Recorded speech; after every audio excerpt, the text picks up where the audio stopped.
1 minute to the deadline.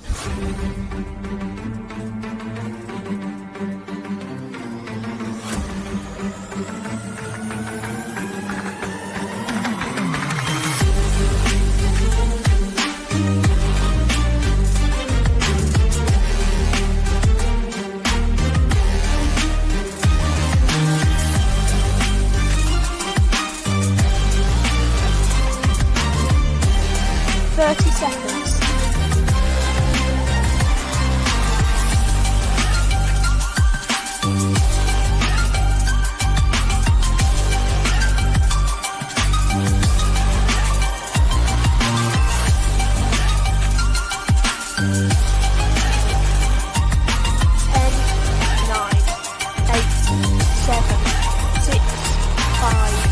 4, 3, 2, 1. Deadline.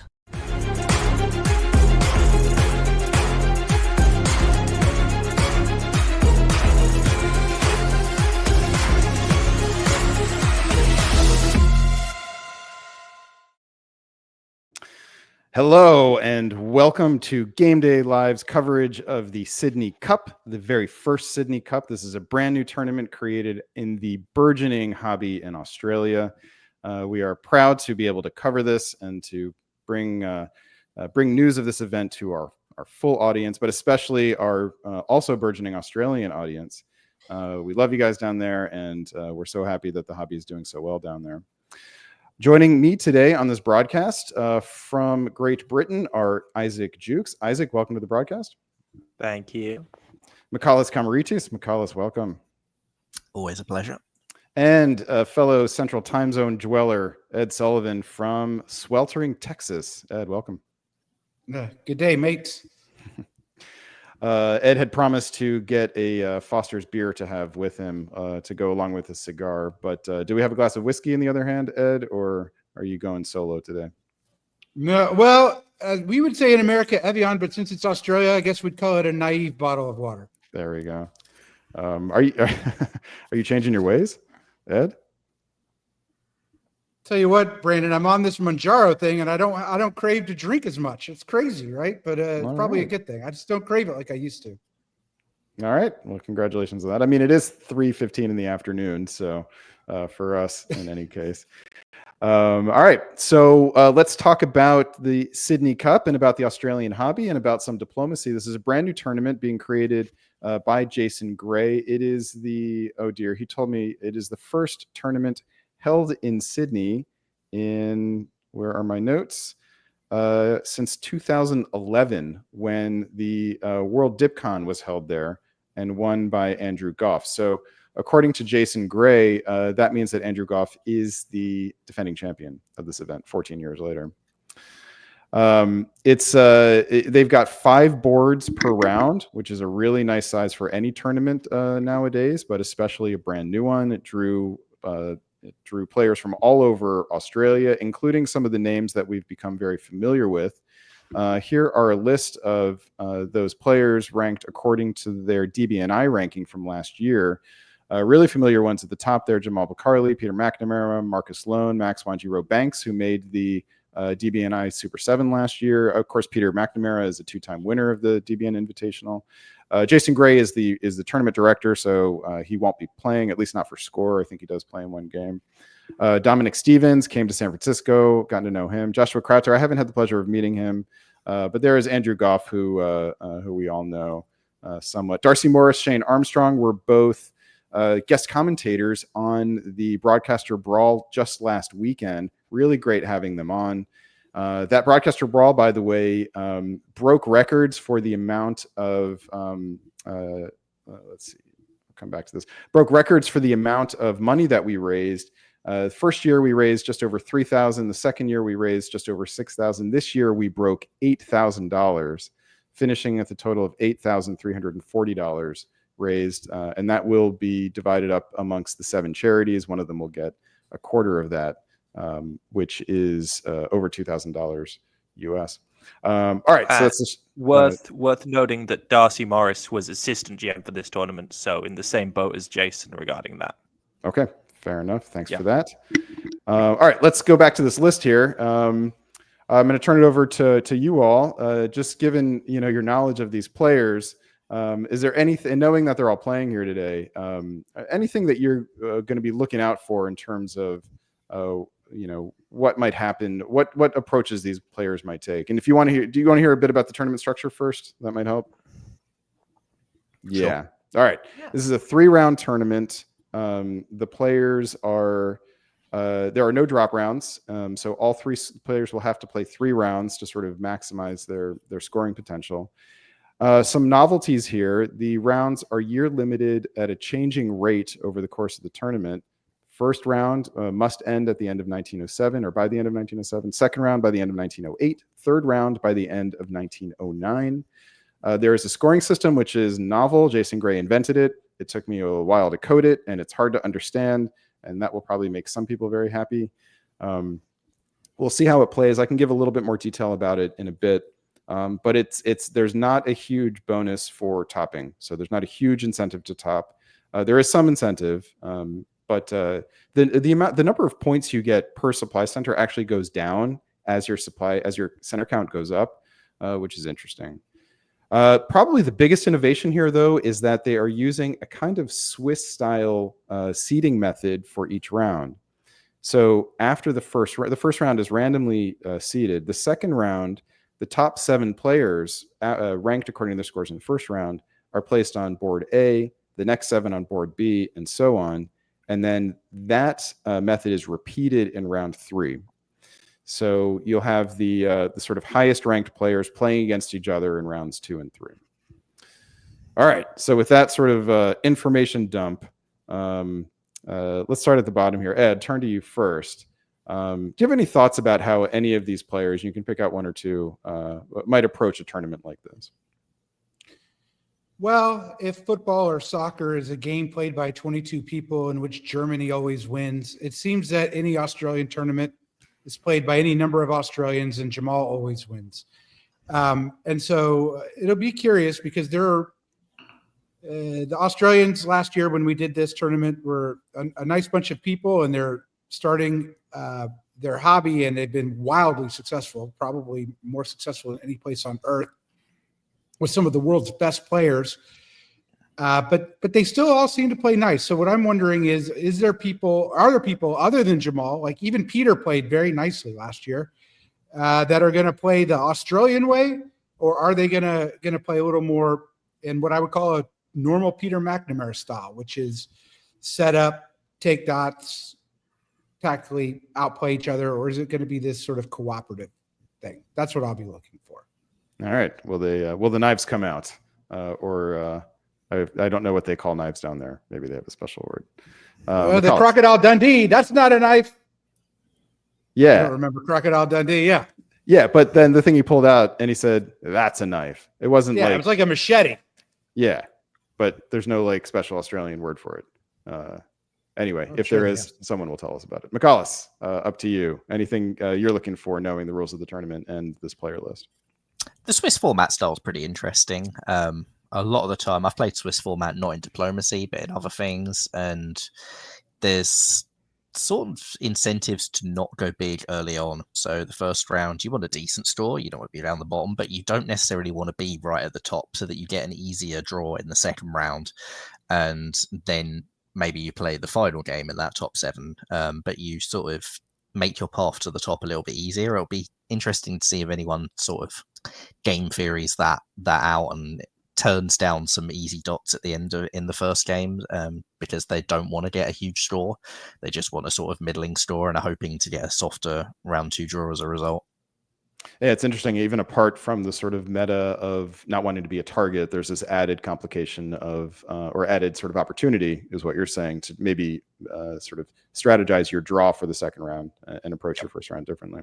We saw in San Francisco at the World DipCon there, we saw a lot of people actually sort of trying to manage their score in the first round.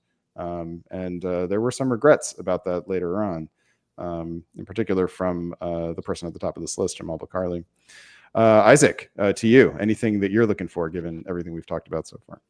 Yeah, I'm going to be having a look at Max as sort of the almost new kid on the block who's proven that he can sort of compete alongside these established names that have been around for a little bit longer, but it'll be interesting to see how his style meshes with sort of what I'm going to refer to as the old guard. By which you mean, yeah. By which I mean the players who've been playing like a couple months longer than him. Yeah, got it. Fair enough.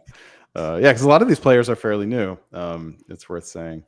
All right, Brandon, yeah. one other thing.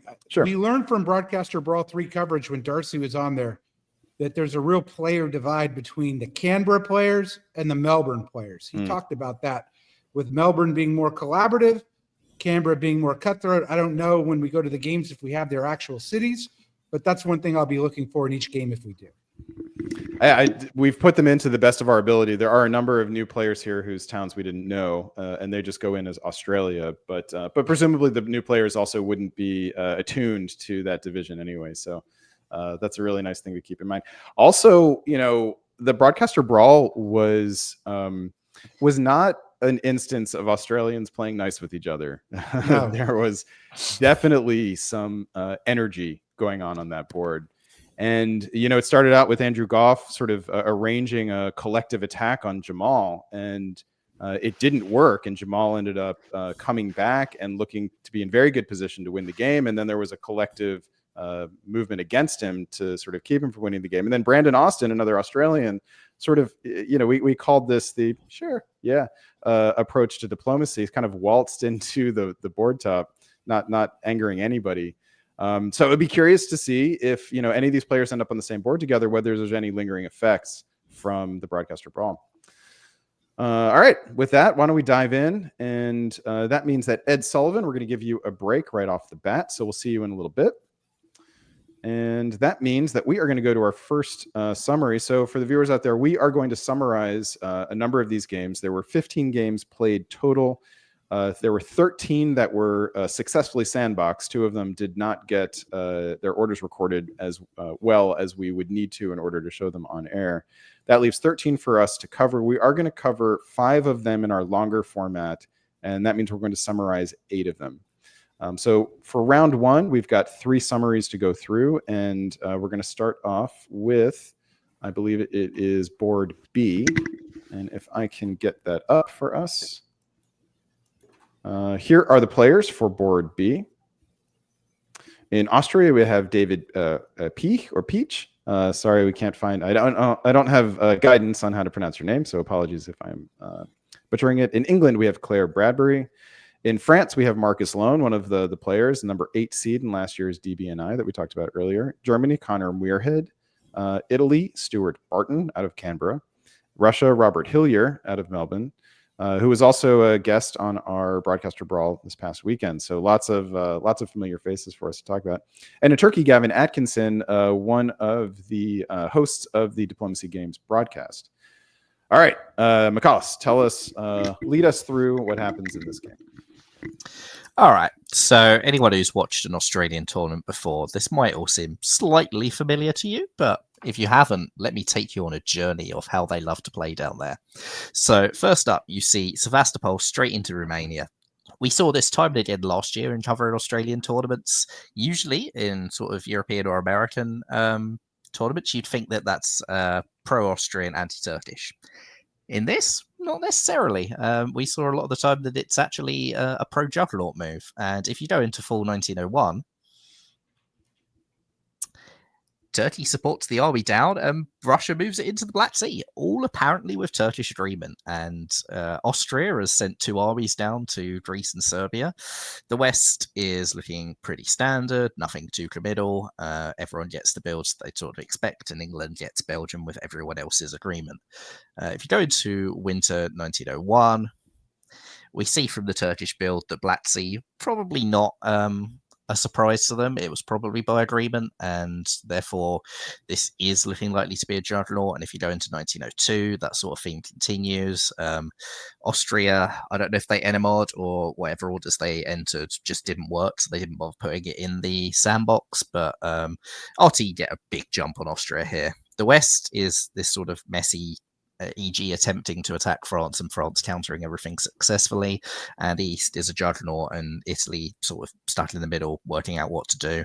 If you go into full 1902, we see another bounce in the West. We see it in Burgundy, that's sort of this 2-on-2 with Belgium tapping Picardy, and we see a couple of fleet moves that sort of signal where this game is actually going to go, because I think that this bounce in Burgundy was all very arranged. France pulls some fleets down towards the Med. England just walks to Wales instead of going to Channel. The RT continue making their progress, and Italy walks up to Vienna as well, but by 1903, if we go into that now, can see what we've got is a Western triple, another facet of Australian play that you often see. So Turkey advances into Greece, Russia advances into Vienna as the juggernaut continues, but the West is all taking Sweden, convoying up to Norway, but France not committing, not going into the Med. So Italy is, for the moment, still holding off this RT, and France isn't rushing into place to try and help or gain anything for themselves. Go into the full, sort of continues. You see one French fleet come in. Italy decides they need to be in Tyrrhenian Sea because Ionian no longer necessarily holdable with the 3 Turkish fleets on it. But you go into 1904 as well. Western Triple continues, and RT versus Western Triple.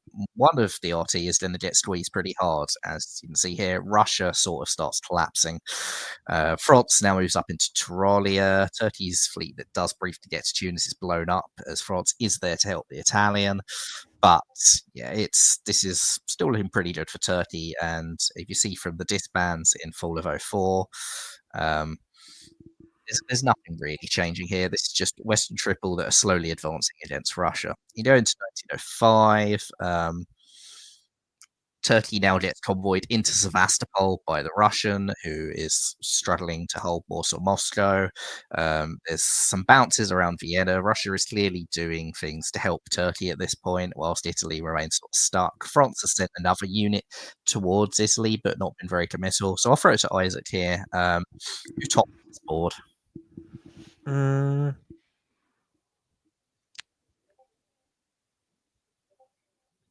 think England has a strong enough position that it's, even with the French units there, with the move back to North Sea, it's hard for England to have their stuff taken in a way that it isn't for Germany, because they're over in the east. Sorry. All right. Well, we'll go into full 1905, and we'll see if England takes the stab they sort of just drafted. And they don't. They don't make that stab. We got a 1907 cut-off here, and England just convoys to Norway, carries on doing the Western Tripoli moves. And if you go into spring of 06, still no stab from England. Turkey's now in Moscow. Turkey's in Romania, all with the agreement of the Russian. And England is sort of just sitting there and keeping this Western Triple going. If you go to fall of 06, finally we do see some movement. So England goes to Irish Sea, goes to English Channel. Germany doesn't come with them, though, nor do they bounce Belgium. I don't know what happened to the German orders this turn, but France walks into Belgium and gets a build that was probably not expected by the English. Germany has a pretty annoying disband. Turkey now gets to take Ankara back, and Romania. And if you look at the disbands this turn, it's looking quite good for the Turk, quite bad for the West. If you go through 1907, not a huge lot of change here. There's the sort of F versus EG that starts, but no one's really getting anywhere. Turkey's now in Trieste as well, is walking up towards Sevastopol, and you finish it off in fall of 1907. And yeah, Turkey does lose Moscow to the English, but England takes absolutely nothing from any of their partners in the West, and Turkey gets a very comfortable war top. We talk a lot about how Western triples benefit Turkey, and this has probably been one of the starkest examples of that. Everything came up Turkey in this game, and the West just all too patient, didn't really get anywhere, and yeah, great game for Gavin as a result. All right, congratulations to Gavin. So Isaac, we'll turn this back to you. Is there? Do you have any? Is this the right result for starters?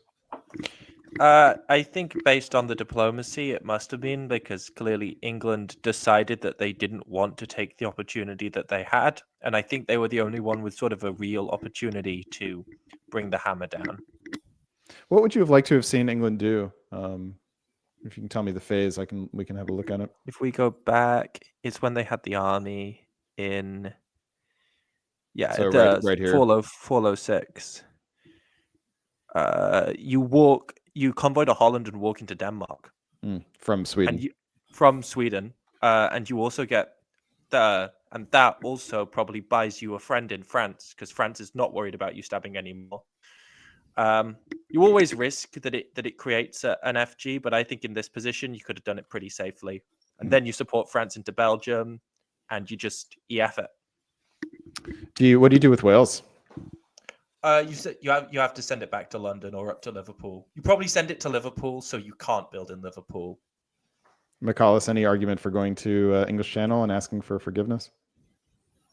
I mean, there's a pretty decent argument for it. I think that you just have to make the case to France that, like, hey, Belgium's right there, and I'm building 2, so you won't get anything from attacking me. So there's only 2 more years left.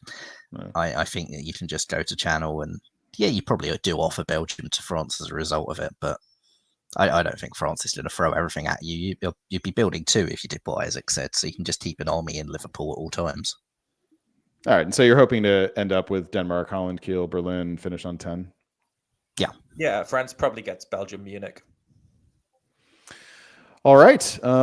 Let's put a bow on this one. So Gavin Atkinson takes this. This is our first look at the scoring system here. So a 9-center board top here, lone board top, netted Gavin 377 points. So the gap makes there's a small bonus for winning. You get 20 points plus 10 points per center of gap between you and the next person, the next highest center total. And then there are 2 wave bonuses. So all the players either topping or within 1 center of the topper share 60 points. And then all players either topping within 1 or 2 centers of the top share another 60-point bonus.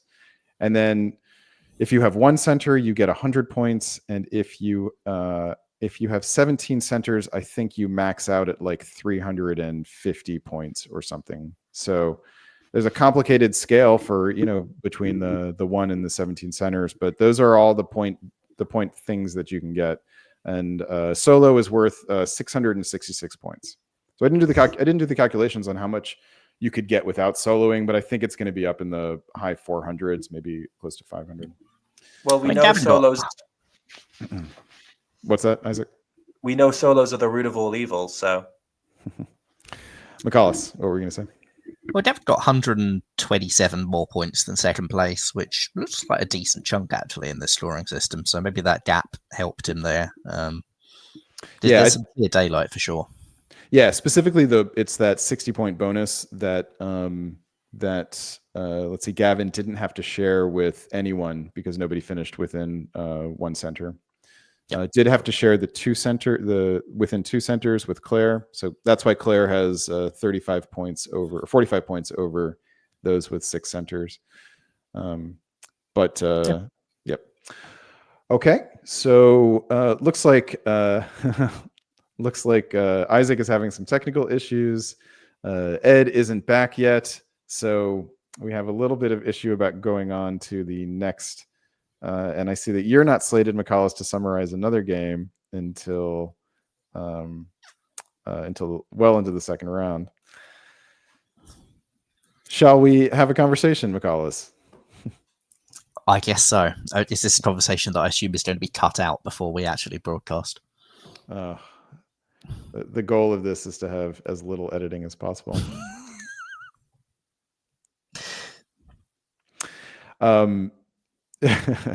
So, all right, let's talk about this game a little bit. The Western Triple. It felt like a reaction here, rather than a reaction to the RT, rather than something that was happening in the East. Rather than being de novo in the West, I should say. Yeah, I mean, you could question how much that reaction was really needed, right? Like, the EG is known as being a pretty good counter to a to a juggernaut anyway, because it's very easy to beat up Russia in the north and keep them down. The problem is always, how are you going to contain Turkey? And I guess France didn't commit against Italy and gave Italy the ability to defend themselves, but they didn't really do a lot to help Italy defend themselves either. Like, Italy got squeezed back by the Turk anyway, and yeah, it feels like the actual best counterweight to the Turk was probably the Russian, and by going against the Russian in the north, the Turk just got everything they wanted.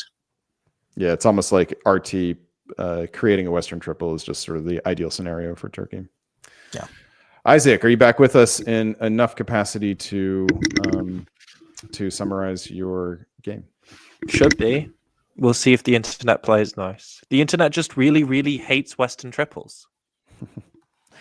Indeed. All right. Then let's move on to game E, the fifth board in round one. Here are the players. In Austria, we have Sean Coleman. In England, we have Shane Armstrong. Another. Wait a minute. Yes, that's right. Another guest host on the Broadcaster Brawl. France, we have Jasmine Gray. Germany, Jacob Lear. Italy, Tianyu Sun, who has made some noise in previous tournaments, so an up-and-comer on the Australian circuit. Russia, Max Wanjiro Banks, who has made big noises on the Australian circuit. And in Turkey, Darcy Morris, another guest commentator from last week's Broadcaster Brawl.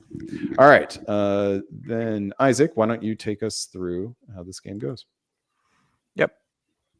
So, fairly standard opening in the East, and in the West, only real notable thing is that bounce in Piedmont. But other than that, nobody does anything crazy. Then in fall, we get England getting an uncontested Belgium, which is always nice. And there was a Trieste misorder, so Italy gets Greece, which is nice if you're Italy. And it's just dot collection here. Nobody's making any particularly aggressive moves. And then in winter,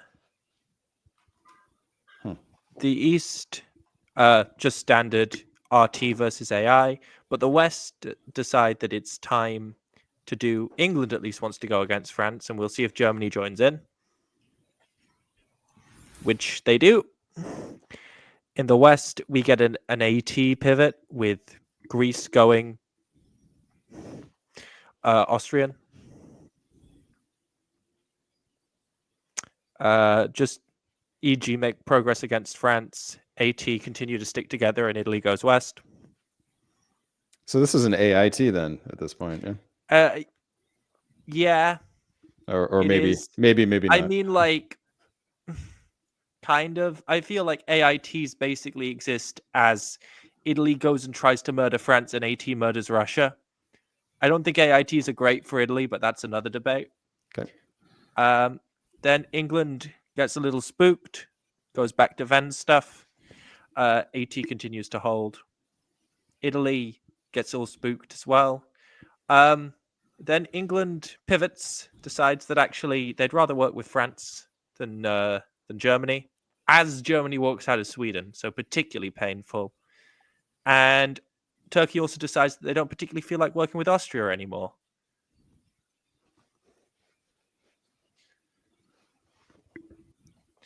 Yep, just more EF cooperation against Germany. This is looking to have pivoted briefly into a rat. Not a rat, a kill Austria alliance.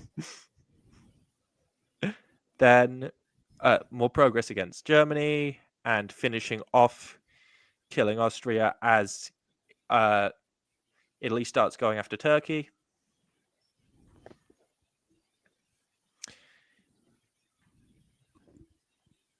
Italy, having briefly made an excursion out to mid-Atlantic, drops back.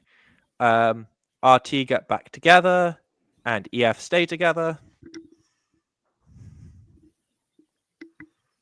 EF continue to stay together. Yeah, RT continue to, same as before. Oh, that's the end. That's the end of the game. Yep. All right, McCallus, down to you. Help us understand why this game ended here. Interesting question. So I assume that it ended because France didn't want to stab England. Maybe France was grateful that England had turned around earlier from the earlier attack when it was easy against France, and France decided they didn't want to punish England now because the easy dots that are left are probably for France more than Russia. I guess it depends how much help they'll have from the Italian. It sort of looked like Max was playing both sides in that IT war before, but I can see why Max would take the draw here. It looked like there were more easy dots for France and more risk on Max's side than in the other way around. So Well, I like the draw from his perspective. question for you. Do you think that stab on Germany was the right move? Yeah. I mean, Yeah. you just look at the position. Like England's done great, France has done great, and Germany has been sort of torn to shreds. For Germany, it was that walkout with Sweden that just made it so utterly devastating. Yeah. Any final thoughts on this game, Isaac? I think this game is a element of pivoting versus just sort of flailing around, which I think people often sort of conflate the two. Whereas in the East, you saw lots of flailing around with you had a bunch of different alliances always shifting. Whereas with England, you saw a clear pivot from working with Germany to working with France. I really like how Max took advantage of that chaos as well. Given that there was an AIT that were all working against him, and he just sat there, held them off, was patient, and then as soon as the AIT broke, Max was there, boom, taking full advantage. So really nice Yeah. play from Max. And that nets Max and Shane together scores of 274 to compare to, I think, Gavin's 377 or so from the previous game. So an 8-center shared board top, only worth about 3/4 of what was it, 9-7 lone board top gets you. All right, with that, then we will allow game 1E to go into the books. And that means we're going to bring Ed Sullivan onto the stage. Ed, welcome. All right, and Isaac will give you a break here. We'll see you in a bit, and maybe you can get that microphone situation worked out. All right, we'll see you in a bit. All right, so Ed, once you unmute yourself, you're going to tell us all about, this is game 1D, and here are the players for game 1D. In Austria, we have Eliezer Schwartz, England, Kyle Dean, France, Gus Cowan, Germany, Max Morris, Italy, Henry Fitzpatrick, Russia, some guy we've heard of before, Andrew Goff, and Turkey, Tristan Barrett. So most of the players on this board, I had to enter anew. So either brand new players or at least new to us. Gus and Andrew, obviously not. Tristan Barrett, I think, was in the system already, but the other 4 were definitely brand new players. So this is an interesting opportunity for experienced hands. All right, Mr. Sullivan, why don't you tell us what happened in this game? Okay, so nothing really. The theme of this game, I don't know if we're doing themes anymore. Brandon, we used to do this when we summarize, but what could be a new Australian Western Triple? Can we improve upon the Australian Western Triple by calling it something else? Nothing really of note happened in spring 1901 except for this sort of loan of Trieste, but the fall is sort of, where interesting things start to happen. First thing is, poor Albania forgot to move to Greece, and France gets 3 builds. And it sort of looks like it'll be a Western Triple from here with France getting 3 builds, which is a little unusual. You see that England is going north. Australia is a little crippled. And then we see the builds. France doesn't build the fleet in Marseille, builds a fleet in Brest. England making very pro Western Triple moves. Germany doing the same. Andrew builds Moscow. You can see, you can see what's sort of happening. But then this is the new triple, which is France ain't tripling. That's what France is not tripling, which has to be sort of, music ultimately to Andrew's ears playing in Russia. Italy goes back to respond to the threat. Andrew's sort of focusing south. He's clearly going to sacrifice St. Petersburg here, but things go awry for Andrew. And I'm concentrating on Andrew because he's a triple world champion. Look what happens to him in the fall. England puts the army in St. Petersburg. It's the absolute last thing that Andrew wanted to see. There was no convoy back to the island for England, instead putting a fleet there. And Andrew's just sort of concentrating. Germany pulls back. Germany sees the alarm bells. But this sort of dynamic now turns it into essentially what's France going to do? Is it France fighting Germany and England versus kind of a, AI, RT thing sort of here? And we can keep sort of going forward. 1903 brings a lot of stasis in the East and the West, some minor improvements. But in the fall, England turns on Germany here, taking Denmark. So England's on board with France. And that's, pretty helpful for cracking that German position. We move to 1904. Progress occurs against Germany. France takes Holland. The AI versus RT is mostly a bunch of nothing, as you can see that. Turkey does get into Constantinople, and it's sort of like the Constantinople retreats to Ankara, and you can see how this is going. Just not feeling great. Germany flees in 1904, doesn't even defend as best it can, and this ends up, not being good for Germany. Spring 1905 hits. England and France reform, are back. They're looking for blood. The East blows up Italian armies here to rebuild his fleets to fight against France. As we go into the fall, Andrew walks out of an Italian dot, but Austria doesn't, if you notice that. But Italy still gets two fleets. The game is essentially nearly locked up at this stage, and we draw. Okay. And so with France on top, France probably played the best game here. Gus Cowan, deserved the board top. England, I would have thought it was a mistake not defending, but it ended up making a friend in England, and I think England wasn't ever going to be in first, so this was the right. Ultimately, it ended up being all okay. Yeah, you're assuming that the Kiel was gifted because it couldn't be held, or it could have, especially with Munich being hit. But this just feels like a sort of diplomatically negotiated lone board top for Gus. Correct. McCallus, is that the right outcome for this game? Yeah, Kyle in England did a really good diplomatic job to convince France not to follow up the attack on them early on. We should give some credit to them there. But yeah, like EF started ever well. The East was a complete mess. EF dominated the board as a result, and France got the top that they really deserved positionally. Yeah, Andrew really sold out on the Southern strategy here, maybe trying to hope that he could manage the North diplomatically. It just didn't work out. Yeah, I guess Andrew was expecting France to follow up the attack on England, and it was Kyle's work on convincing Gus to go for Germany instead that really threw it against Andrew. It's a totally reasonable argument to assume Andrew would say, put the fleet in, convoy back, fight France, and we'll worry about it later. It just didn't work out. Yeah. What's better than that? 2 builds and a new ally.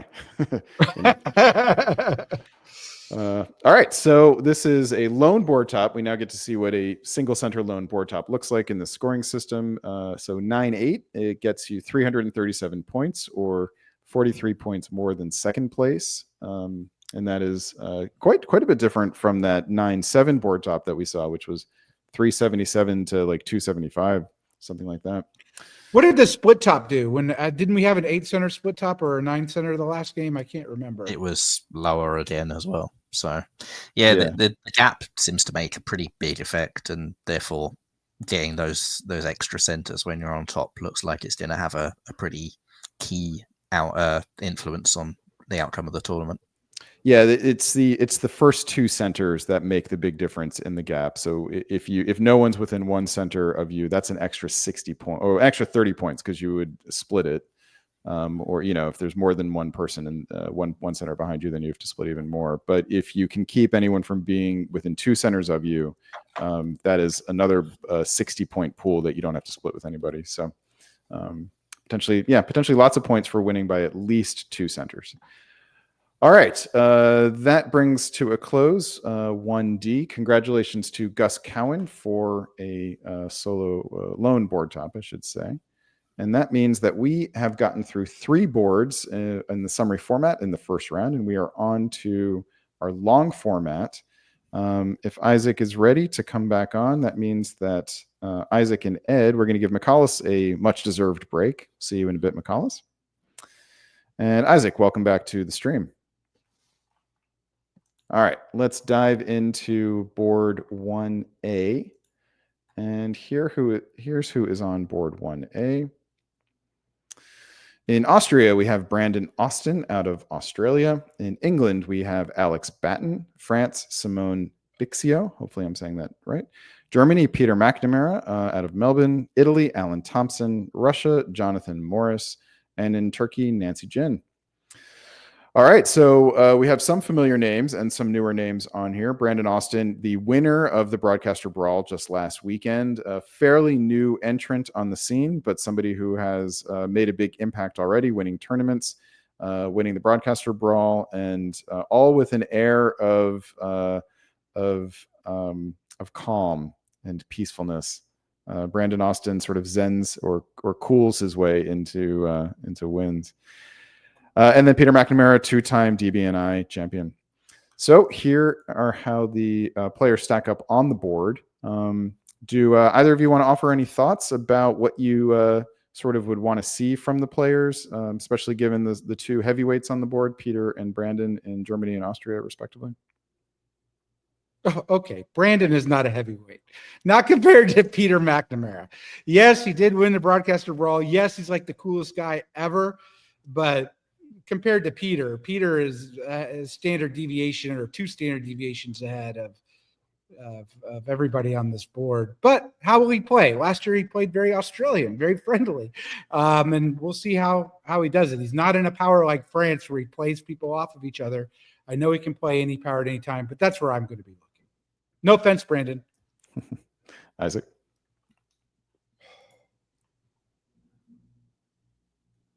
Do we have a frozen Isaac? No. All right. Any thoughts on the game before we dive in? Oh, you're muted. We can't hear you. Wouldn't be DBN without someone being muted at some point. Indeed, self-muting. I'm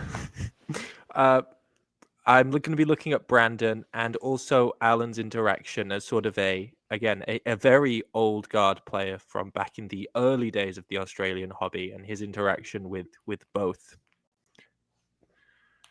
All right, good. Eye on the AI. All right, let's dive in here. Check out some moves. Ed, we'll go to you for 1901. What do you see here? I looked to the west to see what was happening, and I see this new thing, this new idea of London going to English Channel, but not following up with Liverpool to Wales. Liverpool goes to York. We typically see that as a play for Belgium.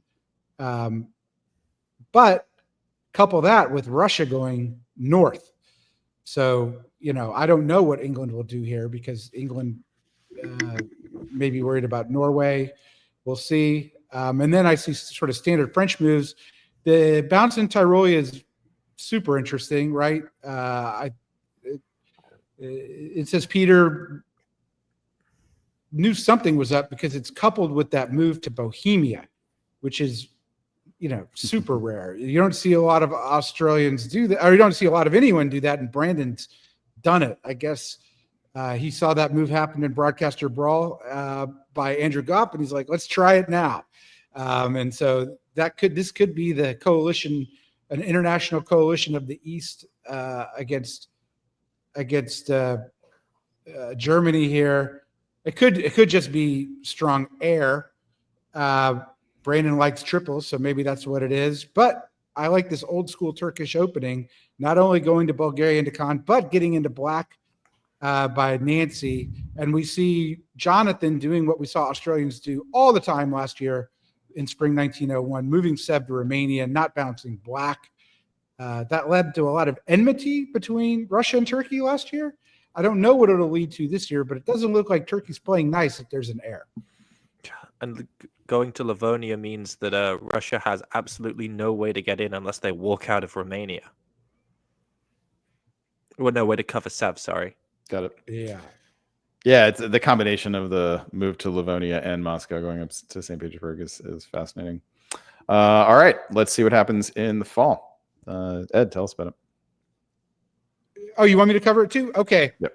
Well, super interesting things afoot. I would have seen these moves, and for lesser mortals like myself, I would have bounced something out of Sweden if I was Peter, thinking it was an error. Peter's like, nah, go ahead, go to Sweden, go to Norway, and things get from bad to worse, right? Like literally, other than Russia here, maybe everyone against Peter is getting attacked by England, by Austria, who's now in Munich, by Italy going to Tyrolia. So this is maybe everyone else recognizes that Peter is the most dangerous player on the board. It's like, you thought it took 3 to kill Peter, it takes 4. So that's the thing that I'm seeing. Meanwhile, bad news for Russia too, right? Like Serbia into Romania with Turkish help and foregoing Serbia here. I mean, one would have thought that this could have been done with Serbia supporting Bulgaria to Romania, Khan going to Bulgaria, and then black going to Sev, but black goes to Sev. So Russia, if I'm counting it all correctly, still gets a build, but has lost Sevastopol to a fleet, but is in the Black Sea. So interesting things afoot. Really fascinating year, yeah. 3 builds for Austria. And without getting Serbia. I mean, imagine there's a bingo card somewhere in the world that has that square. This only, is only one. This is a mark of why I don't particularly like this opening as England if you're not going to go anti-French, because all you've really succeeded in doing is getting Belgium. And I mean, you bounced Holland, but you could have done that anyway. And so all you've done is antagonize the French for basically no reason. That's why I don't really like the channel. Unless you're going to Brest. If you're going to Brest, makes total sense. Yeah, quite a lot of opportunities passed up in this in that fall 1901. That brings us to the builds. We get 3 armies from the Austrian in 1901. Sometimes we see that in like 1906 on the way to a big score. But here we get it in 1901. Nancy Jin puts down an army in Ankara, which is, there was a choice there given that fleet in the Black Sea. And the choice has been made here for another army. Elsewhere, we have 2 armies from Paris. That is headline news, actually. And that was surely negotiated with England and must make England very happy here. And England puts down fleet Edinburgh, which should make France very happy. So lots of Leviathan feelings happening here. And Peter McNamara doesn't get a build in 01, disbanded the army for dramatic effect, and then put it right back down in Berlin. All right. And then Jonathan Morris puts down an army in Moscow for completeness. All right, let's move on to spring 1902. Isaac, you will do play-by-play for 1902. Tell us what you see. So I see England walking back out into the channel because they clearly heard me complain about it. And just grabbing Holland, grabbing Munich. This is just the EF continuing to go against Germany and just sort of leaving Russia alone for the time being because they decided rightly that Russia has enough pressure without EF also coming at them. And then the AT continues. Russia gets Sev back. Italy getting a little bit worried, which is understandable, and just rushes back to cover Venice in case needed. But nothing really diplomatically important this turn, just moving a bunch of pieces around. Yeah, that move from Belgium to English Channel is really interesting, Ed. What do you make of that? Totally fixated on it. I mean, to be honest with you, on the one thing, if you're England, you'd rather have an army in Holland There's no real place to go. Maybe I wouldn't want to give it to France, but especially with France being in Munich here, I guess it's the only place it could go, and it can defend, even though there's no real threat with one fleet of France. So I don't know. We'll have to see. That's sort of a conditional, see how that affects the English-French relationship. Other things that might be affecting it is Peter is helping France into Munich here, kicking Brandon out. Maybe this is Peter reaching some deal with France to attack England now, because that's clearly what Peter seems to be maneuvering for. And then I note in the East, the one thing I'm looking at is this. It looks like it's an AI is supposed to, fix North, and they're just letting Turkey go after Russia here. That's basically what I think it is. All right, let's see what happens in 1902. Isaac, tell us about it. Attempt to grab Munich back.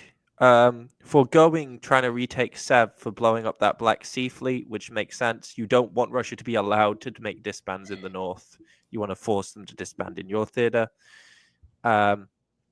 England coming down into mid-Atlantic. Now, that's either an incredibly trusting move, or that's an incredibly huge stab. And based on that Holland to Norway move, I think it might be the second. But France does keep Munich, so no real.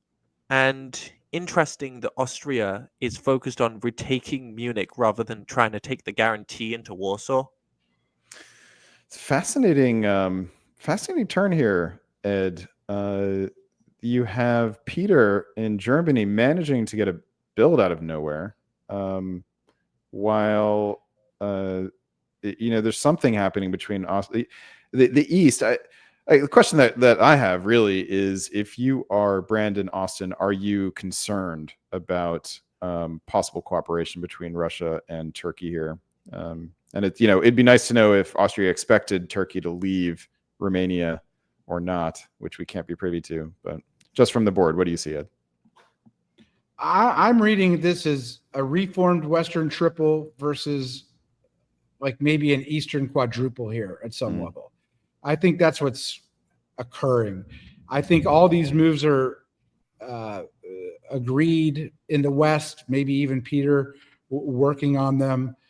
I don't think Brandon expected in spring Peter to help France knock him out of Munich. Maybe I'm wrong about that.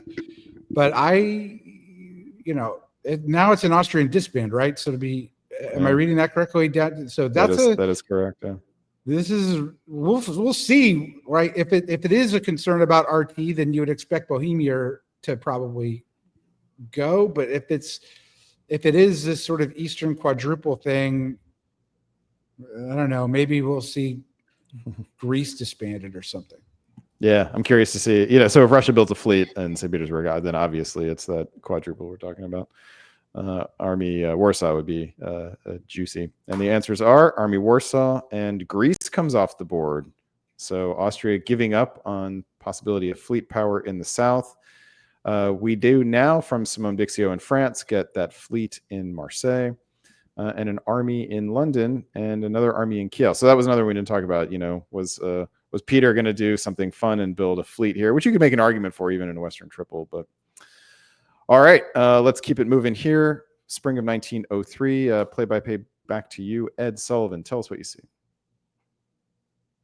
Yeah, so advancing fleets down the Med for at least for France and England.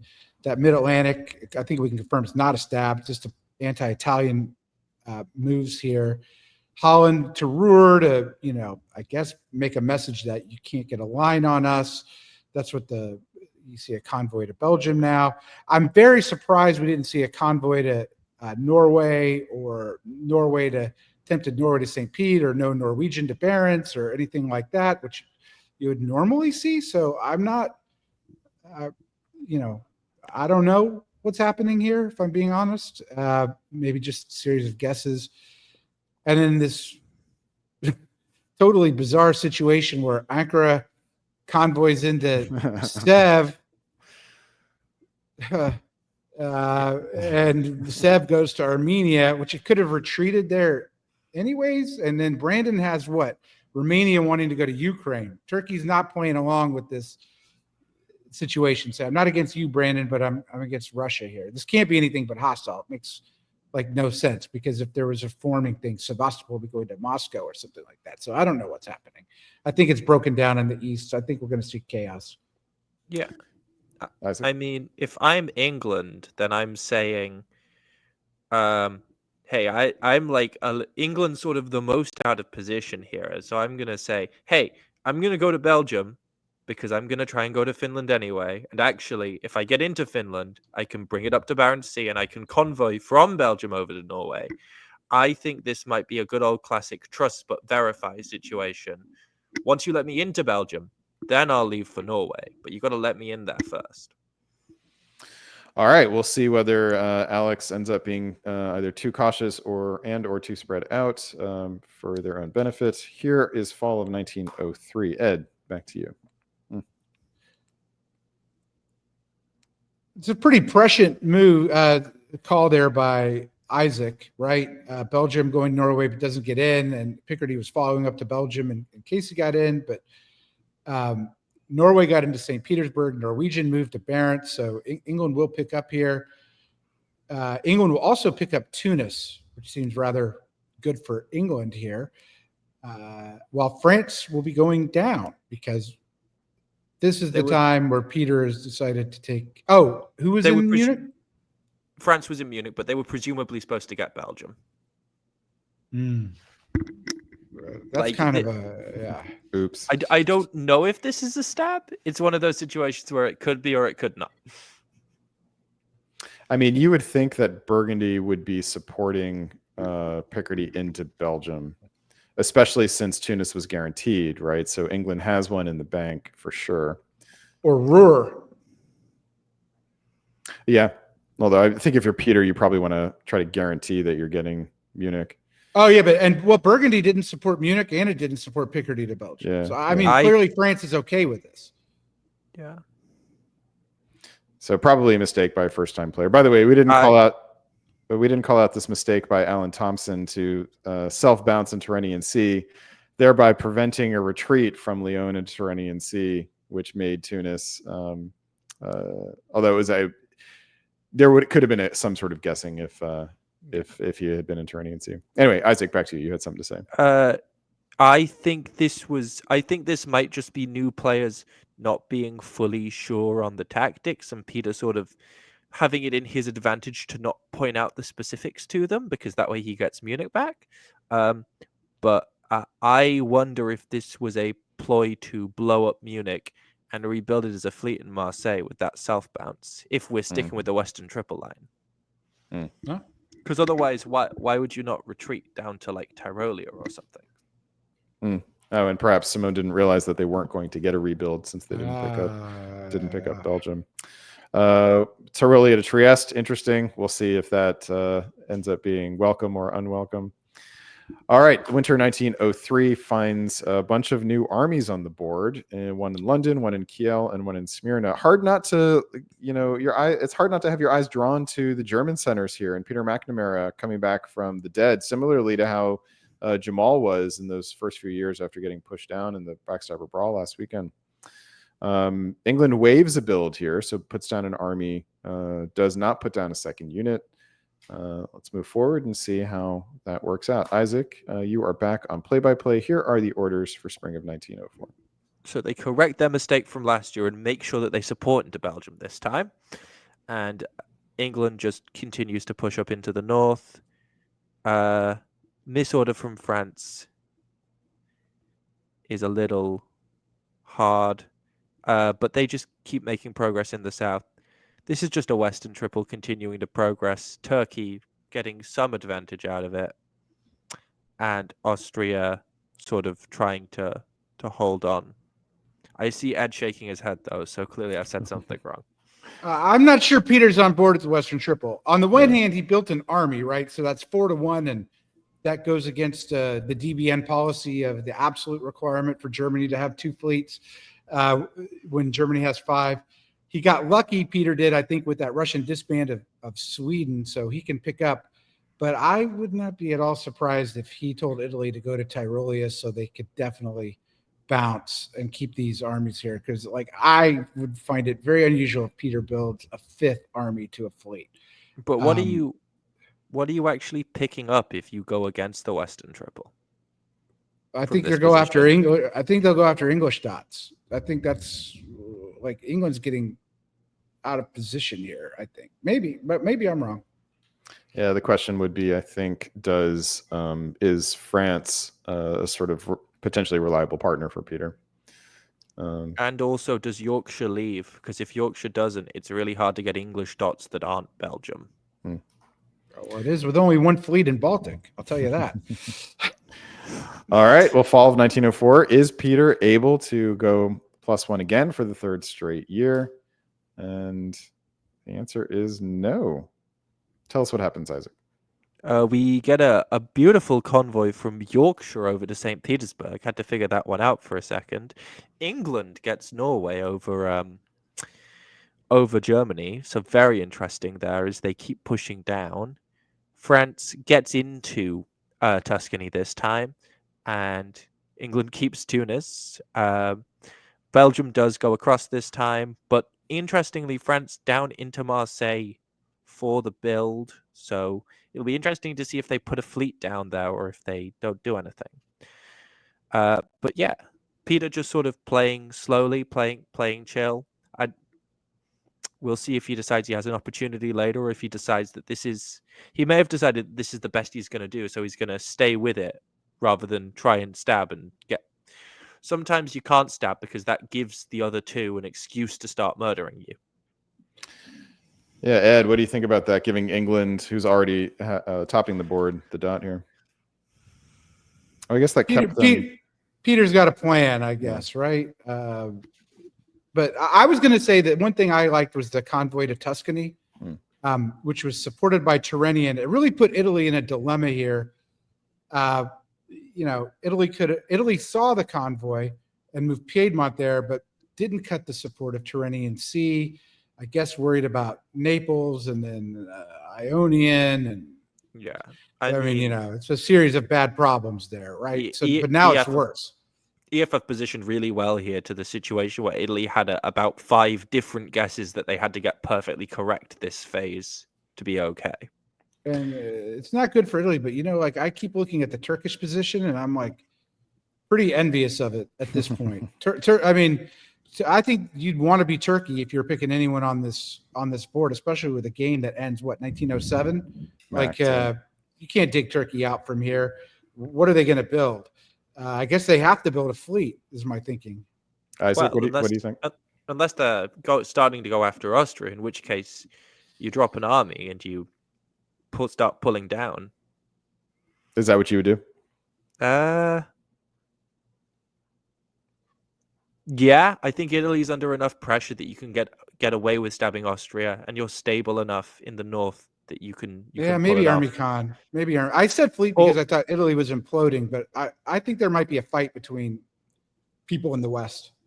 All right. Yeah. So if you're Simone Bixio, what do you build, Ed?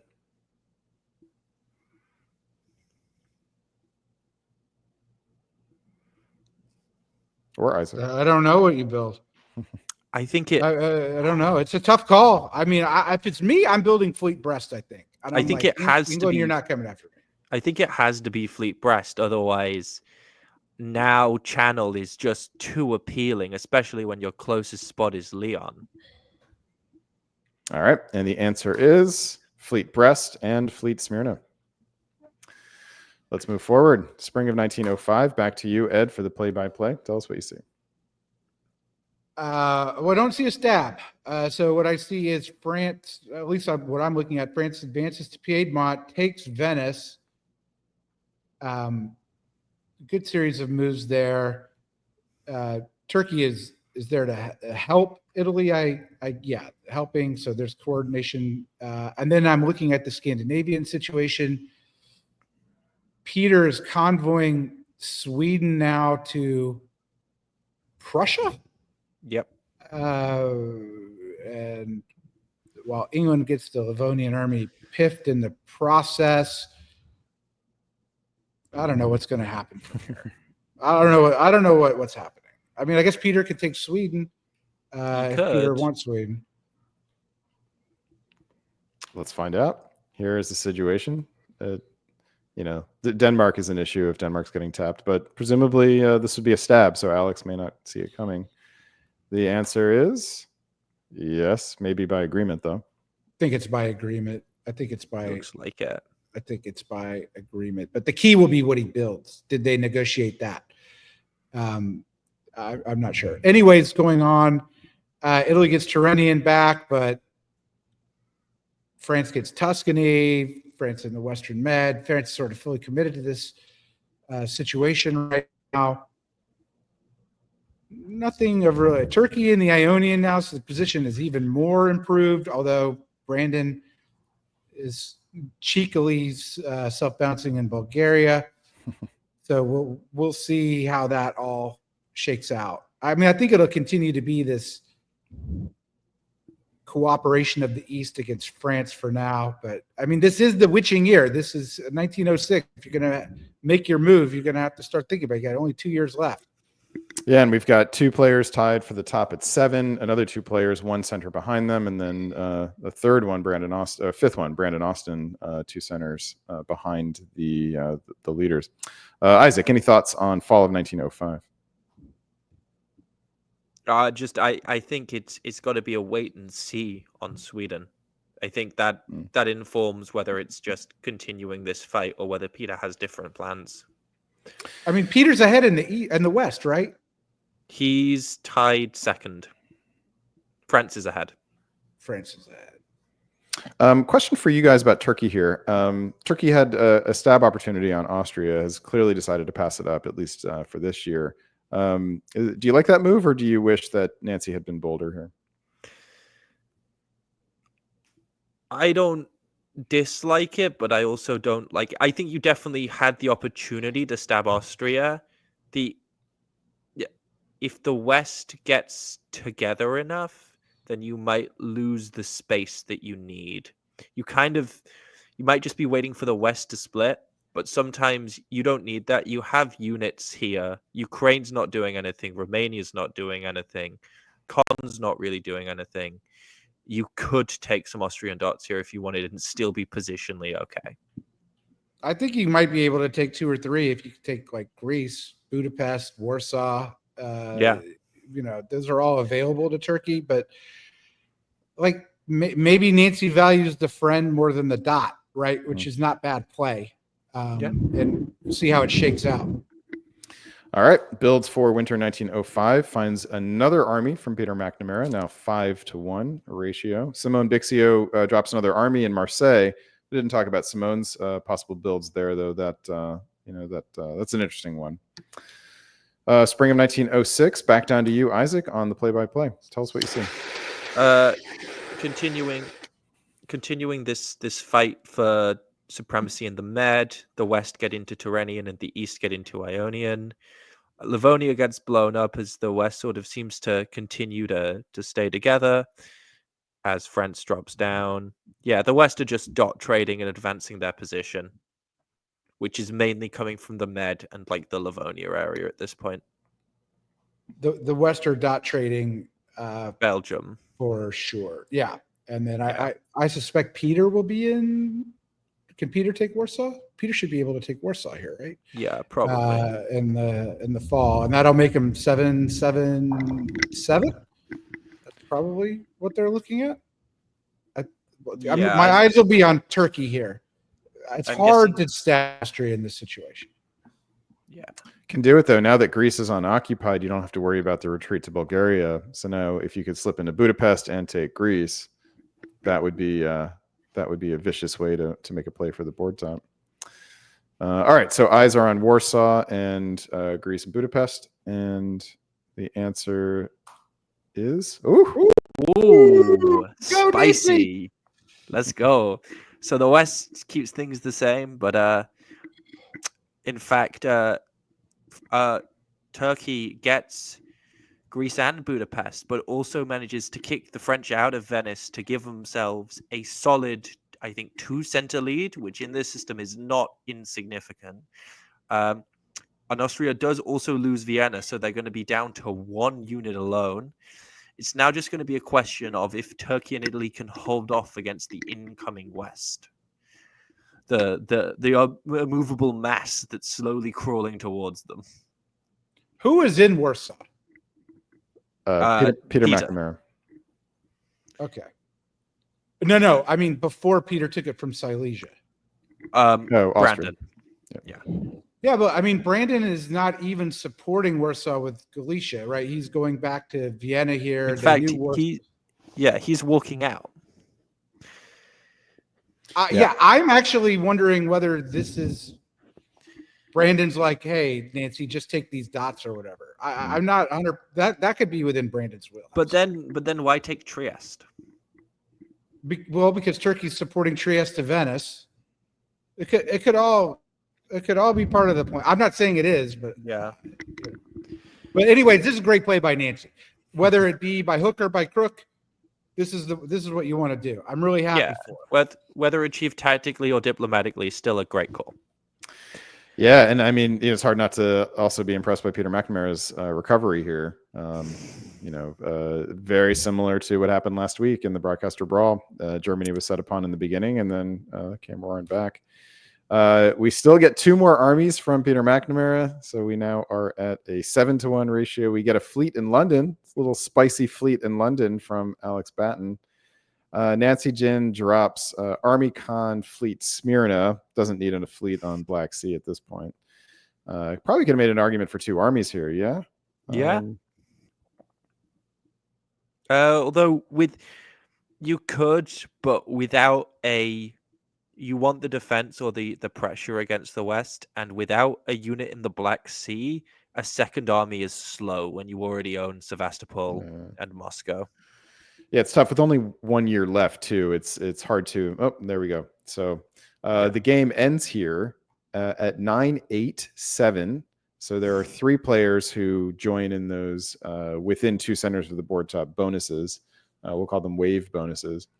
That means Nancy Jin sort of comes out from the scrum with that board top, which gets her 327 points. And looks like Ed has dropped off here. And Peter McNamara comes storming back from that early setback to get 284 points. Yeah, this is very impressive from Peter, having gone from a 0 build 01 to second place. Yeah, and in sort of similar sort of way to how the broadcaster brawl played out last week. Very interesting. All right, any final thoughts on this game from you, Isaac? Just that I think this game is a testament to, again, one of the things that was already said in the summary games, that a Western triple is good for Turkey, and also that just because you don't break doesn't mean that you win. I think various players in the West had various stab opportunities, either one-on-one or both stabbing the other, especially EG in France or EF into Germany. I think England was relatively safe. But if you don't take those opportunities, then you can end up with a situation like this, where even though you've stuck together and you're rolling across the board, because these are time-limited games, you aren't always going to win. So what I hear you saying is that sticking with an alliance is always bad. Yes. Everyone should stab all the time, constantly. Stop this working together thing. All right, and hard not to be impressed with Nancy taking advantage of this, whether it was through stab or through negotiation. So well done, Nancy Jin, on this board top. That means we're going to let game 1A go into the books, and we're going to bring back Michalis Kamaritis to the stream. Welcome back, Michalis. Hello again. All right, Ed is on. No, I'm sorry. What have I done? We still have a game. Yes, Ed is supposed to be on here, but he has disappeared. So Isaac, we're going to keep you on for game 1C. And here are the players for game 1C. In Austria, we have Stella Walter, a new player. England, Joshua Crowther, some player of some experience. France, Jamal Blakarli. Who's that guy? Yeah, a new entrant, hoping to make a name for himself. Germany, Dominic Stevens out of New Zealand. Italy, Cody Miller. Russia, Henri Gray. And in Turkey, Arden Goff, also a new player to the DBN database. I will say Cody Miller has been quite active in the virtual space and has been doing quite well in his games when he's been in them. All right. Yeah, Arden made a top board. I think it was the Hum Parliament handicap and has played virtual lately as well. So some sleeper agents on this board. Nice. Well, here's how the players stack up on the board. Any thoughts on what you might expect to see? So there's one clear heavyweight on the board in Jamal Bakarli, some experienced players and some up-and-comers who've made names elsewhere, or starting to make names elsewhere, who might be looking to score something big here. So any thoughts on what you might be looking for in the early part of this game? I'll be very interested to see if we get a Jamal coalition, because we have the position for it and we have players. I think Jamal tends to do best with newer players. He tends to do well with all players, but I think we have players that are established enough that they might go, Jamal's going to be a big threat. What if we all just immediately murder him? McCallus. Yeah, Dominic's a pretty experienced player. I've seen a few of his games in the past year. I've not seen him working with Jamal in a lot of them. I feel like they've tended to fight quite a lot. Maybe they don't mesh together that well on a board or something. So I'd be interested to see what Isaac said, whether Dominic's going to go after Jamal early on. And can't help but note, we've seen a lot of Morrises. We're seeing a lot of Greys. I don't know if these are family members of Darcy and Jason respectively, or if these clans just grow ever bigger. Yeah, no intel on that, and it's possible that those I know the Morrises have been so far. I can't speak to the Greys. Okay, the Morrises are related, Jonathan and Darcy. All right, let us move forward and see some moves here. Isaac, you are on top of the order here. Tell us what you see. Yeah, so this is always the interesting bounce in Burgundy. If you're going to do it with Marseille is the better unit because it can go somewhere rather than Paris that just gets stuck. Over in the West, you've got this Tyrolia Bohemia move again that seems to be gaining popularity in Australia to put some early pressure on Munich. And other than that, it's pretty standard. Other than Trieste, of course, holding, which is very interesting. Yeah, that might look like a newer player move, the sort of old hedgehog style of play where you don't move Trieste.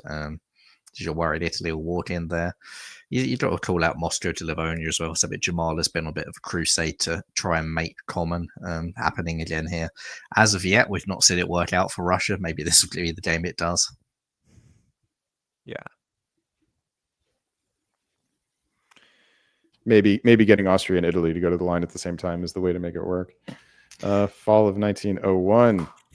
Isaac, back to you. I was going to say, if anything, I feel like that makes Russia more likely to bounce Sweden. Because Germany more likely to bounce Sweden even, because Russia's gaining so much pressure. France, just a 2-bill dot. This is just standard EF play. France gets 2. England picks up Norway and bounces Germany out of Holland, which alongside using Munich is pretty harsh.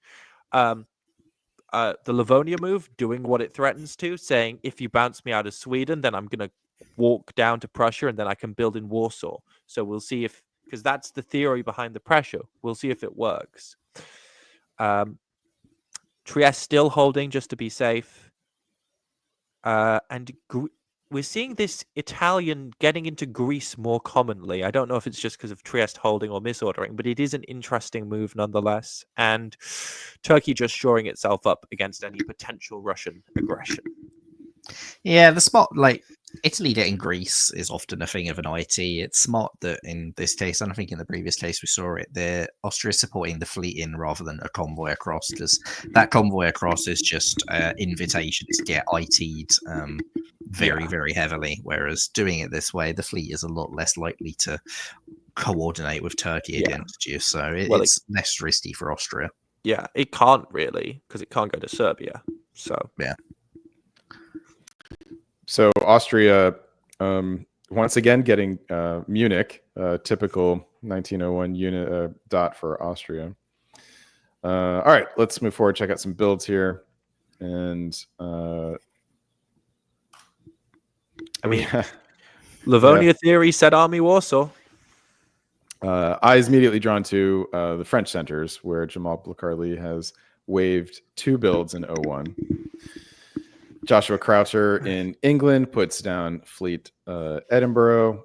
Dominic Stevens in Germany doesn't get a build, so second Germany we've seen in a row that doesn't get a build. And we get 2 armies from Austria and a fleet from Ardengoff and a fleet from Cody Miller in Turkey and Italy, respectively. All right, let's move forward into spring of 1902. McCallus, here are the moves. All right, so what we see here is a continued all-out attack on Germany by everyone.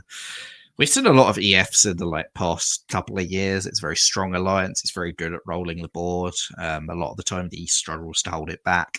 It's interesting that the Eastern conclusion appears to have been, well, let's just help them take down Germany even quicker. But for the moment, it's still all against Germany rather than trying to prop Germany up. There is an argument for that, which is let's get the German dots before they can get there. I'm not saying it's going to work, but there's an argument. Yeah, it's different. It could work better than, as I said, we've seen EFs rolling the board when they do go there and prop the German up. Maybe this is the better way to counter an EF, or maybe you're just sort of inviting the EF to form and do as well as it usually does. But elsewhere in the East, it's all a bit more standard. We see a bounce in the Aegean. Turkey gets a fleet out. Italy gets a fleet out, and Italy is lined up to convoy to Tunis if they want to without risking Ionian Sea, and yeah, nobody's really shown their cards on what's going to happen in that little southern eastern corner. Isaac, what do you make of Jamal's move to the Mid-Atlantic here?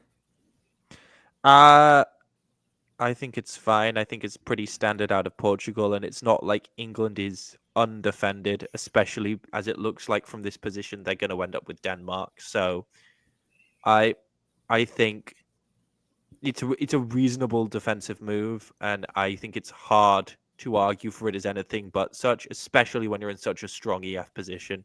You don't want to squabble over France going in what is effectively their North Sea. All right, let's check in on fall 1902 moves. McCallus, to you. All right, so we see England does take Denmark, taps Kiel, which doesn't get in because Denmark did cover it. Yep. Russia takes Berlin. France gets into Ruhr rather than going for Belgium, so Germany actually stays on 2. We'll get to rebuild that blown up unit. They've stayed on 3, I guess, with Kiel there.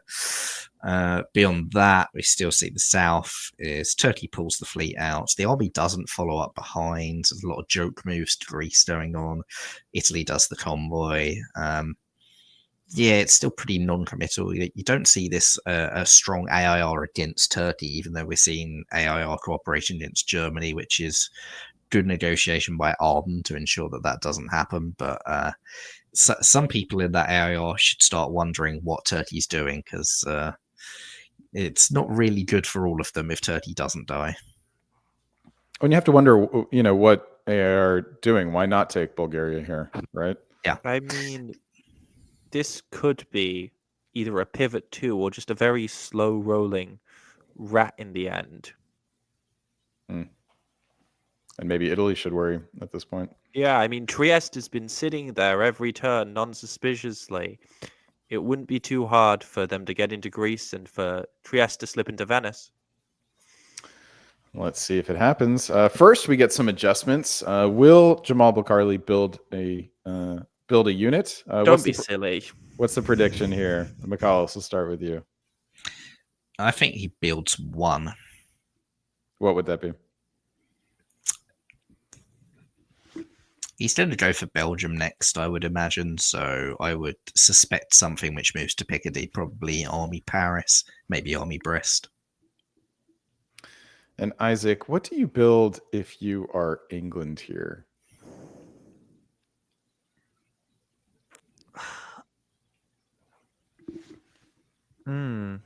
I think probably Fleet Eddy lets you start Well, I'll give you two.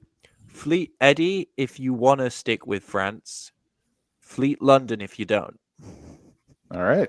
And the answers are Fleet Edinburgh. Spicily, we get a Fleet North Coast St. Petersburg. That is a build. Let's That talk is a about build. that. Let's talk about that. Isaac, what are your thoughts on Fleet North Coast St. Petersburg? I think it's good. It all but guarantees Norway, and I think it as Russia.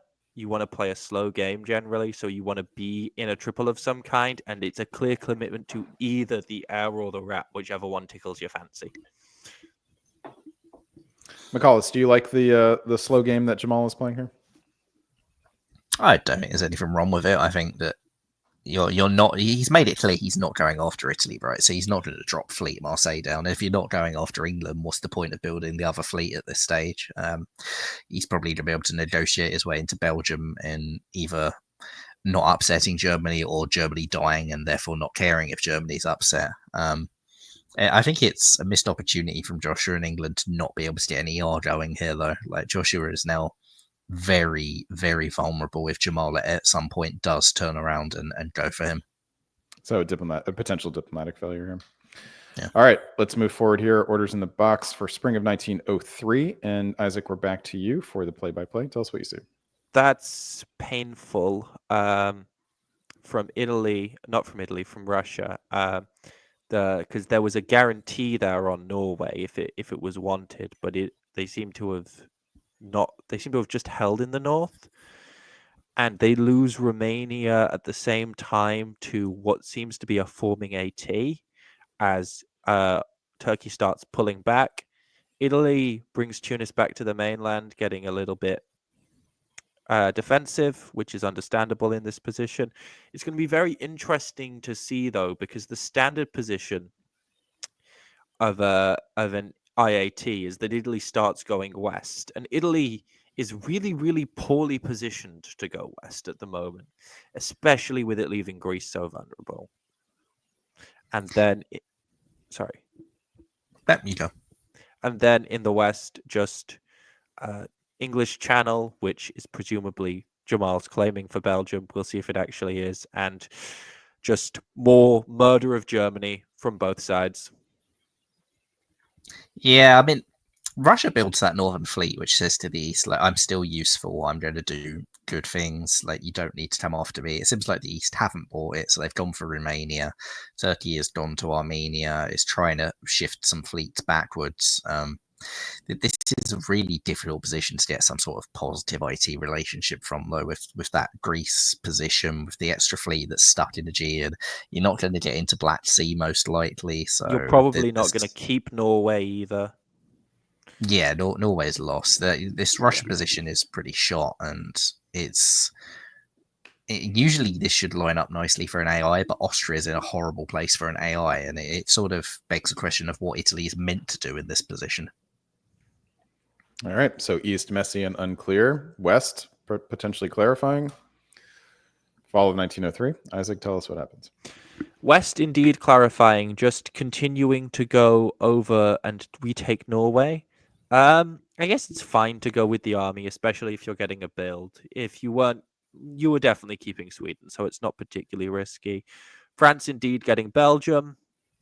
Germany reclaiming Kiel because Russia not super happy with the rest of the East anymore, so happy to help wherever they can. Russia only losing Romania out of this and getting into the Black Sea, so their game could have definitely gone a lot worse. But they certainly aren't in a strong position. And Italy just sort of waiting, which can be a good move to do as Italy, covering Venice. I think Italy is going to be the one with a choice in the East here, whether they want to go with Austria or with Turkey, especially with Turkey pulling all those fleets back.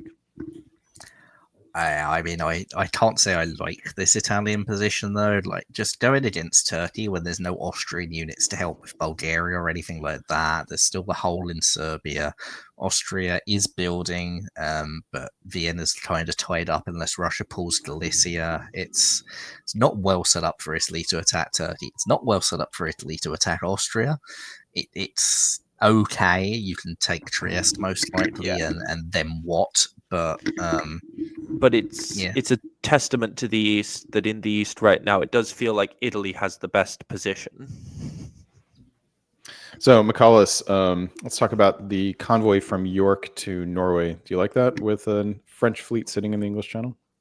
No, I don't. I I don't like that at all. You Skagerrak there. What's Skagerrak doing for you in this position? Just take the Skagerrak. The convoy to Norway is part of a plan to go and take St. Petersburg and go for Moscow. Russia's been jumped on by the East already. You're not winning a race to Moscow as England here. So, what's that army up there actually do for you? The net result is that Jamal Bulkarli goes +2 with a build in pocket, has the opportunity to put down 3 units. What do you build if you are Jamal Bulkarli, Isaac? I think you need to build Army Paris, Army Marseille here because you've got a German unit in Burgundy to annoy you. Germany has a disband coming here. Just keep that in mind. Germany does have a disband. I mean, I feel like I think you still want to play it safe. But yeah, maybe I'm drop convinced. a fleet. I'm not convinced that Germany wouldn't keep Burgundy overkill here anyway, to be honest. So I think you have to build those two. I think you probably should build Fleet Brest as well. I'm not sure Jamal will, but I think this is actually the time where France should stab England and gut them for everything. There's an argument for building Fleet Marseille in case Burgundy is the disband.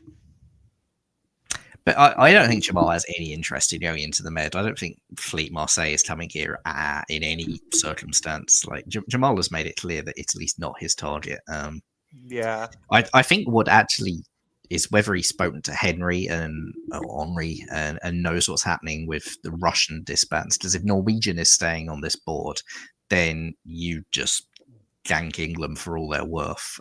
If Norwegian's coming off the board, maybe you're less tempted to do that.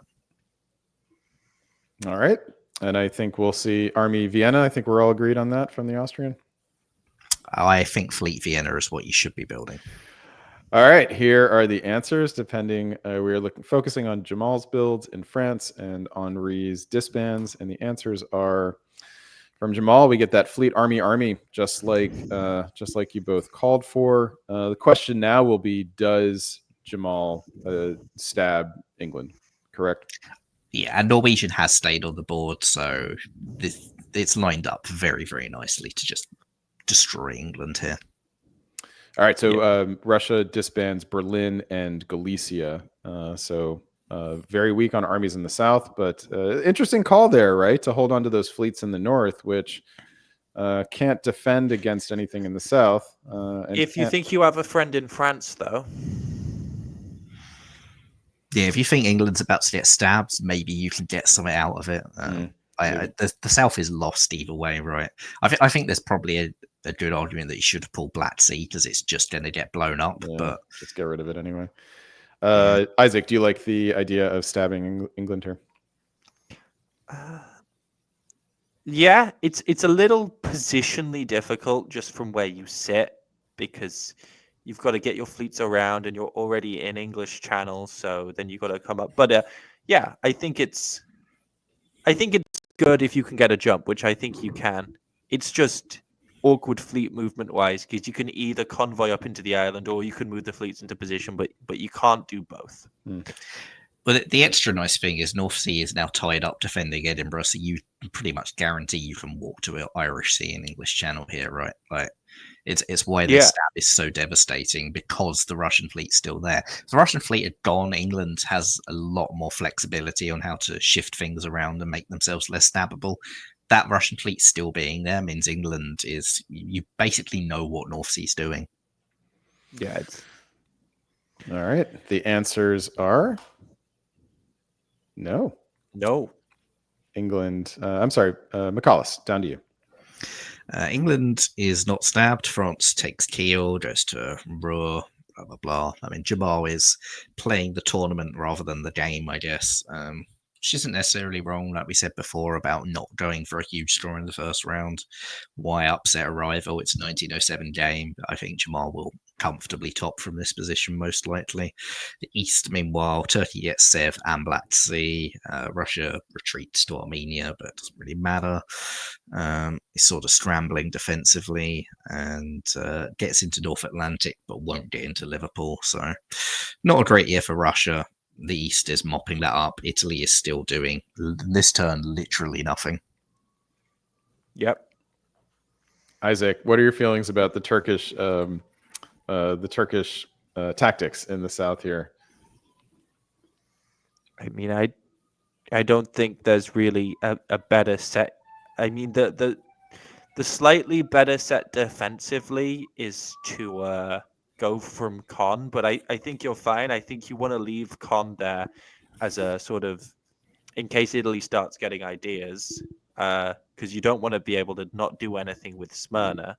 And you didn't know Italy was going to hold all their units. And if you need to bounce Ankara, it's just Con to Ank, so it's not crazy. I like these tactics. And I think you need Austria on side still, because you need a friend in the East who's doing something against Russia, so you don't help into Romania. So yeah, I'm on board with all of these tactics. These tactics have been approved. No, hold on. Any other comments? The just the lack of stab. Yep. It's very interesting. That's what I should have had you focus on. All right, let's push forward. I just on the Turkish tactics. Sorry, I should have just offered this. This is a case where I think moving Armenia to Sevastopol is actually not what you want to do. You want to let Black go into Sevastopol and keep the defense, keep your defense solid. So either Black would get blown up here, or it would be in Sevastopol, in which case you're going to be able to take it anyway. You can defend Sev with Black Sea still, right? Like, it's not actually a problem. No, it's Ankara, which is the problem. Yeah, you got Con. Yeah, but now you might end up with Khan moving over. If you just waited a turn, you get the same result without having to do that. Bulgaria's at risk as well. Anyway, sorry. The more interesting thing is what's happening in the West with Jamal not stabbing. And the question is, how does that work out for him? McCallus. It works out pretty well. He now gets Munich as well, because why not? He does support Austria into Berlin, which was held by the Russians, so it's not that surprising.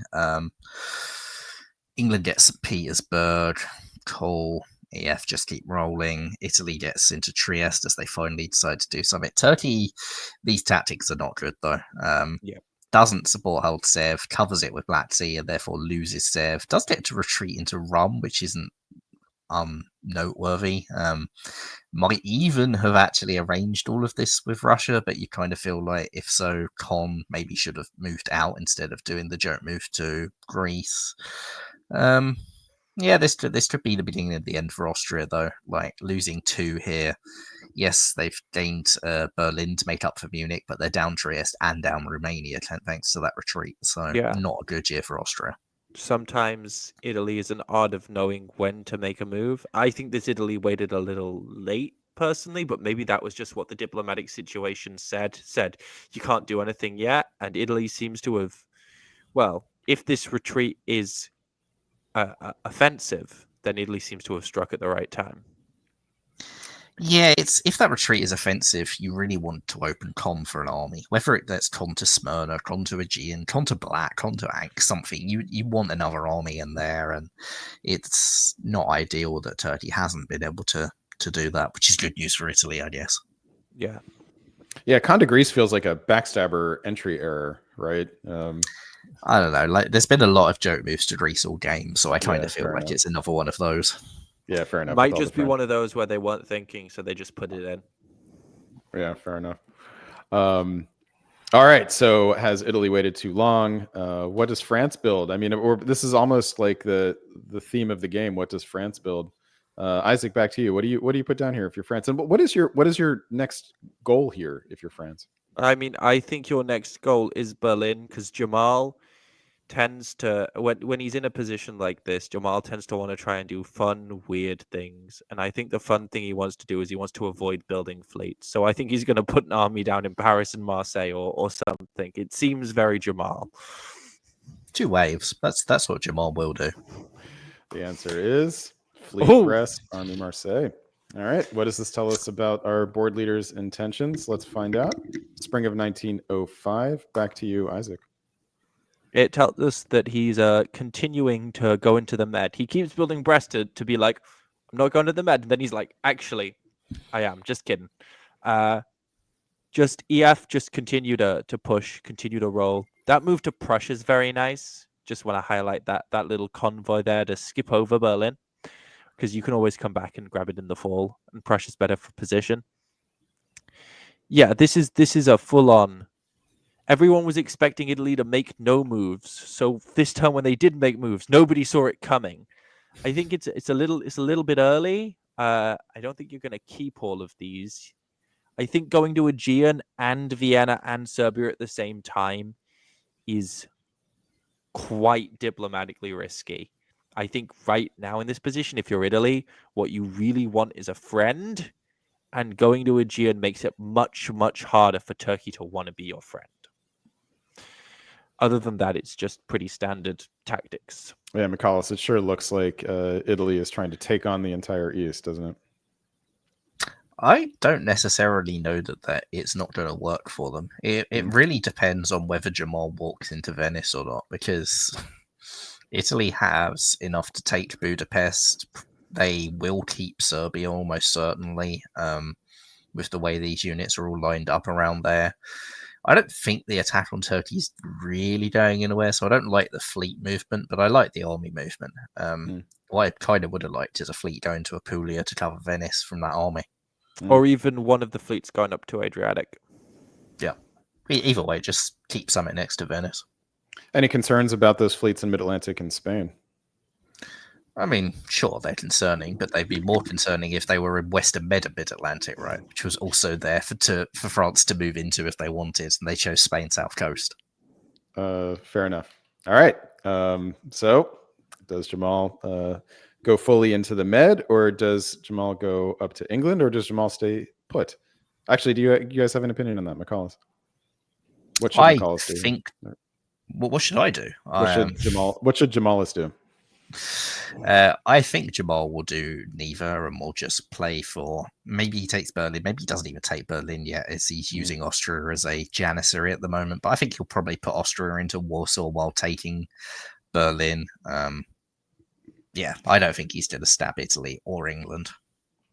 Isaac, I don't think he's gonna stab Italy. I think in this position with Italy, if Italy can guarantee Budapest, which I'm not 100% sure about, but if Italy is at least gaining enough that I think you're not getting a lot out of stabbing them, especially with those fleets, that it's relatively easy for them to turn around. The stab on England is a little more tempting. You can probably get away with a walk into London and come up to Irish and Mao, but I don't think Jamal does it. I think it's more viable, though. Right. And I think that Jamal was going to like Bohemia Tyrolia here as moves, which I think would not surprise me if that's where French armies go. All right. And the answers are? Venice. Oh, into the Med. Isaac, tell us about it. So, yeah. Turkey moves back to defend against these Italian incursions. And Jamal does walk into Venice, proving that Italy's fleet movement's incorrect, army movement's correct, as McCarllis said. But they do manage to they're still building one. But I don't think Austria's going down anything, because they get into Warsaw and Moscow in a diplomatic coup right there. Unfortunately, they can't build any of those, but they do get to be in them. And yeah, Jamal just fully commits down into the Med as England continues to commit over in the Russian area, which I think if you're England at this point in the game, if you want to try and win, you have to try and go through Jamal, because I don't think you're going to get progress in the East. Yeah, let's we've been talk, a let's lot talk about about what. Well, we've been talking a lot about what Jamal should do. I think actually it should have been what Joshua should do, because Joshua's not really been playing in a path that has any sort of win at the end of it, right? Like a stab on France would have made a lot of sense, or at least negotiating either Berlin or Kiel for yourself here. Cool, you've convoyed to Livonia. Maybe you'll get to be able to take Warsaw or Moscow by the end. Maybe you'll even get both, but it won't matter. You'll still be miles behind France. This is just not a winning strategy. Yeah, what does a move like north to Skagerrak combined with the other moves tell you about what Joshua may be thinking here? But he's not playing to stab Jamal, that's for sure. Yeah. I think he's just trying to make himself seem as unscary as possible, but I don't know why. I think from this position you want to go after France if you're going to do anything. Otherwise, you're just kind of propping them up, helping them win. But I think he's kind of missed the boat on doing that already, right? Like this was the year to do it. He's only got 2 more years, and France is building. This last turn was the one. You had Kiel and Belgium. Yeah, Kiel and Belgium, or Kiel and Holland. Yeah. And you could, and you could get no, you would have to get it with the fleet, but that's fine. Or maybe you don't take Kiel even. You take Belgium, you walk into Berlin and pull the other fleet down, because otherwise France is just retreating to Berlin anyway. I think there's multiple ways you could go about things. But yeah, like the ship has sailed, I think, on England ever getting a good stab, because France is building and will get more Italian dots almost certainly. Yeah. And having fleets in Skagerrak, Bothnia, and Baltic, not where you want to be if you're considering moving against France. For builds, we get another army in Marseille. We get a fleet in Ankara now, interestingly enough. We'll see what that ends up doing. That's a curious build, isn't it? Well, it's because they want to shift them around and kick Italy out of the Aegean. Yeah. I think in an 07 game, it doesn't really. Yeah. It's the you've got the mindset that you need fleets to deal with Turkey, and that's probably why it's gone down. But it doesn't actually help you, because by the time you ever get that fleet somewhere relevant, the game will be over. Yeah, with only 2 years left. There's an argument that you can safely move it to Black Sea. All right, let's move forward here. Spring of 1906, McCallus. So France continues to pile forwards in the south. England continues to do absolutely nothing. This is just a question of how many centres does Jamal Blacardi end on. Yep. Currently sitting on 10 with an 11th now in Trieste and a 12th in Berlin. Tunis in the bag.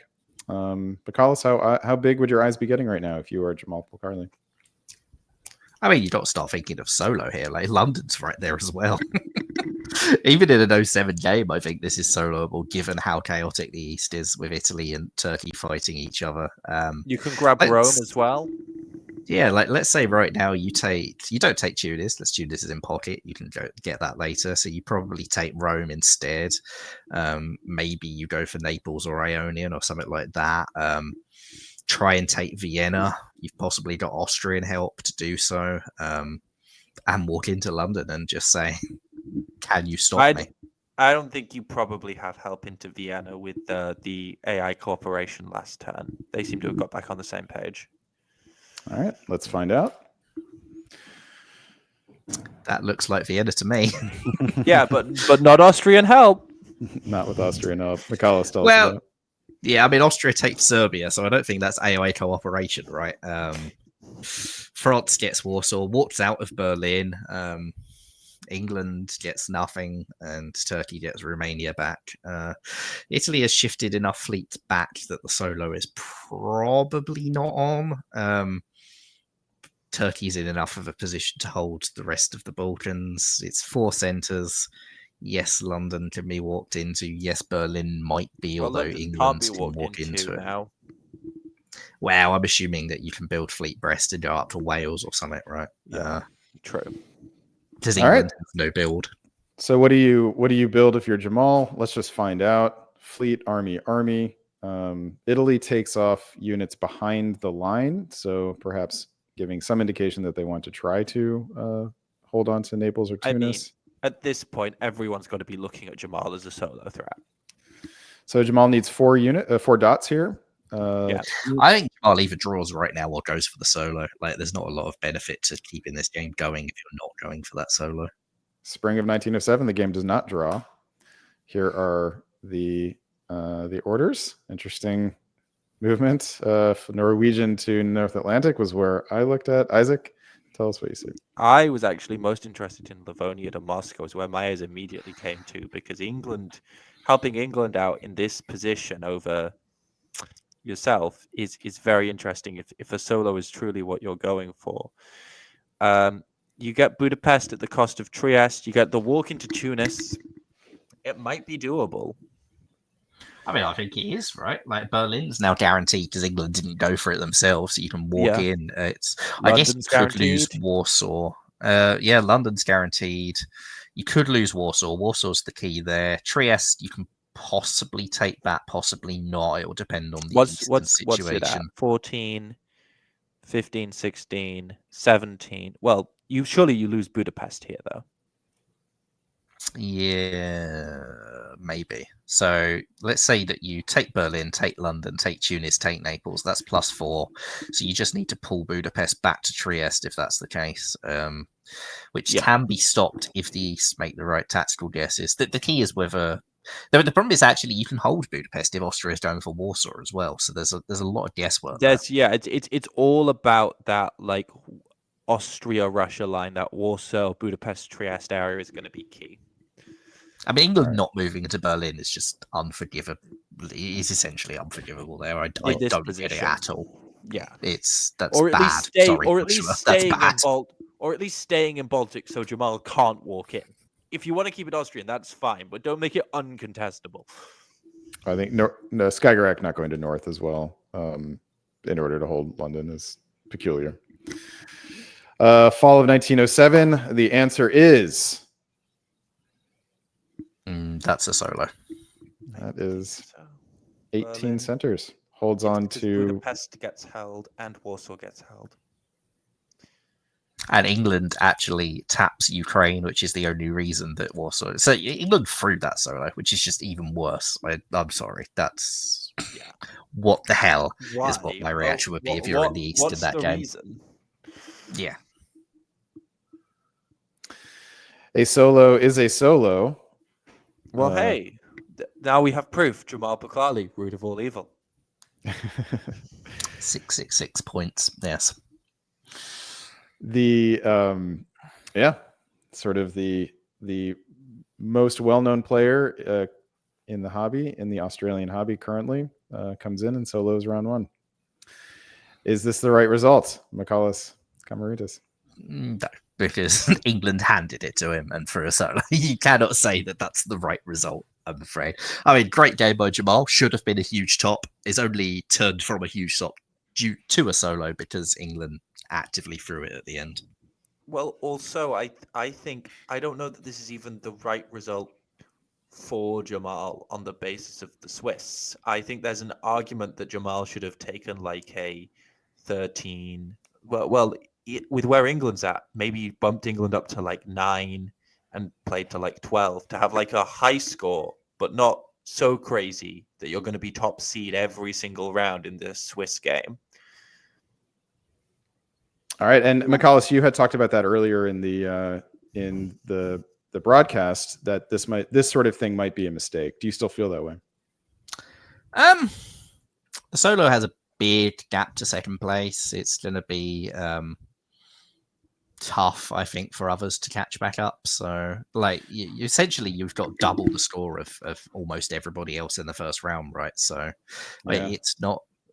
That's a big margin. Aside from Gavin, no one else is really in striking range. You can afford to have a bad game as Jamal and still win this tournament on that. You've now basically got 2 attempts to get a good score that will probably see you win the tourney. Yeah, let me see here. I'm not sure why Jamal's score isn't. Oh, because I hadn't actually shown the winter phase. Let's bring Ed Sullivan back to the stream. Ed, here you come. Here are the standings after round 1. Jamal Bukharli sitting on top with, some 80% more, 90% more points than the second place Gavin Atkinson, player he knows pretty well. Gus Cowan, Nancy Jin, Kyle Dean, Peter McNamara, and Max Wanjiro Banks round out the top 7, although there's a tie for 7th. So let's bring Shane Armstrong into that. Welcome back to the stream, Ed. You just witnessed a solo. Any quick thoughts on that? I mean, my only explanation is how many solos have we seen Jamal pass up? Like, he's right to take it. He probably told England, I'm not going to. Maybe he lied. Maybe he didn't. I don't know. But if anyone deserves to solo more, it's Jamal. So good for him. Yeah, Jamal passed up a solo in the first round of WDC and later came to regret it. And so my guess is, confronted with a similar situation, decided he's not going to make that apparent mistake twice. Yeah, it's not on Jamal that. It's on the other players for giving him the ability to do that, right? It's that there was Jamal played an excellent game. England did not. All right, let's move forward into round 2. This is the next day. We have a summary coming up, and we have Isaac up first here. Isaac, you're going to summarize. Oh, and McCallus is. I'm sorry. Ed, you know what? Let's switch the order up since Ed has been off screen for a while. Ed, why don't we have you do your summary first, which means McCallus gets a break. McCallus, we'll see you in a bit. It's a short break. A short break, McCallus. All right. And so, Ed, you're going to tell us about board 2C. Here are the players from board 2C. In Austria, we have that guy, Andrew Goff. In England, we have Eliezer Schwartz. France, Alan Thompson. Germany, Stuart Barton. Italy, Tristan Barrett. Russia, Darcy Morris. And Turkey, Robert Hillier. Darcy and Robert, again, guest commentators on last week's Broadcaster Brawl, sitting in Russia and Turkey together, although possibly with some intercity rivalry. Ed, talk us through this game. I will. The theme of, one thing to note, but I don't think it matters too much, is that Andrew and Tristan are again in the East. They were in the East before in a different game. They're just switched countries here for this game. And the sort of the theme of this one is Western Triple versus Air. And I wish it could be more exciting than that, but that's basically what we see. We see a DMZ and Galicia from Austria and Russia, respectively. Bounce and Black, which seems unusual for Australia. And everything's going fine. As we go into fall, now we see England committing north, France committing to Spain, but Germany doesn't get 3 builds. This is the only thing that's, sort of talked about. Originally, I looked into this issue of Venice to Trieste here, but it turns out it's all arranged. It's to get Italy an extra build, and that's what's happening here. And we just continue. Everyone starts going after each other. It's East versus West. In the fall of 1902, England takes St. Petersburg with the army. In 1903, Russia loses its fleet. AIR sort of shore up the line. Turkey's playing nice in the sandbox, is just hanging back. It's typically good for Turkey, but the line is getting locked, super quick. Fall 1903. The real question is, what's happening here with Sweden? Is this just England getting another dot here, or is England making some sort of move? And as it turns out, it was just everyone sort of moving. The line is sort of locked. Italy takes Spain, and they play games in Spain and Marseille. That's what essentially happens. Nothing exciting in the fall, except I think Marseille goes to Italy, and they're all just sort of trading. And then you see this move to Brest. Is anything going to happen with that? Let's see. Spring 1905, everyone advances to the line. Brest gets out. There's an army. The army in Piedmont goes to Marseille. This ends up being somewhat problematic for the Western Triple. Convoy to Apulia. Then another convoy. By the time we get to fall 1905, this Burgundy issue with Marseille getting an army in Marseille is problematic for the West. by the time we get to 1906, nothing really happens. They get into Burgundy, but Australia gets into Munich. So, we got an issue here. 1906, literally nothing happens. 1907. No. It wasn't the end of the game, but don't worry, nothing happens. Nothing happens the whole 1907. 1908, Andrew gets into Berlin, still holds Munich. You could just roll it through, and then and Turkey takes Greece finally. Turkey takes Greece at the end. He's like, I'm going to take one for my trouble. Okay, so obviously you were not happy with the sort of lack of dynamism in this game. Isaac, let's get some commentary from you. This is an argument for why when you're doing a Western triple, if you go back to like Spring 01 or Fall 01, when you're doing a Western triple, this is an argument for why you don't make it this obvious. With going to Eddie, with going to Norway, with going to Norwegian. Because at this point, the response of the East is instantly either we need to Eastern quad or we need to air.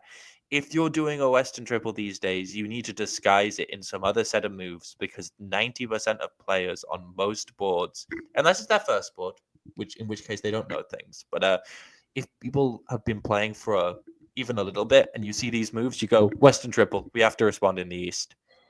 90% of players will do that. And that's why when you're doing a Western triple, you need to do it a bit slower or in a bit less of an obvious, more roundabout way. Andrew picked up on it early, right? He didn't know for sure that these were the moves, but I assume they were talking so much to West that he's like, go to Trieste, build 2 fleets, get out of Rome. I think he would have preferred Rome to Tuscany. But yeah, I mean, a Western triple can be countered depending on how cooperative you have a Turkey in this situation. They had a very cooperative one, and it didn't advance. The argument is if you have a Turkey, because they got to the line pretty fast, right? If you have a Turkey who's uncooperative, you just murder them. Because you have the space to do that, because you only really need 3 or 4 units to be able to do that, and you generally have that spare, at least in the early game. So let's take a moment and just talk about what else could have happened here to make this game more interesting. So Isaac brought up the point that an obvious Western triple will trigger some kind of cooperation in the East. Was that like the end of the game, or Ed, what would you have liked to have seen happen, presuming that you agree with Isaac's point? I agree with what Isaac said. Okay. I mean, first of all, England still topped. So someone in the West came out ahead, right, at the very end. And so I think as a player, what you have to think of is sometimes a Western triple forms because people are just non-confrontational, right? I don't want to fight either France or England or, if you're Germany or, you insert the country here. And so this seems to be a non-confrontational way of going. But I think what you have to consider is what can I as a country do to maximize the centers that I'm playing with to go. And at some point, the problem is when it becomes so locked, disentangling becomes very, very difficult. And then people are afraid to make moves because they think the other side will just take advantage of it. And so it's too late when everyone's at the line. You have to go earlier. Yeah, or the other option is you go risky. I mean, the East was a little too collectivized here. I think having a friendly Turkey is part of what killed this game, because I think if you have a dead Turkey, there's a reasonable chance that as one of the West, you can go to one of the air and say, "Hey, I really, really want to stab someone. So you stab Austria and I'll stab France at the same time." Or vice versa. I think it's it being 4 powers in the East that really sort of locked that dynamism out, because nobody in the West really has the opportunity to go to the East and say, "Hey, stab this other person," because nobody in the East is really big enough to be able to do that effectively to the scale that would be needed based on how the West was operating. except maybe Turkey, right? This is my point. This is what I think. All This right, Ed, game has go the for it. wrong conclusion, right? The right conclusion here, I think, is for either draw votes to happen and Turkey just to veto them. And then when you get to 1907 time, it doesn't matter if the line breaks. It's just like start grabbing dots. Everyone's up.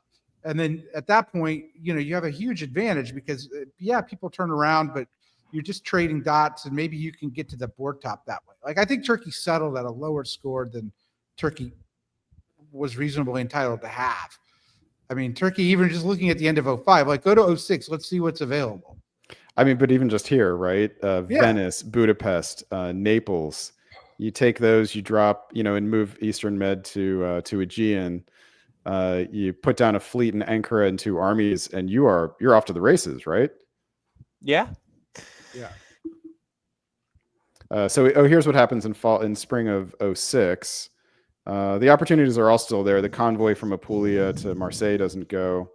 And so fall of 06, they just try it again. Gosh, is that right? Yeah.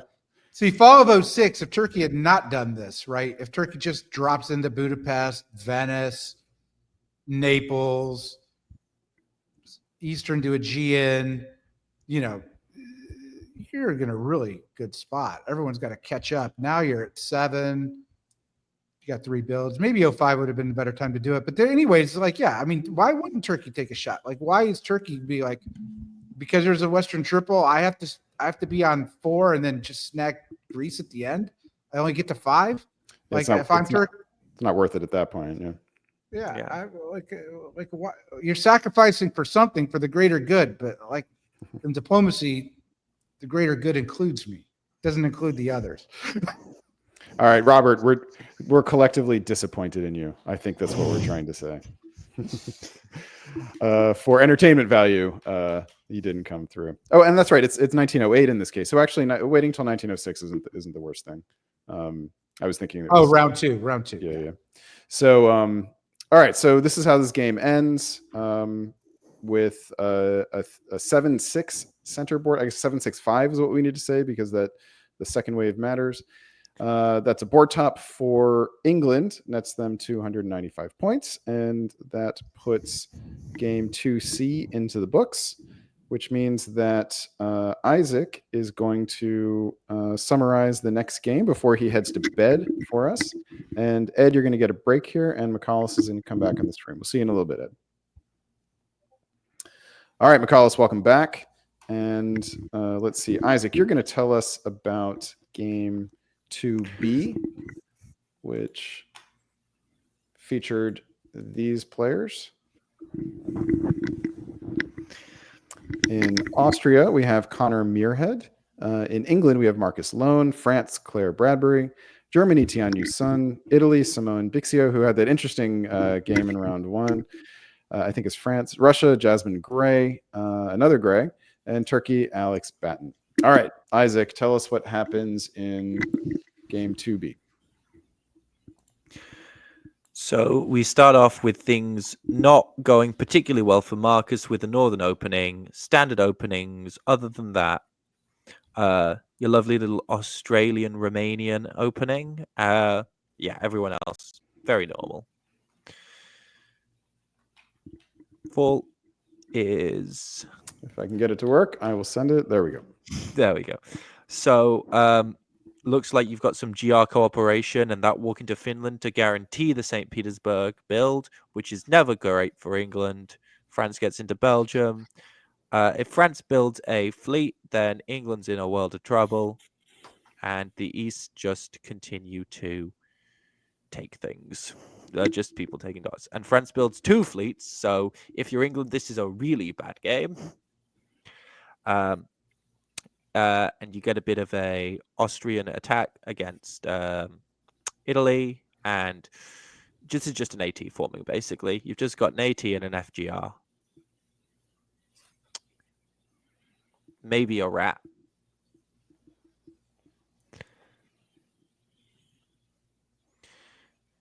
Yep, then FGR continue advancing against England with a little bit of Russia pivoting here. And then just loses Albania. The East still figuring out what they're doing, but no, pivoting a little to IT here. Turkey hasn't fully decided on its side. North Sea breaks, North Atlantic and Irish, so England's basically dead. Russia gets into Denmark in a way that I think probably wasn't arranged, and Germany picks up Belgium.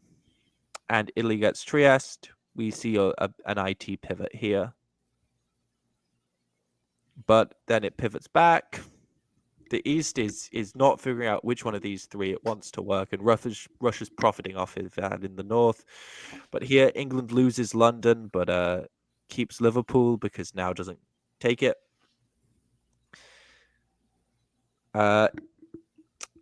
Liverpool does fall this time, and I just wanted to highlight a little move here. I really like this convoy over to Spain because you get the army there, which is a nicer position.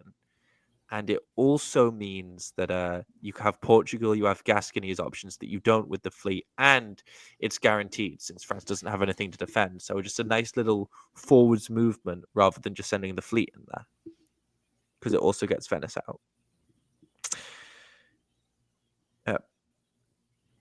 The East is still a bit of a mess. Austria's attacking Turkey now. They all just seem to be dot grabbing. I haven't seen the negotiations, but that's how it looks from board state. And Italy gets into Marseille, but Turkey gets into Apulia. So FGR still just continuing to go.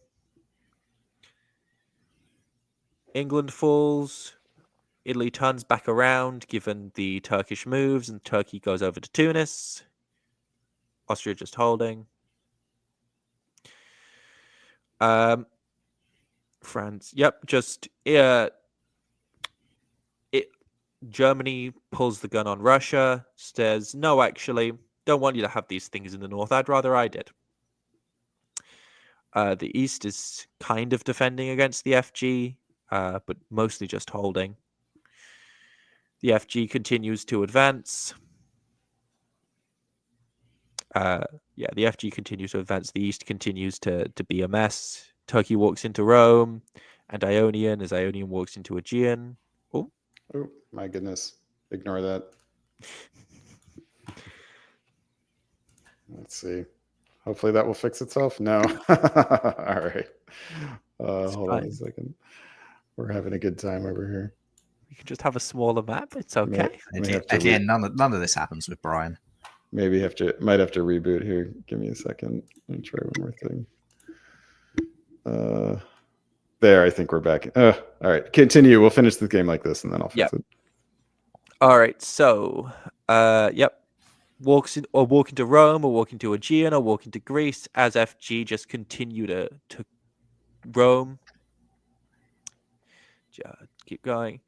Yeah. So, attempt at St. Petersburg. Just FG getting into position to take more dots here, as Turkey tries to sort of scramble for the top. But it will be to no avail, as will be seen in the fall. In the spring of 08, Turkey gets into some more dots, but France decides that actually they don't want them to have those dots. And Germany gets up, France gets up, so... France takes one of Germany's dots here. Presumably by agreement, because I think they got Warsaw, Moscow, and St. Petersburg there. Wow, quite a nice result for Tianyu Sun. McCallus, what do you think about this late rising FG? I think they played pretty well. I think that the East fluffed their lines on multiple occasions, and FG punished effectively. So great play from Tianyu, good play from Claire as well. I thought that Claire had held off from attacking Turkey maybe 1 year too long, but actually it worked out really nicely. They got the extra year of fighting between AT, and that's what allowed Claire to walk in and get centres like Venice that probably she didn't have any business really taking. So it's smart pacing from Claire on that front. Tianyu, focused on England, didn't care about Russia early on, and then turned around and devastatingly stabbed them. So yeah, good play by the both of them. And Alex played an interesting game in the East. I think all of the players in the East had interesting times, but I think it's a fair result that FG were the ones who came out on top. Yeah. To me, this is a story of the importance of timing your stabs, because there was a stab in the East sort of every other turn. And when you're doing a stab in the East every other turn, it's not really a stab at this point. You're just kind of fighting. And there were a few sort of turns of working together, but the stabs were never sort of well timed, unlike the French stab into, if you can call it a stab into the Mediterranean, and the German stab on Russia, which were both perfectly timed to sort of get them out when they were facing maximum pressure and the other side was facing minimal pressure. Yeah, it was an interesting contrast with the game we saw before. Like the game before with the Western Triple in the air, it was a complete lack of imagination. And this game, there was perhaps a bit too much imagination in the East, and you're kind of looking for a nice little middle ground between the two of them. Imagine less. Yeah. All right, I need you guys to help me out a bit longer because having trouble getting some cooperation from the software here. Well, while you do that, I'll throw in a mid recording plug of the upcoming events, which are for the Australians, which are the Snake Pit, which is on the 29th this month. So I think this upcoming weekend, indeed. There's a Snake Pit on the 27th of July. Virtual VDL, Virtual Diplomacy League, July 19th does also have a date for you. If you really, really want to play face to face, then I'm afraid you have to wait until the Cane Toad Classic in August, or just like go to Europe or North America. It's not that far. Just get on a plane. Come on. It's easy. Yeah, I think the next face-to-face tournaments coming up in Europe and America, we have the Armada Regatta for the Denver Hobby and the Norwegian Diplomacy Championship, which are both on the same weekend. I think Regenscon is technically first because it's this weekend. That's true, yes. And then the French Diplomacy Championship. Although by the time this broadcasts, if you manage to get to Regenscon from Australia, I'm not sure how much game time you're going to get. That's true. But the French Championship is early July, July 12th to 14th. Yeah. And yeah, the regatta and the Norwegian Championship are both on the weekend of the sort of 25th to 27th of July. And after that, we have my own tournament, the Summer Classic, for a virtual tournament on the first weekend of August, which all of you should go sign up for, no matter where in the world you are, because you will have rounds that suit your time zone. I can guarantee it. Yes. Yes, we will give you more opportunity to plug that later on. Also, for anyone out there, we have in the distance Weaselmoot coming in early October, which is doubling as North American DipCon. So registration is currently a bit low. So this is a great opportunity to come win a major tournament if you want to do that. Brandon, if you're plugging North American DipCon, you know I got to plug European DipCon in Leiden in the Netherlands from November 7th to 9th. We can't only plug one DipCon. I don't know what APAC is, or I would plug it as well. That's true. I don't think they've announced a date for the Australia Pacific DipCon yet. Okay. Isaac, was that the plug, or do you have more to say? No, that was the plug. All right, early November, early October. November 7th to 9th in Leiden in the Netherlands, and October some dates in Chicago. Europe and Leiden is a 15-minute trip from Amsterdam Schiphol Airport, I believe. Yeah. So given how big an airport that is, you don't have any excuse for travelers to not go. Correct. All right, back to the tournament. We do have some technology cooperating again. I may not be Brian Pravel, but I can get it working eventually. Very briefly, this is a game that we do not have Backstabber links orders for, so this was not sandboxed. This one featured the tournament director, Jason Gray in Austria, Zindy Liu in England, Jonathan Morris of the House of Morris in France, Henri Gray from the House of Gray in Germany, Kieran Gill in Italy, Yibo Zhu in Russia, and that guy Brandon Austin in Turkey. Brandon was playing 2 boards this round. The tournament rules stipulate that only 1 board per round can count for a player's score. And so we will have to wait and see. We will cover one of the other game that Brandon was playing, and we'll have to wait and see how he did in that one to know whether this game will count. But I can show you what the final center counts were and scores in this game. We had a 3-way tied shared board top between Jason Gray, Henri Gray, and Brandon Austin, netting 255 points each. All right, with that, that brings to a close our summaries for round 2. We have 2 games to cover in long format, but we are going to give Isaac Jukes, who is joining us from Great Britain, but observes normal sleeping hours. They said I had to show up at work tomorrow. It was very rude of them. I said, "Can I have the day off for diplomacy without putting a holiday in it?" And they said, "What's diplomacy?" And at that point, I knew I had to change jobs. But you haven't done it yet, so you still have to show up for work yet. tomorrow. Yeah, correct. All right. So get working on that and find a new career that suits your diplomacy lifestyle, or just become a vampire by getting bit by Michalis. That's what I recommend. Some people say that sleep is needed, and I say that's what daylight hours are for. Isaac, thank you for joining us, especially upside down in honor of the location of today's tournament. Thank you. All right, get some sleep and have a good one, and we'll see you on the network again soon. All right, that means Ed Sullivan comes back to the stream. Ed, welcome back. Hey. All right, we've got 2 boards now to cover left from round 2. We're going to start with board 2D, which is named after Francis Donald Green. And here are the players who appeared on board 2D. Jacob Lear in Austria, Arden Goff in England, Sean Coleman in France, that guy Brandon Austin we just mentioned in Germany, Dominic Stevens in Italy, Cody Miller in Russia, and Stella Walter in Turkey. So you can see from the placement, these are all players who placed between 21st and 28th, although we have a 33rd place player sneaking in there, Dominic Stevens. So this is the 4th board in this Swiss pairing.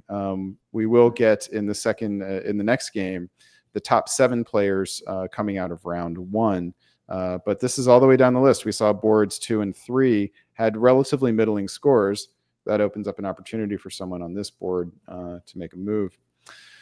All right, let's dive in here. Ed, we'll put you on play-by-play first since you just had a break. And let's see. Here are the... Oh, that's not Different right. Names. That's not right. Different names. That's not the board we want to see. That's the board we want to see. Here we go. Spring 1901 orders. Ed, tell us what you see. Looked in the East first, and I see the Armenian fist bump. Cody has had some good results, so he's one of the players I'm watching here, as well as Dominic, Brandon, and then whoever else we see. In the West, we see this bounce in Burgundy, which if you go look at Nicolas Sahugay's games, he does this move, or at least in years past, a lot. And so it protects Burgundy, but takes you out of the Belgium hunt. And he'll leave that to Germany and England. Standard moves by Germany and England here. I will note the move to Tyrolia is interesting. Chris Brand, interesting. We've seen that now a couple times in this tournament. So we'll see what Italy does with it. Certainly can't go to Munich. Well, it might go to Munich, but not with French support, given the bounce in Burgundy. And fall of 1901. Instead, Italy goes to Trieste, and it's a loan to go to Aegean, and of course that didn't happen. So I think we definitely see this RT happening now. That's part of it. I'd be interested in Michaelis's view of a Trieste loan when you think there's an RT. Meanwhile, is it or is it not a Western triple? Right? We see a bounce in Sweden. And we see Germany get 3 builds. So put that in the plus Western triple column. I mean, England here doesn't put the army in Norway, puts a fleet in there. The Mid-Atlantic doesn't go to, I guess had to, because of the way things were arranged, had to go to Portugal, and there's a army in Spain. But it's feeling pretty Western triple-ish to me. despite this England move. Yeah, I mean, what we heard Isaac say before about how you should be disguising your Western triple so the East doesn't immediately react, and maybe that is what's going to be happening here. France is probably the least habitual so far. England can very easily go Barents Sea and into Norway in spring. France, if they don't build Fleet Marseille, is going to have a tougher time going into the bed. If they do build Fleet Marseille, how are they going to explain it? It's going to be interesting for them. I think they're going to have to be a little bit committal in their builds phase if they are doing a Western triple. I think what you said before about the Trieste loan against an RT, I don't mind it. I think that it's very short-sighted of Italy to gut Austria if there's an actual RT where Turkey's coming into the med, and it's quite hard for IT to cooperate from this position already. But it is notable that Turkey hasn't freed Smyrna for the second fleet, and I'd feel more comfortable if Turkey was putting 2 fleets down if I'm Austria, because at that point, there isn't IT cooperation. It is just going to be a war, and you're less worried that Italy is going to cut a deal with somebody else. So are you reading IT here? Maybe. I don't think so. I think it's just inefficient play. Like, Turkey is going to have to build an Ankara when they should be building in Smyrna, but I don't expect to see a sudden IT coming out of this. You're just always nice sniffing. You're just always sniffing for the IT. I'm always sniffing for the IT, and I'm also it's the alliance that scares me most as Austria. And Ed's question was like, what Austria should do, and if there's potential IT cooperation, then Austria shouldn't be doing anything that helps Italy. So what Austria will be looking at, or should be looking at, is making sure there's not IT cooperation, right? Like, sure, a wintergreen is also a problem, but a wintergreen is more of a delayed problem, and IT is a right now in your face problem for Austria. I'll use this as a slight teaching moment. I actually think Brandon's in the West, and we know Brandon likes the Western triple. And so maybe it is a Western triple, but if you're Germany faced with this demand for a Western triple and you don't want a triple, many times I'm like, okay, I need 3 builds. And then I just go to one or the other and say, okay, now let's attack the other. I've got my 3 builds, and it's harder to attack as Germany. So you can leverage that sometimes as Germany. You don't always have to just follow what EF say. Yeah, you've got a lot of ability to just drop 2 fleets right now as Germany, right? Like, yes, Sweden, you might have a problem with Russia. Do you care? Maybe not. Like, this is a very good position to just rock on a quick FG, especially if France is going to put Fleet Brest down and go after England with you. On Turkey, you lamented not being able to build in Smyrna. Would you have wanted to see Smyrna go to Ankara just in case this bounce happened, or is this a matter of like doing the investigative work to see if the bounce is likely and then making adjustments? I think it's just the better move, right? No matter what. Yeah. Like, if you're pulling the fleet out in the first place, then you need to be making sure that you can put 2 fleets into the med, because the moment you pull that fleet out and signal that you're working with Russia, you can assume that AI are against you. So you need to be able to put down the second fleet to deal with the fact that AI will be against you. Yeah, even if you think you've convinced Italy not to go to Aegean, just assume that they are, basically. Yeah. Maybe another teaching moment, but just roll one back, because I think it's, as long as we're doing this, we might as well say things. There's no reason for Bulgaria not to go to Romania here. None. If you're Turkey and you're even if you're working with Russia, you still don't want that fleet in Black Sea. You don't want that move to go unopposed. And you tell Russia this is what you're doing, so so that move is sort of forced. Yeah, and they get away with it here because Russia doesn't go to the Black Sea. But your point is that it's just good practice to it's good alliance hygiene to force the issue. Trust but verify. Indeed. Winter 1901. We get 3 builds from the German Brandon Austin. If this is Western triple, what does Brandon build, McCollins? Fleet Kiel, Army Berlin, Army Munich, right? All right. So you were hoping for that Army or Fleet Kiel just to throw a spanner in things and make. I'm hoping for 2 fleets. I think that's what should go down. Knowing Brandon, it might be 3 armies. So we'll see what happens. All right, and the answers are Fleet Kiel. Oh, yeah, you had said Fleet Kiel. I meant Fleet Berlin as well. All right, so we also get a wave from Sean Coleman in France to go along with an Army Paris. So that does not feel Western Tripoli. I think you at least want 1 fleet, probably 2 if you're Western triple. And we get fleets elsewhere. A fleet in Ankara, probably not a surprise, but not in the place where you want it to be. But an interesting possibility now for a shift of direction from Stella Walter, if they want. All right, let's move forward here. Spring of 1902, McCallus. All right. So, yeah, France had essentially signaled that I'm not going to Western Triple with those builds, which means that the EG coming out as a result is not a surprise reaction, because if you were hoping for an FG, you would have had to build a fleet. And if you were hoping for an EF, you probably still should have done something other than wave, because England doesn't like the wave. So yeah, EG forms, EG drops to Channel, drops to Wales, and we did see a pretty strong Germany and a good start to an EG for those two. The East, meanwhile, Stella now circles those fleets around to get them where they really ideally would have wanted them to be already, and as a result loses Bulgaria. Italy gets into a GNC as well, so a very nice turn for Dominic, who also backfills Serbia as Austria takes it. So we're sort of seeing maybe a delayed key Lepanto, and they might even keep Serbia in this position because Romania's there and Russia. It looks like they're probably going to make some sort of play on Romania, but whether they get it or not is not particularly likely to work this turn. So Italy could be really in the driver's seat in that AI. I think just a quick commentary. I think it's a mistake for Germany not to take Ruhr. So now there can be, another brace over Burgundy and allow France to cover Brest. So, you need to line up those armies. I know that he may have been worried about Belgium. Obviously, he's supporting Belgium, but just a point to think about. I mean, why are you worried about Belgium, though? Like, you think it's going to be an EF against you? Unlikely. Yeah. It doesn't feel like that's the thing to worry about. Yeah. If so, then you just get to retreat Belgium to Holland. No harm done, right? So. All right. And let's move into fall of 1902. McCallus?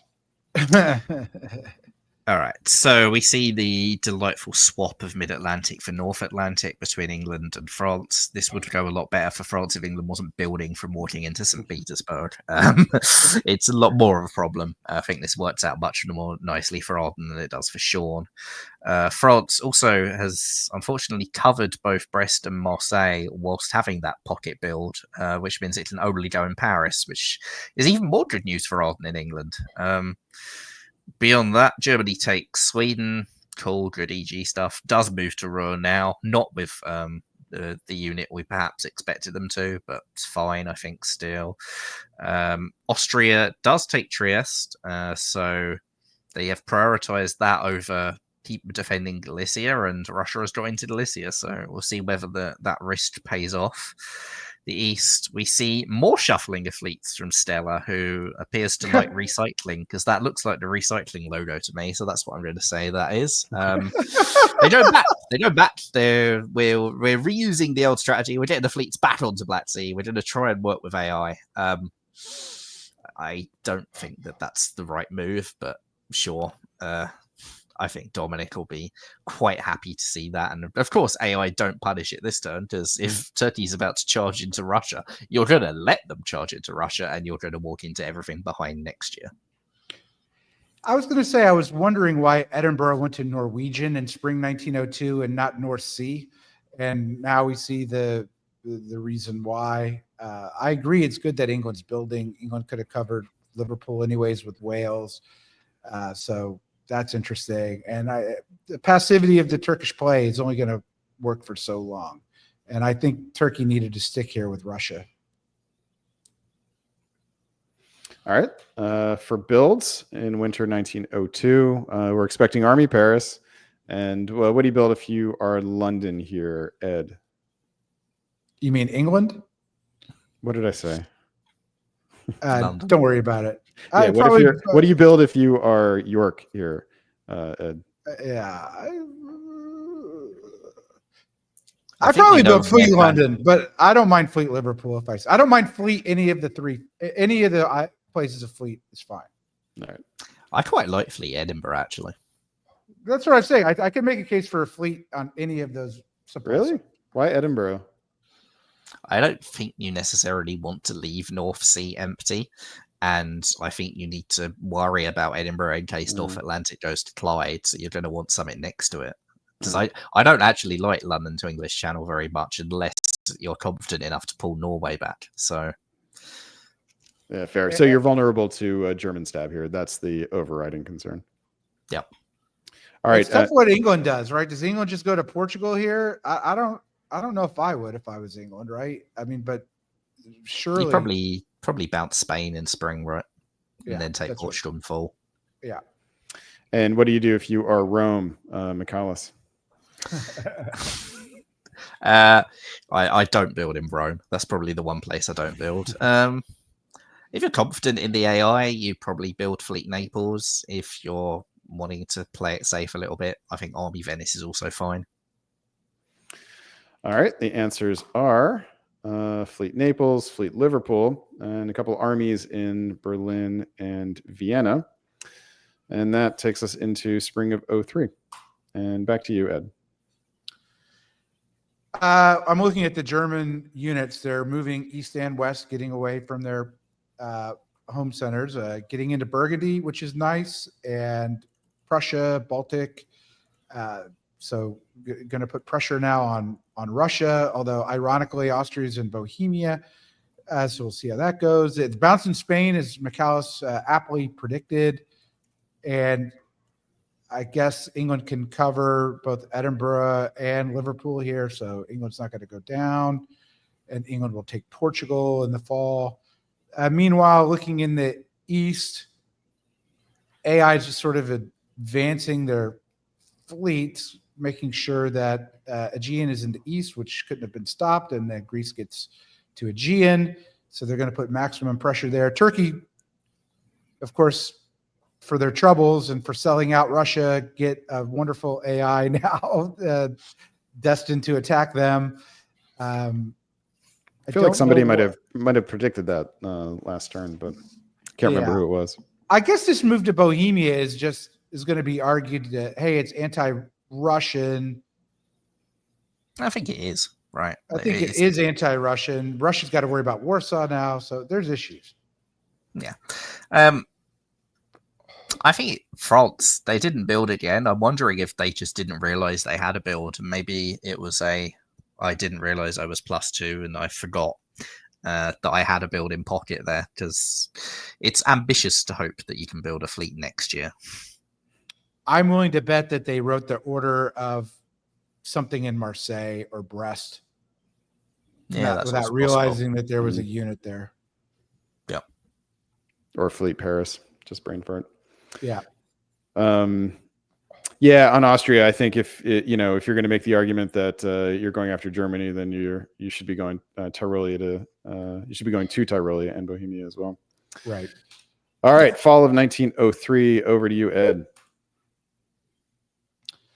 Germany forgoes Warsaw for Livonia and moves Baltic back to Denmark. If I'm England, I'm having a whiskey tango foxtrot moment here on that particular series of moves. But on the other hand, they do advance to Picardy. They do advance to Burgundy. I guess they realize keeping Russia alive is probably the best thing for them right now. England does take Portugal. France reads that Edinburgh and Liverpool will be covered, so decides to go to Norwegian. It's going to be annoying there. Nothing's in the North Sea. So the raider is causing problems, but France will not, if I'm reading it correctly, won't have a disband, right? Because they didn't build the last time, correct? They'll actually have a rebuild because, they've lost one. Have had Picardy blown up. Could rebuild it as Fleet Brest if they wanted. Yeah. Meanwhile, we see an Italian expedition to Western Med. I wouldn't be surprised if this was asked for by France. The convoy from Tunis to Smyrna fails. It looks like Eastern Med. Yeah, Eastern Med it got braced, so it didn't work. And so none of the Turkish centers fall. And the only thing of note is Galicia being lost to the Vienna unit and not Bohemia here. Yeah, a little bit of impatience by Italy there. I think that the traditional Lepanto to Syria was very, very on. And given the Turkish play so far, I'd have been surprised if that had been blocked. So I would have been very tempted to do that. You're in an AI, and if Italy wants to not be vulnerable to Austria later on in the AI, they need multiple units in Anatolia anyway. Otherwise, Austria always has the upper hand for the stab in that region. So I like getting the second unit over there. Yeah, I think I'd have gone for convoy to Syria, and Austria tries to take Con. Something like that would have been more tempting to me than this hopeful punt on Smyrna. I think that's right. I think Syria almost had to be opened there for Italy. Yeah. All right, and that takes us into winter of 03. We have build by, I guess it's technically a rebuild from France, and a build from London in England. Is that the right way to say that? We get a fleet in London and a fleet in Brest. And is that a little bit of a surprise, that fleet in Brest, or is it kind of well, once they called Picardy, it kind of signaled that that's what they wanted to do, right? Because they could have retreated it to Brest. Yeah, although, Peter McNamara showed us that you can disband and then rebuild what you would have retreated anyway. All right, let's go into spring of 1904. Down to you, McCollis.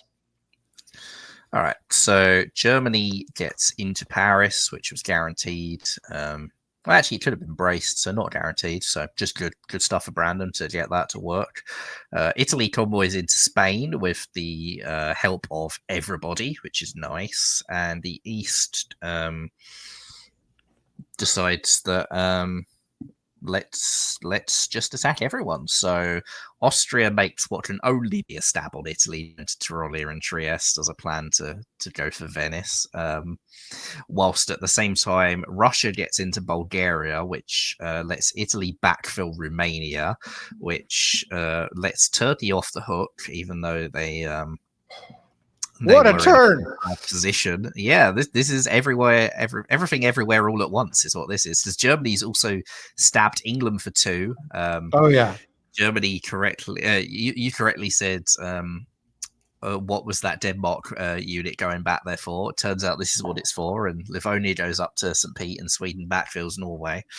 Some very sneaky play to make sure that England's attempted self-bounce in North Sea didn't work. Nice hostile support there. The problem with that hostile support is that England will now walk into Holland, which has nothing next to it. So, yeah, everything everywhere all at once. Ed, do you like this? Yeah, I'm trying to figure out. Yeah. Yes, I do. I do like this. If I'm Germany here, I mean, his enemies are giving. I mean, Paris is gone. Spain's got. What really is France going to do to you? And now England is sort of, on the run. I like it. Yeah. It's we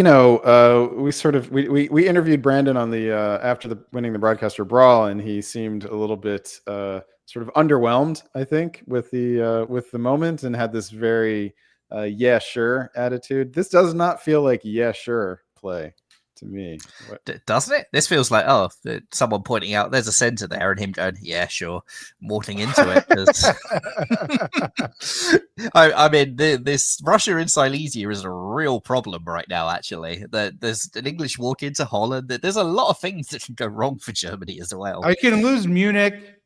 English can walk into Holland, but I kind of think Brandon likes all that. It's like, we'll just trade. It'll be fun, but, just do that. I mean, it's this is okay. There are different shades of yeah sure. There is yeah sure if it happens. If you guys want me to win, yeah sure, I'll take it. This is yeah sure, if it's there, I'll take your dots. It's the other thing is the factor on that broadcast brawl was Brandon the chaos agent, and I want to do things because they're a bit chaotic, and that turn was very chaotic. So It was That's the chaos all Brandon Austin mark. Yeah. there were Brandon Austins all around the board here. I mean, I suspect Chiroli goes to Venice, Trieste to Serbia here. You know, I think he's not going to attack Munich here. There's probably a guess over Munich, right? You know, Silesia will do something. Munich versus Berlin, you're saying? Yeah. I mean, Austria's stab on Italy's got a big problem in that what's probably going to happen here is that Austria's going to stab Italy, which already you want multiple fleets to work. And in fact, what's probably going to happen is his only fleet could get blown up. So this could go a problematic turn for Jacob if he doesn't work out how to keep that fleet alive here. There's a lot of stabs, but not a lot of great position for anybody. I mean, that's. Yeah, I mean, Germany has some nice. There's some really nice aspects to their positioning here, but some real problematic aspects too. One that's maybe flies under the radar is the fact that I can actually cover Berlin and Munich because Burgundy is there and potentially available to do something.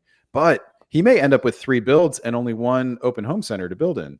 You know, if he covers both Berlin and Munich and Silesia doesn't go. So there's a lot of guesswork here for Brandon, and let's see. And England can convoy to Holland as well, right? Yeah. Unless France is going to do something about North Sea, and maybe France is more angry at England and will reward Germany, but I don't know. The answer is yes. France is angrier, but some other stuff happens, and let's hear all about it, McCullis. So France thinks that Germany's going to take Brest with the army. That's the deal that Brandon and Sean cut there. So Brandon said, okay, you help me take North Sea and I'll walk out of Paris to take Brest, and didn't do it. Instead, England convoys into Brest, which is quite nice for them, and gets the retreat into Holland. So that's good for them. Italy does lose Venice to the walk-in from the Austrian, but somehow, with some very, very nice tactics, well done, Dominic Stevens, keeps Serbia by supporting the Russian in, which braces against the Austrian because Greece has been cut. That's delightful, and Italy will be building because they've kept rum. Russia, great deal for them because they're still keeping ball. I mean, it's 2 cuts. Greece gets cut. I mean, then there's the brace. I mean, it's really good by Dominic. Yeah, that's some of the best like individual tactical play we've seen so far in this tournament. That was really, really nice. Turkey, who had a sort of stay of execution given to them by this AI war, decides to let Russia into Black Sea, which is an interesting way to utilize that stay of execution. Yeah. Okay. So I think that turn went about as well as it could have done for England. Russia didn't want to take the guess on Munich or Berlin.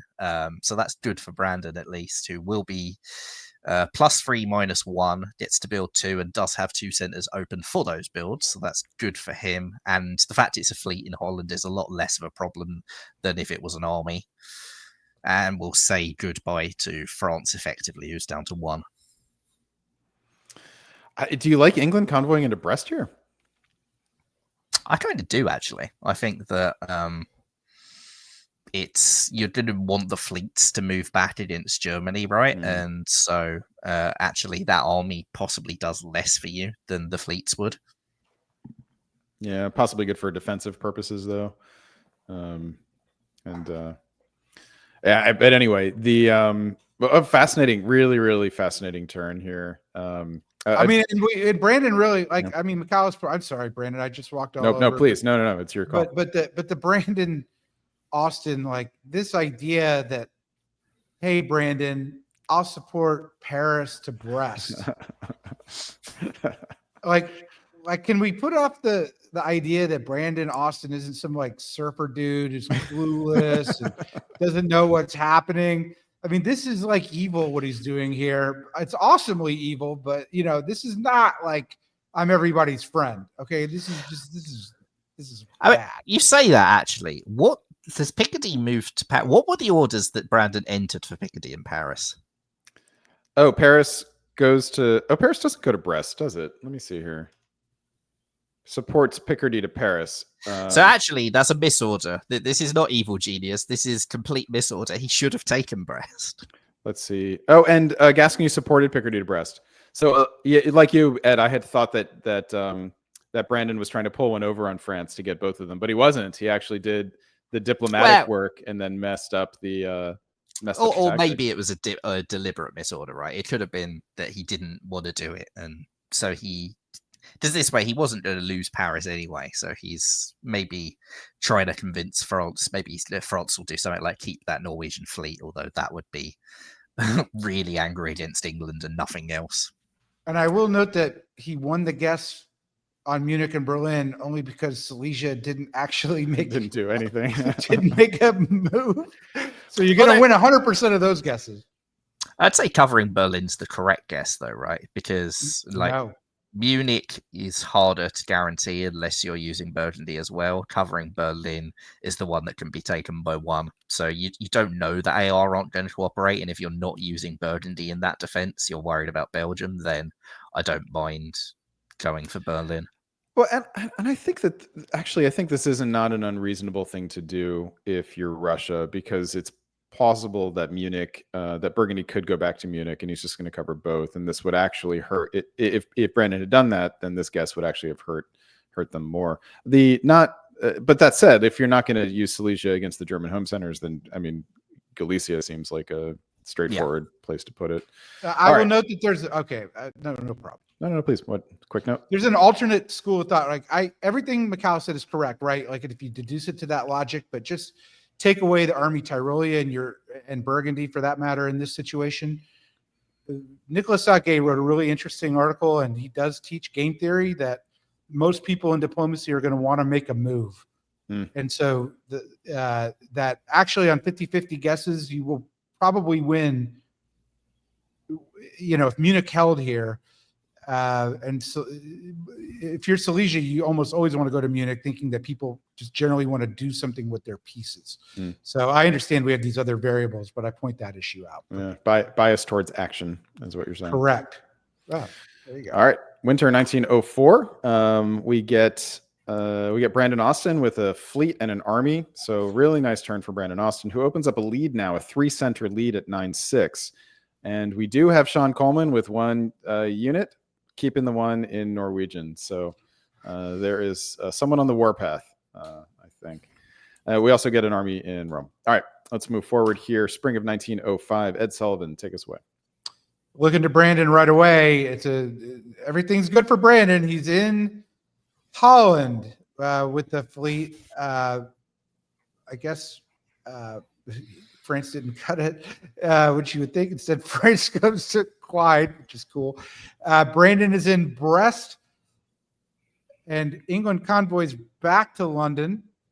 Interesting play you're allowed to do. Why put the army in there if you're just going to convoy it away? Okay. Yeah. I quite like to put the army in there. I really dislike convoy back if that was the plan. And then also Moscow. It's all cool. So he's at +3. And by the way, I note that even Holland didn't stay in Holland. Holland moved to Helgoland here, just like fine, but that's about as good as it could possibly go for Brandon Austin. As I look at England here's inexplicable play. Edinburgh doesn't cut North Sea because he doesn't care. Convoys back to London because he doesn't care about Brest. France has got Liverpool. Yeah, France has got Liverpool. That's right. Portugal doesn't follow up to Spain. What else can Portugal do? So that doesn't make any sense. So if I was Arden had a tough turn.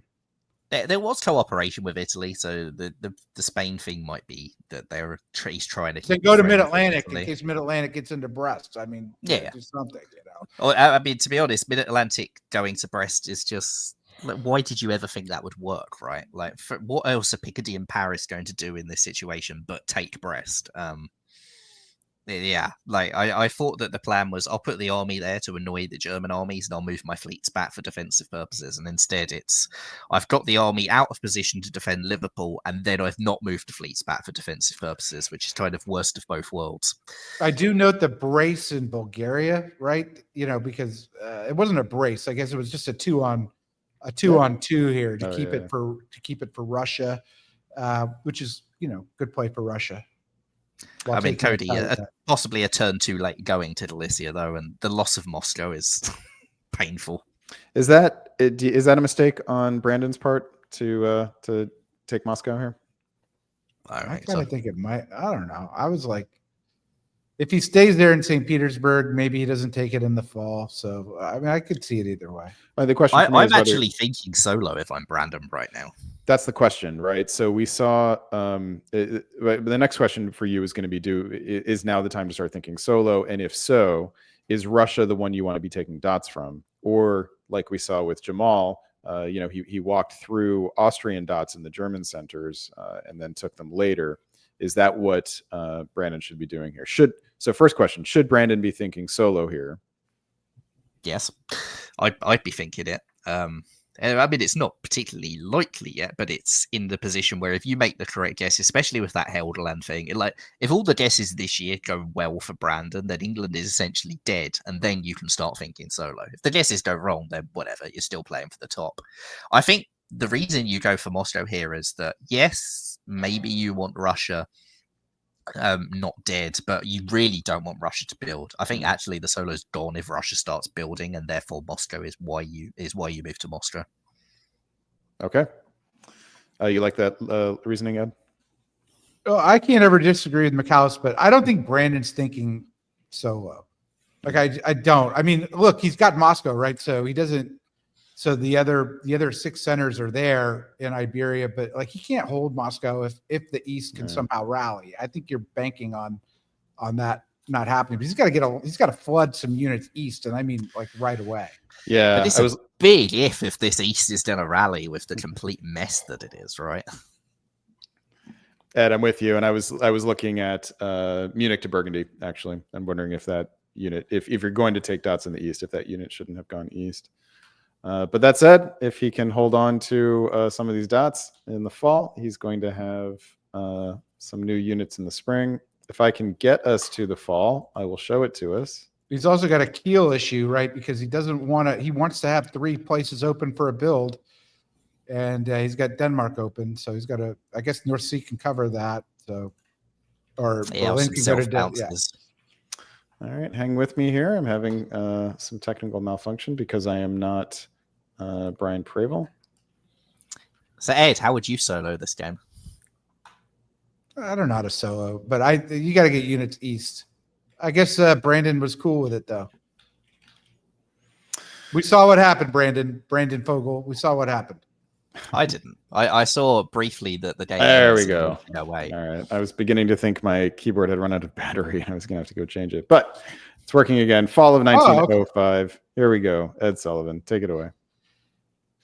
Ah, well, it's cool if Brandon's working with Russia here. That's the first thing I know. The first thing I noticed.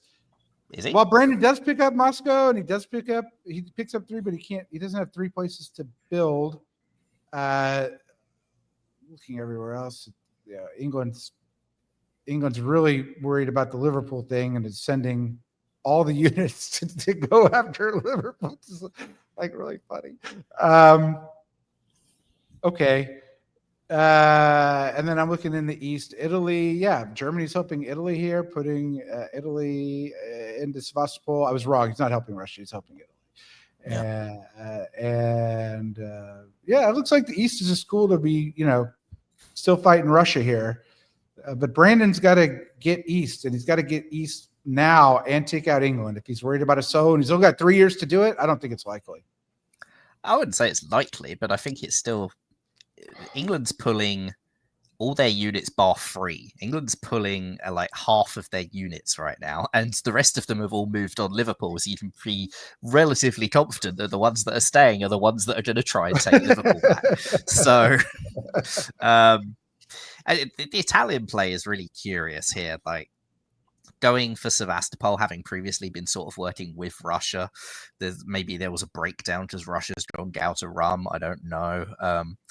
But taking a GNC from Ionian Sea is really surprising to me, actually. Like, yeah, you've got great position for the attack on Turkey that you had 3 years ago. You're in a worse position for taking Greece, though. Like, you're in Adriatic, so this isn't some sort of peace deal with Austria. So this is all sort of two different order sets that Italy has here. Like one of them that's okay, let's do the AI again, let's take Sevastopol, Austria and I can work it out. And then there's this unit that goes to Adriatic Sea that says, oh, maybe not. Yeah. Yeah, and it's tough if you're Brandon Austin to be leaving North Sea here. You could have self-bounced in Denmark and 100% that was the right move. Yeah. And move Norway to Norwegian, right? And then, if you imagine if he were in Norwegian and North here. All right, so as you said, Arden in England is pulling 3. We have Brandon with going up 3, but only 2 centers open for a home build, and only 2 home centers open for building. And in the south, we have Austria getting a build here, which is going to hamper Italy's attack on them. We get an army in Rome. Ionian Sea is not an important place to be, apparently. Apparently not.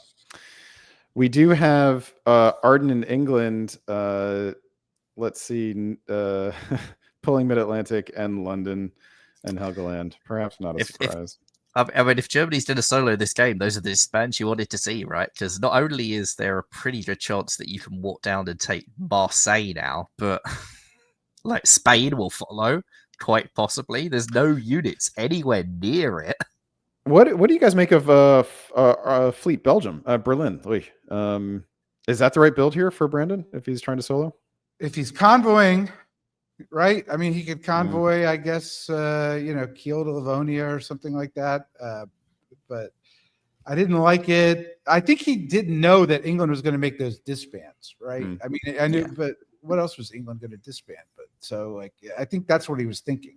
But I think he can work with it if he has to. But right now, Munich has to go to Silesia. He's got to shore up the east, I think. I actually quite like the idea of convoying east. I think that if you look at Brandon's position, what are the centers that he needs to take to solo this game? And so Warsaw, that's 13. Marseille is 14. Spain, 15. Then there's the 3 English home centers. That takes you to 18. It's right there. It's doable. To do that, you need to not lose Moscow and that area. So you need the ability to get extra units over there. So I actually quite like Fleet Baltic and then convoying over and making sure you can resecure that area, because probably you're not going to rush for 18 and make it obvious that you're doing that yet. You've still got 2 years. Maybe you wait until at least fall 06, spring 07 to make your big solo push. You want the East to stay as chaotic as possible. So slow playing a year, I don't mind. I still don't think it's happened. I think we're going to see Italy and Russia work here together. I think I got to see that, because Germany's dots are also Marseille, Spain. They're anti-Italian. So I don't think Italy's going to like that. So, but Germany might get unbelievable. What do I know? I mean, Spain and Portugal are the tough ones here. But we do have some surprising developments in the East. Down to you, McCallus. All right, so having put Italy into Sevastopol, it's now a surprise. We'll put Russia back into it, which does the job of keeping the chaos going. I don't mind it, actually. Fair enough. So you get Silesia. I don't like Berlin to Kiel. Like, that's just the wrong place. He's not convoying. Yeah, that's actually a lot worse than what it could have been. But other than that, he gets into North Sea and Norwegian Sea because, as we said, England is focusing 100% of their units on taking down the French. And it might not even work because if I'm Brandon, I'm probably supporting France to London here. Just because, why not? Yeah. And Holland has to go to Belgium here. You just have to do maximum speed to get fleets over, yeah? Or do you think it's more important? I agree. I mean, how does he think that England is going to somehow defend against him? Like when we've seen what England did, right? But I understand. He's going to take Warsaw. Yeah, he's going to probably take Warsaw. It depends what Austria does, but I don't necessarily. I think that Portugal is very ambitious if you think you're getting Portugal, and so what does that extra fleet necessarily get you? I think guaranteeing North Sea to make sure England pulls another unit is probably the correct play, actually. All right, that's spring of 1906. I'm sorry, did you cover the developments in the East? Not all of them. So AI are back together, actually. So Greece has gone to Bulgaria with Italian support. Adriatic pulls down to Ionian. Italy is going and making sure that Marseille is less easy to take, which is important for stopping the solo. But There's not any yeah. coordinated move on Germany, so I think that they don't care if Germany tops. They just don't want Germany to solo. I don't. Well, Germany can't take Marseille now, right? As long as Piedmont goes to Marseille with Spain support, Yeah. Can't happen.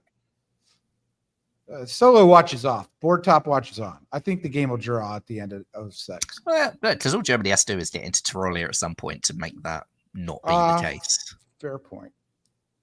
Well, if he gets into Tyrolia and Mid-Atlantic, then he's in good shape. All right. Fall of 1906. McCallus, tell us about it. I mean, if he loses Moscow, then he's in a lot worse shape. It's what I said before. Like, if he's still a solo, he can't afford to lose Warsaw or Moscow on the way. It's why I liked going to Baltic convoying over there, flooding that area with armies. Yeah. Doesn't even walk into Warsaw, instead is supporting himself to Bohemia. So this is solo over. Beyond that, yeah, does support France into London. Correct move. Force another English disband. Actually, I guess they're even for the year because they haven't lost Portugal, but fine. Yeah, pushes into Bohemia. Germany's going down one, yeah. Yeah, that's rough. Yeah, I mean, he's got an extra fleet. That doesn't matter, though, right? You don't need. No, he has a build-in pocket. Yeah, he's been one in the bank, yeah. That's true.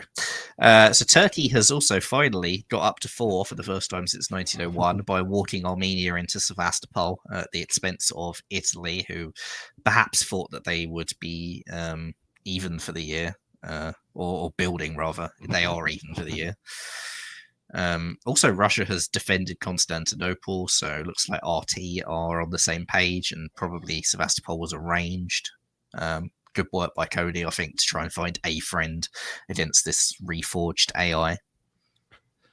I like how Black Sea is supporting Constantinople to hold here, but Armenia sneaks into Sevastopol. So I mean, Turkey's gonna, yay Turkey! Turkey gets a build. But yeah, and then Brandon thinking that there'd be a self bounce in Marseille was not going to happen. Vacating Burgundy is an issue. Yeah, Brandon's got to hang on to what he's got now. I think he can still do okay. All right, let's push forward here. Winter of 1906. Find some adjustments. Black Sea goes away, and now we get an army in Hank. That actually feels a little surprising. And we get another army in Vienna. So this is another impediment for a possible solo push that we now think is over. Spring of 1907. Back to you, Ed. Germany got into Moscow because I think that Moscow thought Silesia would go to Warsaw, and maybe it all bounces. It doesn't. So he's in Moscow. He's in Edinburgh. It's in the English Channel. So he's back. Now he's back in Burgundy. He knows that's important. And then just looking at the East, Italy sort of, leaving everybody alone. Turkey trying to help Russia into an Italian dot. Okay. Nothing important. All right, let's move forward. Fall of 1907. Tell us what happens. Big reaction from McCallus, Ed. What do you think? I mean, it's a little surprise. Well, the thing that I saw right off the bat here is Germany gets into Marseille because Italy decides to go to Portugal to take a dot off the person that you need to be fighting. Germany kind of won't, but okay, so that's good for Brandon. Not solo good, but Germany's also in Tyrolia here. Supports London, so France doesn't die, keeps Edinburgh. But yeah, that's an interesting play. What do you think about it, McCallus? I mean, I don't get it from Italy at all. If you're trying to do something about Portugal, you've got another year. Use it then. Now that you're in Piedmont, you could do that move in spring of 1908 and be in a nicely set position, and instead you're really not. But it's not the only weird move, because what on earth is Austria doing covering Trieste and Budapest? I mean, Germany could have walked into Vienna and Tyrolia there, and Solo Watch is back on if they somehow got Vienna out of this position. So there's some very curious orders going on there. I find it very funny that AOA have tried to disengage against Turkey, and Turkey's gone, nah, goes up to Black Sea, comes into Constantinople. You guys have screwed me all game. Why am I didn't do anything to help you? All right, so Brandon is +3, picked up, retook Moscow, took Edinburgh, and took Marseille. Unfortunately, with only 1 year left, is now going to have to sit with one of those in pocket. But is up to 14. Only needs 4 more. I don't think it's there unless it's thrown to him now. The problem with England having just been stabbed for Portugal by Italy now maybe has a reason to throw it.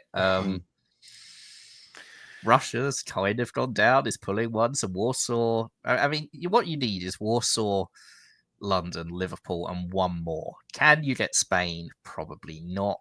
Can you keep Marseille? Yes. Can you get Vienna? Probably not. If you had another unit in another fleet in the English Channel and you could slip into Western Med and Mid-Atlantic, you'd have a guess. But that's not the case. Actually, because there's a hole in Venice right now, which means that it's not impossible Ionian goes to Apulia. And if Aegean doesn't go to Ionian, there's something like you can walk into Tunis. There's always... like Mid-Atlantic has quite a few things it could do here. I don't think any of them will be it, but it will take some real flubbing of the play. All right. Winter 1907 finds these builds, 2 armies from Brandon. And spring of 1908. Here we go. Down to you, McCullis. Right, so he's hoping that Vienna is his one, right? So he's gone for Bohemia. He's gone to Prussia. He's gone everything. He's not got into London, so he's probably not going to get that, which is... He needed to work out some sort of deal where he tricks France into supporting him to Yorkshire or something, I think. But that hasn't happened, so probably will get Warsaw, probably won't get anything else. Austria and Italy are back at war fully, because Austria is stabbing for Venice, or maybe that's a self-bounce, I don't know. That's got to be arranged, don't you think? Kind of, but also... I don't know, like, why not just put Piedmont into Venice, right? Do you really think that Marseille is going to go to Piedmont? But how brilliant would that have been, right? With support from Tyrolia. Yeah, you're an Adriatic. It's still fine, right? It doesn't actually get you Venice as long as Adriatic's there. So yeah, fair. It feels like this was... the really brilliant move would have been Tyrolia supports Trieste to Venice, right? That would have been brilliant. Oh yeah, then Galicia would have had to choose between Vienna and Warsaw. Yeah. Okay. Fall of 1908. So we think the solo is not possible, but someone could throw it, right? But other than that, I don't think it's going to happen. I mean, I think it takes multiple people to throw it now as well, because you need like someone to put you into London. So you need probably England or France to throw it to you, and you need Austria really to throw you Vienna or Venice. Yeah, let you walk into Vienna. England might just support North Sea. I mean, I could see Liverpool, London, Warsaw, but I don't. That's it. Yeah, you also need York not to go to London here, right? Or support UN. I suppose that's what you were saying. Yeah. All right. So fall of 1908. Well, France tries to throw it. So France walks out of London to give it to Germany. That was the scenario I was thinking of. But no one throws the East. Yeah. That means that Brandon Austin falls just short at 17. What did Brandon need to do earlier in the game? Is it just the tactical inefficiencies that we pointed out? Was it not having someone next to you willing to throw you from pretty early in the game, as Jamal had? What did Brandon need to do? I think Brandon didn't choose what dots were going to be as 18 early enough. Like, he went for Vienna at the end, which I don't mind. As an 18th, it's actually not an unreasonable center to go for. But if you're going for Vienna, you needed to get those armies over to Warsaw, Moscow earlier, so that you're not fighting for them at the end, that you already have them. You can take Galicia, for example, at which point, if you've got a German army in Galicia as well, then taking Vienna is actually quite reasonable. Instead, it was all a little bit late getting to Vienna. Or the flip side is you need to rush fleets over to go and get Spain and Portugal and that sort of thing, and he didn't do either. I don't want to talk about what Brandon didn't do because we've talked Fair about some enough. of the tactical stuff. What I want to talk about is like, I think this was hard enough for Brandon, right? Like, you know, to manage this diplomatic situation and to play probably a way he doesn't like to play. Like, he's already done a lot of evil to himself, right? Which will only come out in future games as he develops his diplomacy skills. So I'm like, it's a really good progress for him. Really happy for him. Yeah, I mean, he'll walk back and learn that there are other things he could have done, but like for him, he crossed a lot of thresholds here. Yeah, I mean, this was a completely dominant display either way, right? Like, yes, he's come up a little short in the solo hunt, and the fact that Jamal has already soloed the game makes that a bit more costly than it normally would. But he's got 555 points, which, aside from Jamal's solo, has dwarfed every other store we've seen. I mean, the gap to second place is 10 centers. It's huge. Like, this is a really, really good game, really, really good score. Yes, it's not 18, but it's almost as good in many ways, and there's only 111 point. Yeah, it's only a 1/6 increase. I'm surprised. I'm stumped. What's the scoring system that a solo is only 111 better than 17? Yeah, just 20% better. It's that Jason Gray made this scoring system up, and he didn't name it, so I'm just calling it Sydney scoring. Yeah, so it's the solo score is only 20% better than the maximal 17 center score, which is what Brandon Austin achieved here. Any other players got points? Yeah. Yeah. But what about in a solo? Do the other players get points? Or they get elimination points, which is five points for each year that they were in the game. Okay. So, and remember, going into round 3, that because of the Swiss pairing, the top 7 players going into round 3 will be paired on the same board together. So, this result puts Brandon Austin firmly in position to play to challenge for the win, depending on what happens on the round 2 top board, which we still have to cover. Brandon probably won't be in those top 7 players as well. Like 555 combined with, I think, a nothing score from his first game. He's probably going to be sort of in that like 10th, 11th, somewhere around there, where another big score could see him jump up quite a lot if everyone is busy scrabbling it out on a top board style game. That's a great point. I forgot that everyone here is the game of the strugglers. Yeah. So Brandon had 125 points from round 1. The 2 center Austrian survival. So so the question is, will that be good enough for top 7? We'll find out. That does, however, bring a close to board 2D, which we spent quite a lot of time on, but enjoyed it. Congratulations to Brandon Austin for a hefty 17 center board top. We are now going to introduce our new commentator for the evening, fresh from work in New Mexico, in the salt mines of the physics laboratory, Katie Gray. Katie, welcome to the stream. Hi, thanks, Brandon. All right, we're going to throw you right in, and we are going to, looks like, give Ed a break. Ed, we'll see you in a bit. Bye, Katie. Bye, Ed. All right, Katie, welcome. We filled you in a little bit behind the scenes. Here's where the standings sit going into the last board of round 2.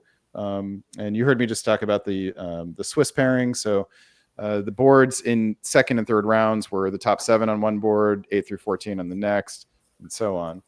Okay, but so going into that without the results from the top board of round 2, here's where things stand. So that is enough to put Brandon Austin ahead of Jamal Bukharli, pending Jamal's result in round 2, and it looks like a bunch of other players also moved ahead of those top 7 from round 1. So let's head on over to, actually, let me put that back up. We'll head on over to board 2A and hear who is on that top board. Shane Armstrong in Austria, Peter McNamara in England, Kyle Dean in France, Nancy Jin in Germany, Max Wanjiro Banks in Italy, Gavin Atkinson in Russia, and Jamal Bukharli in Turkey.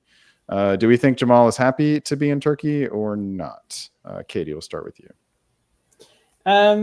I don't know. He picked Germany over Turkey when he had 2 options at the Broadcaster Brawl last weekend. So I guess he's not as happy as if he were in Germany.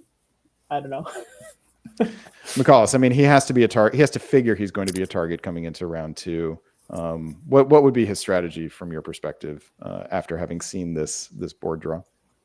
I mean, it's the usual Turkey against AIR strategy, right? It's how I need to carve one of them off, because you can defend from 2 and make an alliance with the 3rd. If all 3 come at you, you can't really do a lot about it. So I guess it's, if you're going to be targeted anyway, then why not be a country that you already know exactly how to deal with being targeted in, because everybody knows how to defend in Turkey nowadays if you've played a lot of games. All right, and he's got a friend in Gavin Atkinson in Russia, so probably not unhappy to see that. Let's see how it plays out. If I can get the tech to work right, let me summon the spirit of Brian Pravel. Brian, where are you? I wonder if my keyboard is actually losing its battery. If I can get this to work, I will set you guys up. There we go. I'm going to duck off and go grab a battery, and I will see you. I don't know. Are you starting or? I guess I'm on top, so let's start. Sure. All right. So what we see in the east is not particularly AIR-ish moves. So Russia's open north, immediately jumps out, also goes into Galicia, while Austria has gone to Budapest, trusting perhaps that there was going to be a DMZ in Galicia and there wasn't, so maybe a little early tension there. Italy sort of shifts armies around in a way that gets them where you expect them to be at the end of it, and Jamal does the Sunstrom opening, goes to Armenia and bounces Black Sea. In the west, France says, I don't want to deal with any of you guys. I'm going to run all my units as far away as possible, which could be Western Tripoli, especially on Australian tournament, or it could be anti-English in that you want to get the 2 armies into Iberia and stay in mid-Atlantic ready to jump on England. Germany gets a normal open, same with England. I guess we'll see some more in fall when Brandon has some batteries. Yeah, I don't know the history of why Brandon said that Jamal has a friend in Gavin, but this is not the opening I would do against a friend of mine. Yeah, I mean, Gavin's second in the tournament going into this round after Jamal and his ridiculous solo. So it feels like if anyone's got a reason to target Jamal, it's probably Gavin, who was the only other person to get a clearly better than everyone else score in the first round. Mm. Yeah, I'm sure Jamal's thinking about that. I don't know anything about Gavin and if he's thinking about that. Maybe not, because he's seems to be starting fights with Austria. I mean, I suspect that what Brandon meant was that in a certain famous Atkinson. Oh, Brandon really doesn't want me to talk about that famous Bangkok game, but it was Gavin Atkinson who gave Jamal the dots. Oh, I wonder why Brandon remembers that game. That's a good memory you have, Brandon. Look, the keyboard's working again. McCallus. All right, so full. Jamal walks into Sevastopol. That's always nice if you're Turkey. Doesn't bounce Black Sea. Some clever little orders there. Cool. You see the loan of Trieste go into a GNC, so that's not what you want to see if you're Jamal. But what you do want to see if you're Jamal is massive Western triple. So France is straight into the Mediterranean. Germany's building 3, and England's convoying to Norway. So Aussie is as Aussie does. Yeah. He especially wants to see it because he's Turkey. I mean, he's Jamal and he's Turkey, so Western triples all around on his end. It's a very... I don't know Kyle, and Nancy is relatively new as well. I'm very surprised that Peter McNamara is doing anything to prop up Jamal here. I would have thought that Peter would do anything other than a Western triple so that they could go and kill Jamal, because Peter knows how to do tournament play, and this is a very curious decision to Western triple in a way that will save Jamal. Katie, do you agree with that? I mean, given the northern opening from Russia, do you think Peter is his hands are tied, or do you think he still had an option here? I think he's got to support himself into Norway. It's so risky to not do that and not get Belgium, so he needs it somehow, and you don't want to leave north. So if you're moving from Norwegian, I mean, that's definitely valid. But I mean, England is the person in a Western triple who can pivot fastest. I mean, I would be pretty shocked if Peter just rode this out for a while. And yeah, I mean, Russia started it. If I'm Peter, Russia, you started this. So say goodbye to Scandinavia. It's more that whether Peter should be encouraging France to do this kind of move set, though, right? Because these moves are all completely fine if France doesn't go to Western Med and scream Western Triple. I don't know. They're also really good for England. I don't think Peter's afraid of Jamal in the corner. I think Peter's doing things that are good for him. Peter's like 300 points behind Jamal because Jamal soloed, though. So then why does he care about Jamal's score? I don't know. In any case, Peter's probably not happy that Denmark is not bouncing Sweden here. Or maybe, he doesn't mind and wants Gavin to be, a counterweight in the corner. Question for me is whether Gavin expected to bounce in black or not, and whether that was cleverness on the part of the guy in the corner. I really dislike going to Norway, by the way. I really dislike the army to Norway. How come? Because you can't build in St. Pete. I mean, you've just made England mad, but with nothing to prevent them from going to Barents. And I just think I don't like it. Sorry, Gavin. Would you have gone to Finland then in order to get a third unit in the north? Yeah, I think that's the standard. Yeah. All right. I think it's possible that Gavin wasn't sure if/how many builds he was going to get. And the problem with going to Finland is that if you don't build in St. Petersburg, going to Finland's terrible. So. Yeah, but you're not going to get... Well, okay. Anyway, we can move on. Yeah, the question is about Sweden there. Although Romania wasn't guaranteed either, right? So... Well, yeah, because you need Budapest to actually help you out.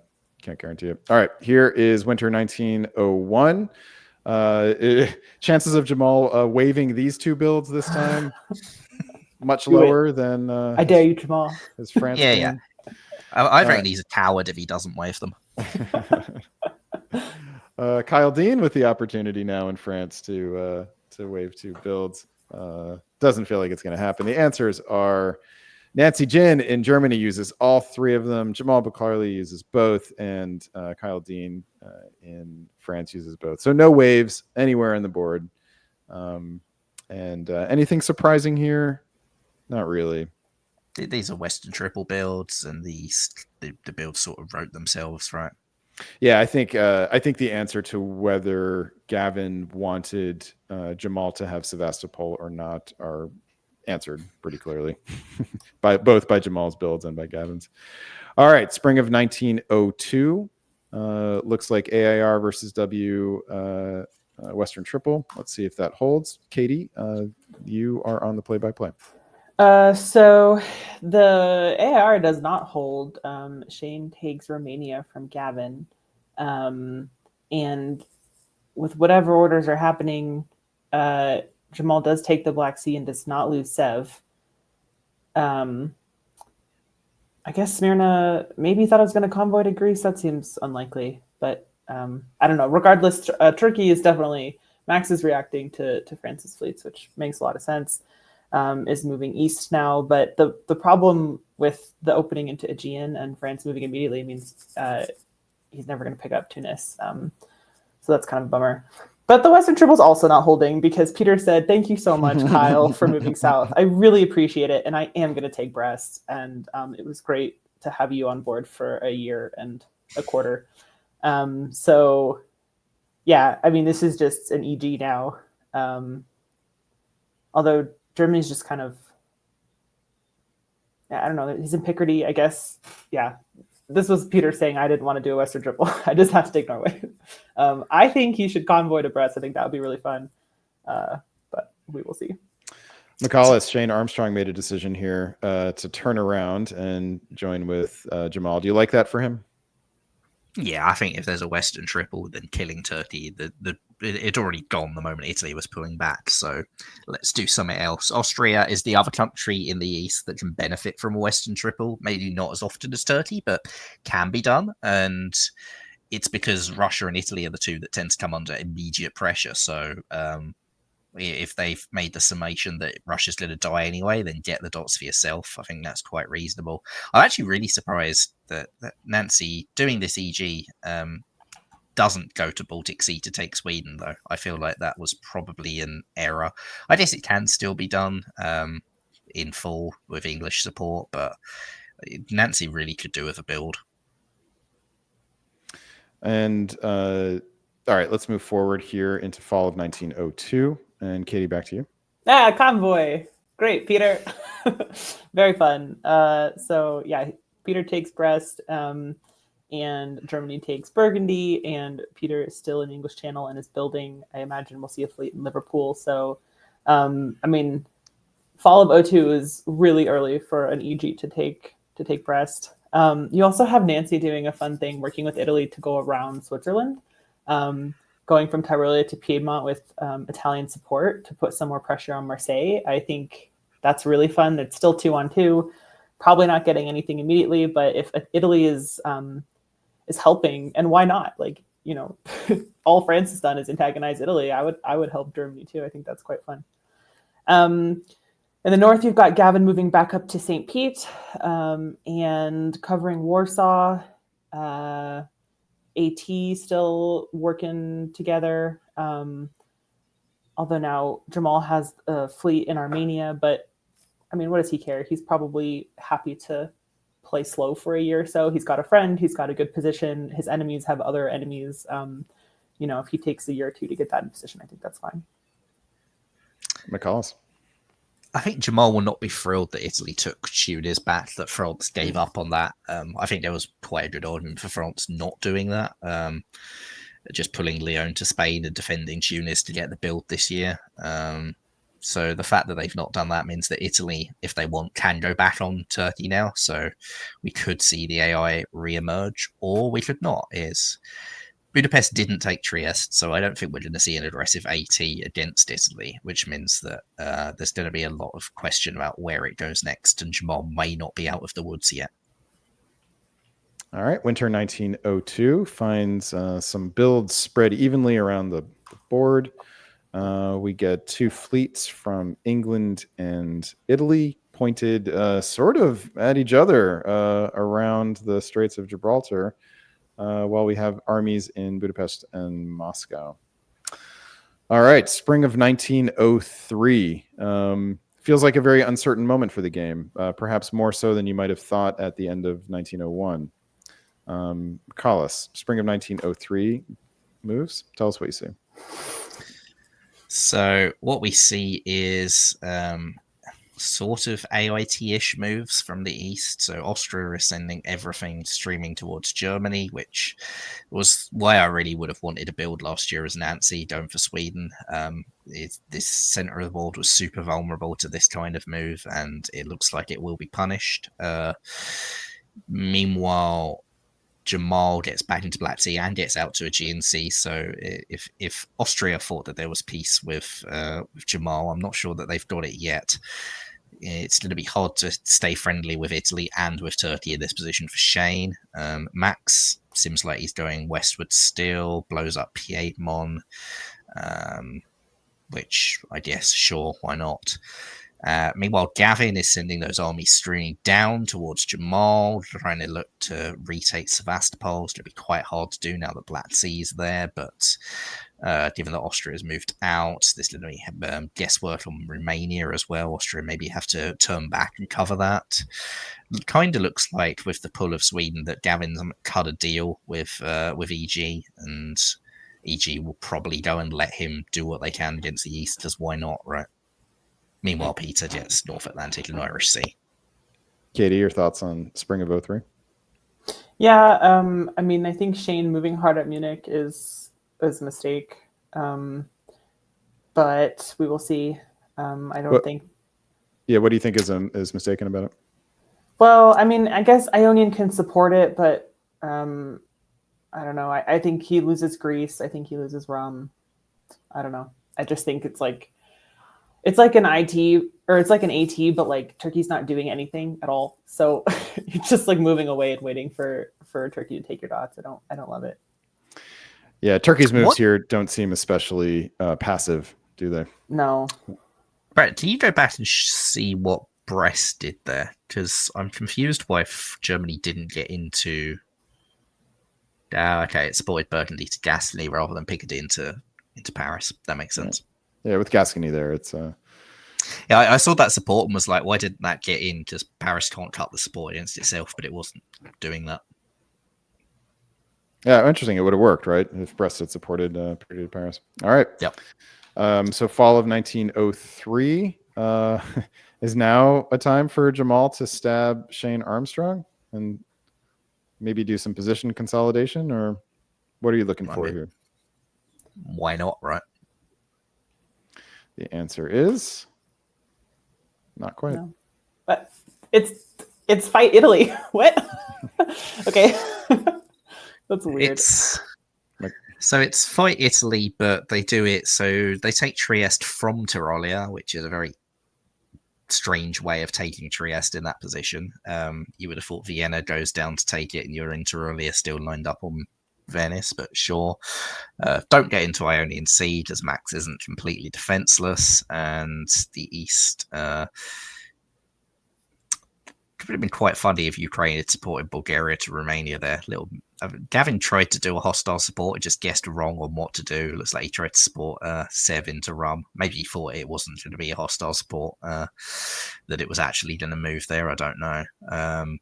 Meanwhile, EG, so Germany's had to pull back to cover Munich, which means the EG attack's a lot worse. But Picardy doesn't move to Paris when, if I'm not much mistaken, that support was there again and it would have got in, right? So that's unfortunate. And Gaston supports Piedmont and Marseille for reasons that are beyond my comprehension. That is curious. Katie, can you make any sense of what's going on in the East here? I mean, I think Jamal is slow playing. He's doing it by getting Italy and Italy and Austria to fight, right? I mean, I didn't see any signs that this was going to happen, but obviously I'm not hearing what's being said. And, I think that taking Trieste, trying for Ionian, if Max was not defending Ionian, it would have been a huge move. So he sniffed that out well, or he had nothing better to do, and he just decided why not, and it was really lucky. I don't know, whichever. But I mean, I think it's an AT. You always want to be Turkey in an AT. Like, I like being Austrian in AT also, but Turkey can hang back, and Jamal's not the one doing the work. Jamal's not the one making people angry. He's not the one taking stuff. If Max is trying to get somebody to turn, he's going to offer Jamal support into Greece. He can't offer Shane support against Jamal. So it's a great position to be in diplomatically and also defensively. I mean, who can hurt him right now? It is also really good news for Peter McNamara, right? Because Max has a disband that's probably going to be Western Med, which means that the units propping up France are likely to go away. Austria is no longer attacking Germany, which means Germany can come back in to finish off the attack on France. So Peter has good progress and Mid-Atlantic pretty secure. This is working out quite nicely for Peter as well. All right, Nancy Jen sitting on 7, putting down 2 units. We get 2 armies here. Probably not a surprise that because they're in an EG. We do have Western Med coming off the board, and a new army in Vienna or Budapest.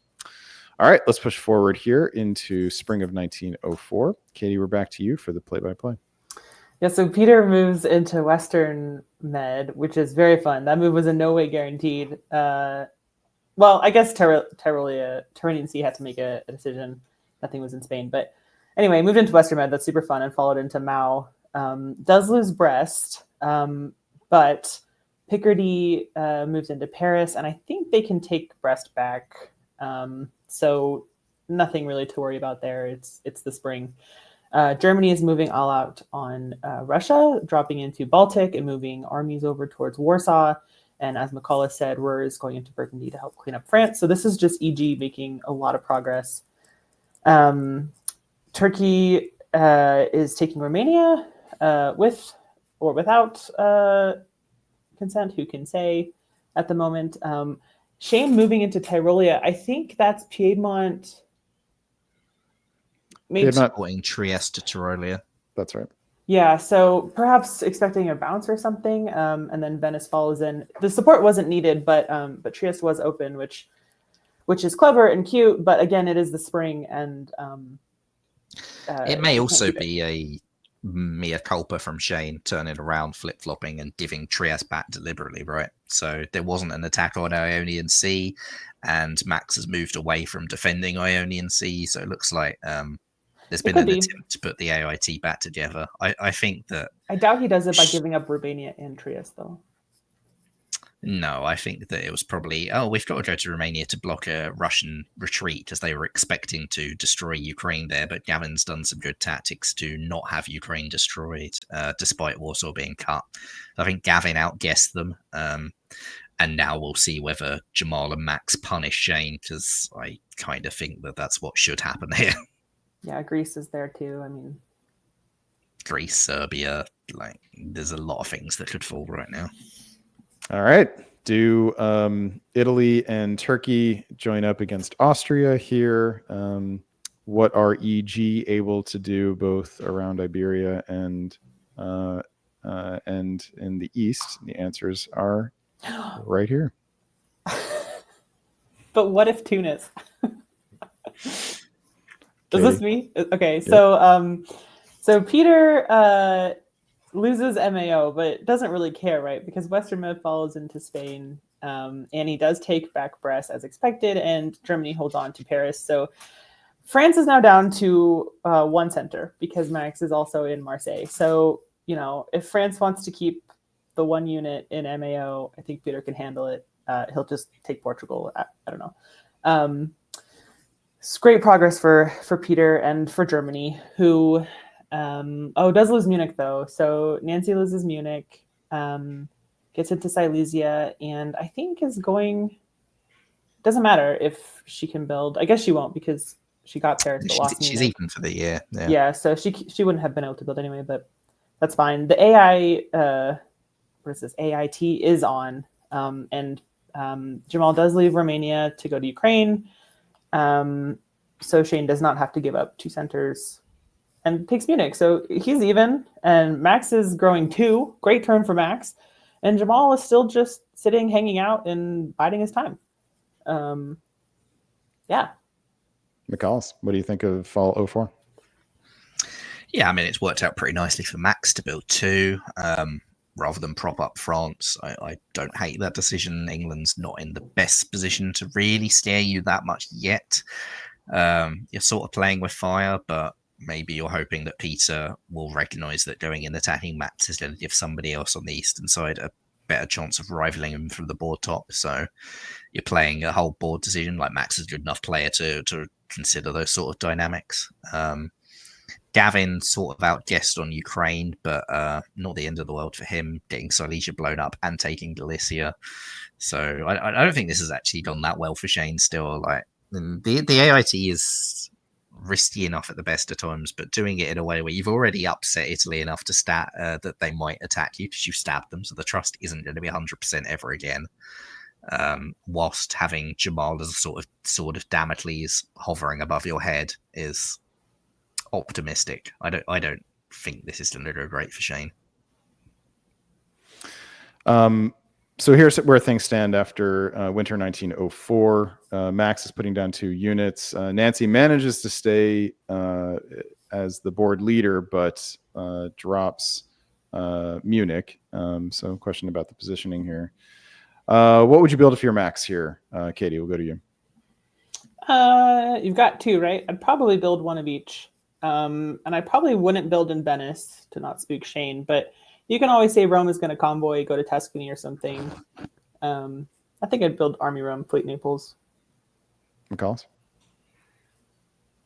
I probably would build Army Venice and Fleet Naples. Does you just say to Shane, it's not just a P8 mod, I want to push the attack against England. So, and then would you send it to P8? No, I'd attack Austria, but if you're not attacking Austria, I think that you may as well send it west and deal with England. All right, and if you're England here, is there an argument for building an army here, or is Fleet Liverpool the only option? McCallis, we'll start with you. You don't know what Mid-Atlantic's going to do. You've got to have something that can cover Liverpool, and I don't think that Army Edinburgh does anything. So, yeah. Katie? I don't know. I feel like Peter strikes me as the kind of player who would build an army when he could. I feel like he would build an army in Liverpool just in case. But then what's it going to do? I don't know. I have no idea. But I just want to say, I don't think Max is in a great position to just attack Shane unless Jamal's in on it, right? I mean, if Max is going to attack the AT by attacking A, he's going to lose Ionian. I mean, I guess he's building it. He's building a fleet. But I don't know. I don't think he stands to gain much by attacking Shane from this position unless Jamal is in on it, and so far he hasn't been. I think the problem is what else you can do, because I think what Max can't do is allow himself to get squeezed between Peter and Jamal. So I think Max has to make things happen for himself. And Well, how's Jamal going to move if he's not attacking Austria? take Ionian with Austrian support, right? Well, then you can Jamal attack Austria, but then it wasn't your choice. Yeah. But yeah, if they get the jump on him, then it's over, right? Like, if he gets the jump on them, maybe he can convince Jamal to come in, pressure Jamal, make sure that Shane's in a bad enough position, work something out with Gavin even. Like, there's Delicia there. You could do some funny support like Delicia into Budapest. We'll see. Let's see. All right, here are the builds for 1904. We do get a fleet and army from Max, and we do get fleet Liverpool from Peter McNamara. All right, what should happen from here? What should, let's say that Peter wants to top this board, maybe get a big score. How does he do it from here? McCall, so start with you. Take Portugal early on. Don't skip Portugal. Portugal's an important centre. Don't leave it till later. We've seen enough about on this channel before of people skipping Portugal and paying the price. So that's my immediate priority as Peter. And like, Nancy's got a lot of problems in the middle of the board. So you just let Nancy deal with them for as long as possible, and then you stab at the end, right? And Katie, if you're Max Wanji Banks and you're trying to get a big score here, how do you do it? I mean, AT conflict is the obvious answer. I don't know. I mean, Jamal's in a position to attack Austria, but I don't know if he's. I don't know. I feel like Jamal would just be more patient. Shane can't really do anything against Turkey, like I said before. So I guess you really work Jamal and hope that you can attack Austria together. Maybe you try to make a case with Kyle to give you Spain, and maybe you can hold it for like a second, but I don't know. I think EG sticking together means Marseille is going to go German, Portugal's going to go English, and then probably Paris will go English for, balance reasons. Max has to cut some sort of deal with Peter, I think. I think that's only Max's best path to some sort of win. Okay, and last, Nancy Jen is topping this board. What does Nancy need to do to continue to top from here? McCall. Cast a magic spell that pulls Munich off the board and turns it back to a German unit. Yeah, I mean, she can do that. she could literally do that at the start of this year. It's 3-on-3. Yeah, but you got to pull. There's a whole. The problem is that you have to do it without it retreating to Ruhr and tying everything up as well, right? So, I mean, I think you could take it in the fall. I don't know. All right, let's see what kind of magic Nancy has, and the answer is up to McCall. Abracadabra. Good work, Nancy. Nancy casts a magic spell, and Austria walks the other way with their units. Cool, great, love it. So Austria decides that having taken Munich, you know what, I want to go back the other direction again. So Shane is, I've said this about players in the past, Shane is a pendulum in this game. And one turn he swings one way and then goes back and swings the other way. The problem with that is that sooner or later all of your neighbors can go, why am I putting up with this? But for the moment, Shane is going east and attacking Gavin again, who has himself turned around to try and attack somebody, maybe, or is maybe just pulling back for defensive reasons. I don't know. EG are still seemingly sticking together. Peter's down to Ghastly. Burgundy and Ghastly is nice for pressure on Marseille. Max has got into Spain, but almost certainly won't hold it.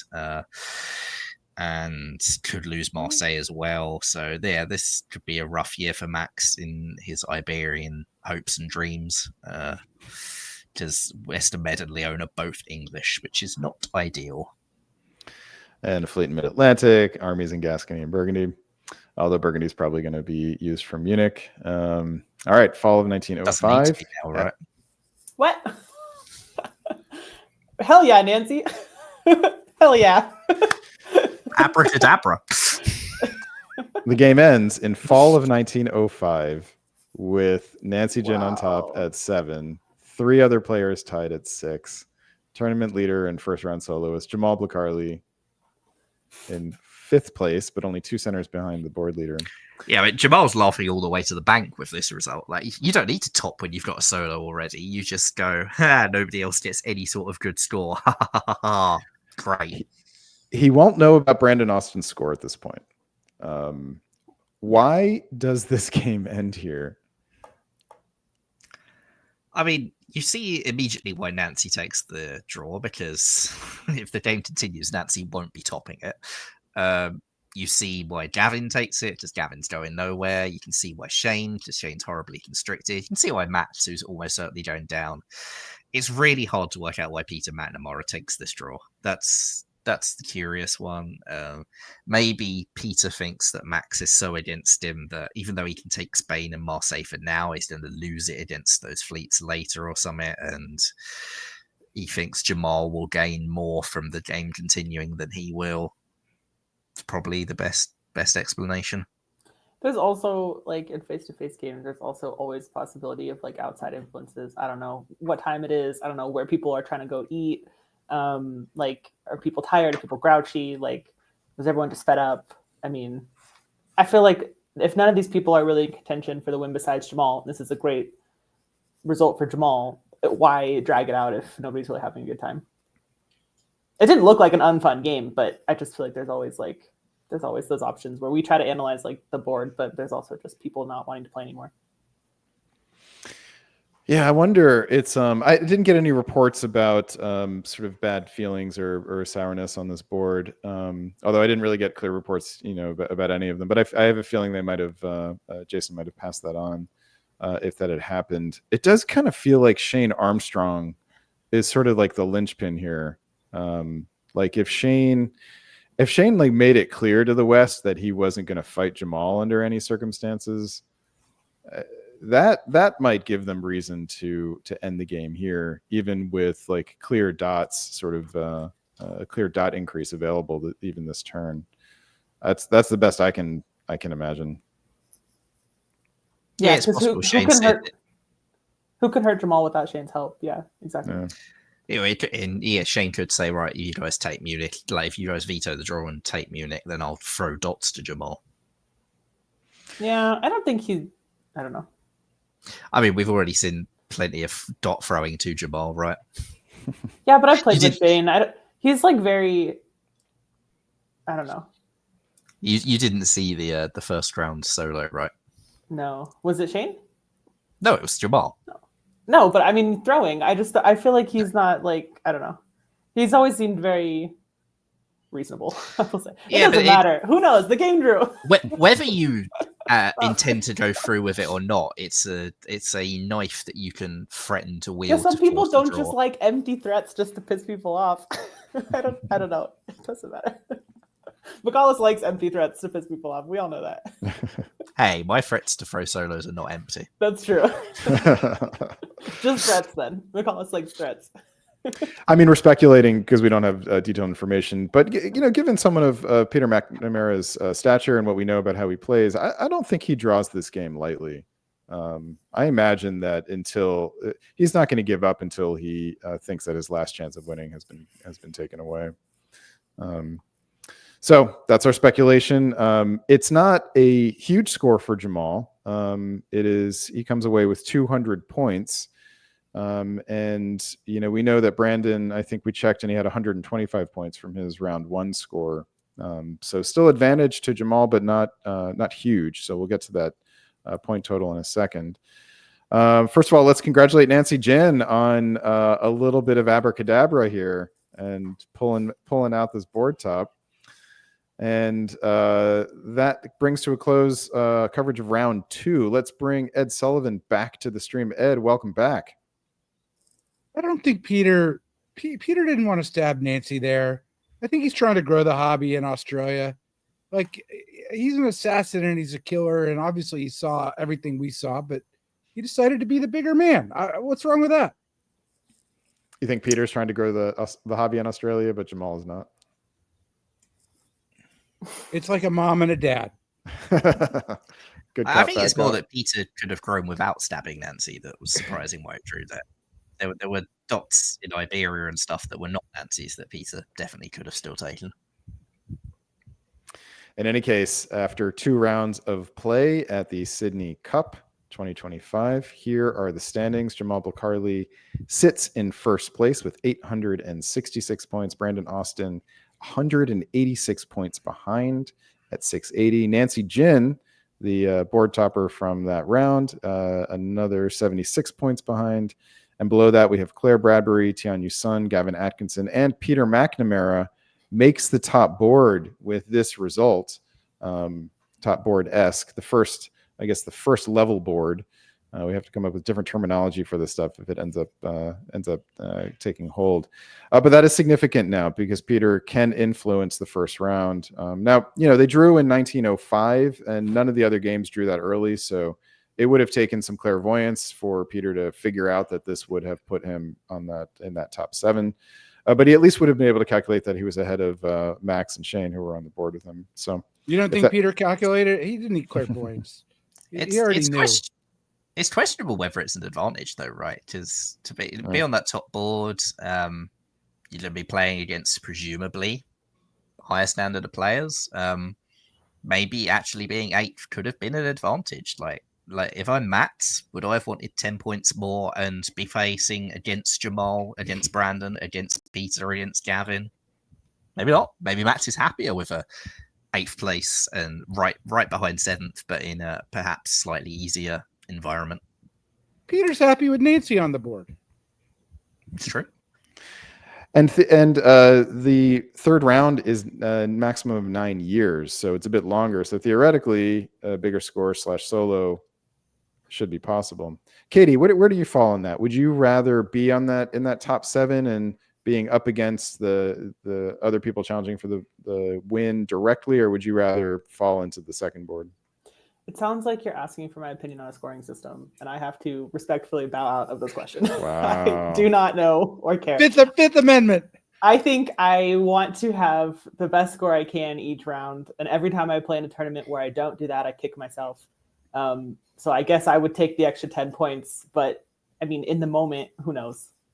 Look, who's 11 to 14? Is Goff in the second board? I mean, this doesn't mean You're right. It's not like it's going to be a walk in the park. Oh, he's 15, but still, yeah. I mean, you're risking all that stuff. Yeah, I'm not saying that it's going to be like clearly easier, but I don't know. Like the thing is that what you can hope and make a reasonable assumption that it will be followed through on is that all of the players who are on that top board should be containing Jamal.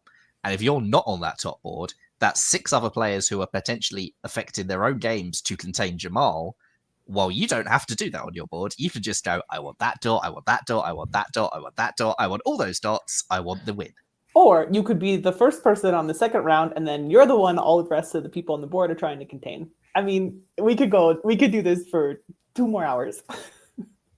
All right. Thank you guys for giving 3 different perspectives on possible strategy here. I think one was definitely be on the top board, do the best you can. One was definitely be in the second board, and another one was don't ask. All right. That brings us into round 3 coverage. We're going to start with 3 summaries, and then we're going to cover 1 board in long form, and another board did not get sandboxed. So we just have 4 boards to look through the orders with. We are going to start off with Katie, who is going to tell us about board B, and we're going to give McCallus a break. McCallus, will see you in a little bit. And here are the players for round 3, board B. In Australia, we have Tristan Barrett. Andrew Goff does make the second board. In France, we have Eliezer Schwartz. In Germany, we have Kyle Dean. Italy, Connor Muirhead. Russia, Shane Armstrong. And Turkey, Max Wanji-Robank. So somebody in that 8th through 14 place wasn't able or decided not to play in the second board. And Katie, you're going to tell us about it. Okay. I know this is a summary. I'll go quick, but can you just go to the next year when I say the season? Yeah. Okay. So in 01, we have fairly standard openings in a lot of places. One thing that I'd like to draw the attention to is the French openings, moving 2 armies north and presumably to make a play for Belgium. I feel like that's usually what that army is there to do. I also think Austria and Turkey bouncing in Tyrolia is really fascinating. I don't think I've ever seen that. I've seen bounces in Trieste, but this is Tristan saying, look, I'm not worried about Shane. I don't know what Connor's doing. I don't want him in Tyrolia and Venice. So I think that's a little risky.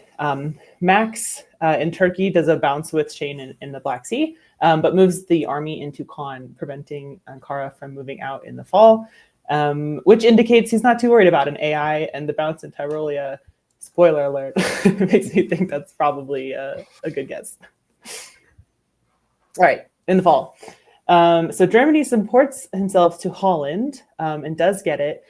France sneaks into Munich in fall of 01. And I have been on the record, I really don't like this move in general. I think it's really risky. You can't hold Munich. It's just, I don't like it. However, you also have Injugov convoying to Holland. Doesn't do much because of the support, but it looks like a really quick EF, a really strong alliance right off the bat.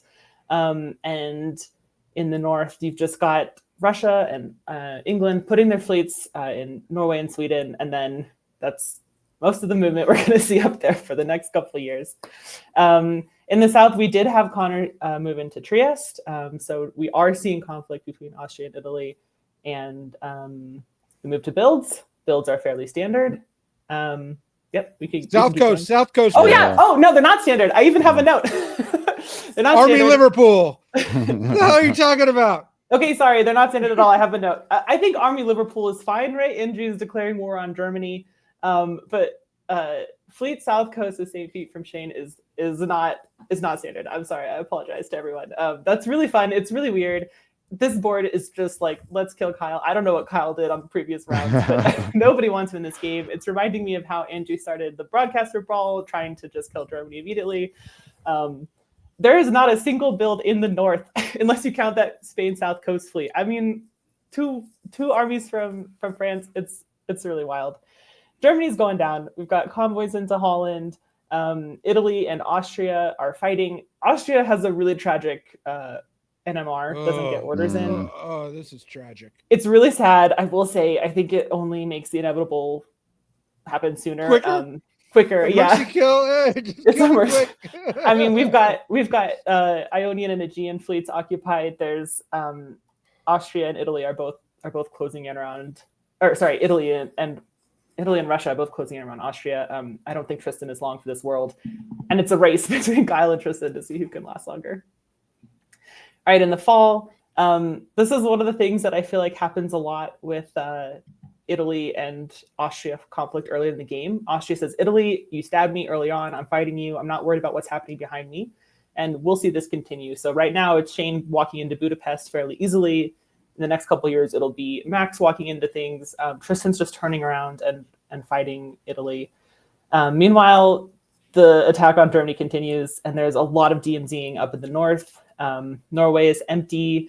Skagerrak is empty. It's just copacetic, nice between England and Russia. Builds, we get another army from England. So wow. Liverpool. We've got 3 armies and 2 fleets, which I think is super fun. France does build a fleet this time, but it's in Marseille. This is just so good for Andrew. Germany continues to fall. So now Russia is in Berlin, France is in Munich, Vienna. Austria is just moving against Italy, does not care about Turkey coming in from behind, Russia coming in from behind. This is just punish the Italian who wronged me. All right, I think we'll go to the next one. So in the fall, Turkey has a really great year. This is, I think, the first season that they didn't bounce in the Black Sea, but he's also picking up 2 builds with Serbia and Greece. The France daisy chain all the way to Vienna, I think it's really funny. Austria does not care who has their centers as long as it is not Italy.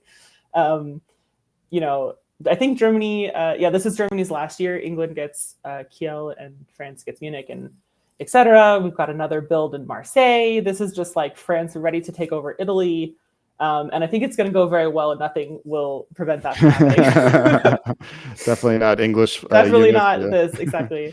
So in spring of 1904, we've got Gough dropping into the English Channel. presumably, and we will see it, he's going to convoy an army into Brest. Meanwhile, France is just continuing on, walks into Tunis, but it's just not going to, it's going to be rough. And then meanwhile, Turkey's just moving out. We've got a RT that's getting along really well. This is brutal. It's going to get worse before it gets better for France here. Like, this is really bad. Oh, it's bad. It's about as bad as it can be. Yeah, I will say, yeah, it's about as bad as it can be. Loses Belgium, loses Brest, loses Munich, all to England. So England's picking up 3. Wow. I also, yeah. And Russia's helping a lot, but not actually getting anything out of it. Yeah, Russia's just kind of hanging out. Like, Russia and England have had a lot of peace this whole game. They're not interested in fighting each other. Yeah, but Russia did a lot to help England. Yeah, he kept him in Munich. Yeah. All right. All right. 3 builds from Andrew. There's 2 fleets. They're moving out. I think a lot of this is just really just carving up the rest. I think the game's over, to be honest. Maybe we should flip through slower. Maybe I should have reviewed my notes a little bit better. But it's pretty much just England against France, England taking over all of France. And then Turkey mopping up in the south, and Russia just hanging out and holding. Yeah, Russia not minding England getting a big score. Yeah, so we flip through. They end up actually they end up tying. They do a 12-12-10 with Max in 10. So I think this is all just arranged carving up the board. I found this game really interesting because I think whenever you're attacking somebody, you have to have a plan for when they die, for when you have to have a next thing to do. And I think France had a very clear plan for what France was going to do. France helped kill Germany. France is going to go kill Italy. That was France's game plan. The problem is that France didn't realize what Andrew was going to do or was going to not do. And I think this is really important to keep in mind. Like, you may be working with somebody, but it's important also who they're not attacking, right? Like, England and Russia, everything they did this game was setting up a position where they couldn't hurt each other. Like, if you're France, you really can't expect Andrew to go after Russia in that position. I think you have to be more paranoid a little bit. Like, you have to be Spring 1903. Go to Spring 1903. Or is it fall 19 or the winter build? Yeah. Oh, the build. Like, here. Why are you waving, and why aren't you building up north in Brest or Paris? Yeah. Probably waving so they could build another one in Marseille. Probably. Yeah, well, also if you look at the Russian moves in the fall 1903. Yeah, I mean, it's a little weird, right? Like, if I'm France, I'm like, the Romanian, like, what is the plan here? Is it just an FER? Is that what it is? And I think that's clearly what he thought it was. But the story just didn't that. Then he builds a fleet, Edinburgh, when you're waving and your armies are all east and your fleets are dropped in the Med. You're just laying it up for Andrew. I think it's like what you were saying earlier, Ed, about people want to do something. They want to make a move. I mean, there are a lot of patient players, but for the most part, people want to be attacking somebody and making progress. And if you can't see where your ally can go, it's probably... Think about how he can go against you. Yeah, it could just be you. Yeah. So it was brutal. Like, I mean, that's a steep plummet. That's as steep of a plummet as I've ever seen for France. Yeah. And I also think, like, this is the classic situation of AI fighting and Turkey and Russia coming in behind. I mean, like, that was like the first thing I learned about diplomacy was that Italy and Austria aren't supposed to fight, and it did happen. I mean, part of me wants to ask, like, was there an opportunity here for one of these players to do better? For Andrew or Shane to stab one another and go for a big score, or even for Max to somehow finagle one. But I think all these players sort of decided that they couldn't win the tournament from this position, and so why not just have like a friendly, copacetic ending that does not create any ill will for future tournaments? Is that a read that you guys subscribe to, or do you see it? Do you want to dive into why one of them might have done better? I think that's very possible. I also think, like, none of them really had enemies all game. Nobody was attacking them. Turkey, I think Max played a really nice Turkey where he just kept himself safe, relied on diplomacy to prevent AI from coming after him, and just like waited. And I think every dot he took basically was with permission. I don't think anybody really cared about him growing. So I don't know. it's hard to go from like such an easy game to be like, now I'm gonna do the brutal thing and stab for a big score, because I don't want to diminish it. I mean, they made this board happen, but like it was kind of just. I mean, look at those, look at those slopes. I don't think it was contrived. I mean, I think it was contrived because no one really could solo. Like if you're Andrew, you built so many armies, which is awesome, right? Like I don't think I've seen England with this many armies in a long time. But when you're not building fleets, you're not going to have fleet presence in the Med. It's going to be hard to. I mean, and Russia has a South Coast fleet. You don't have complete fleet dominance in the North. I mean, I don't think he thought he could. I don't think he thought a solo was on the cards, and that's what it was going to take, right?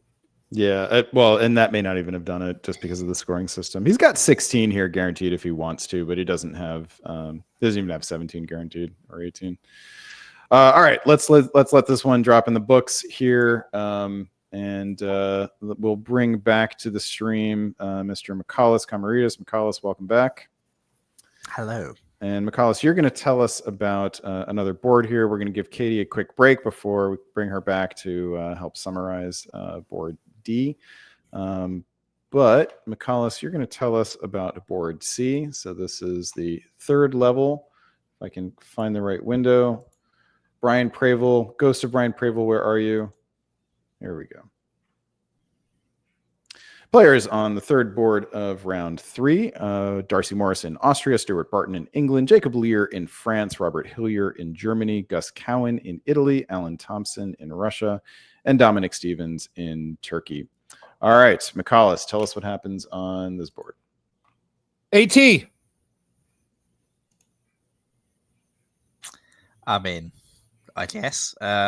So what you see at the start is not the AT that Ed is randomly yelling out expecting. But I guess if you yell out any alliance, there's a possibility it'll form.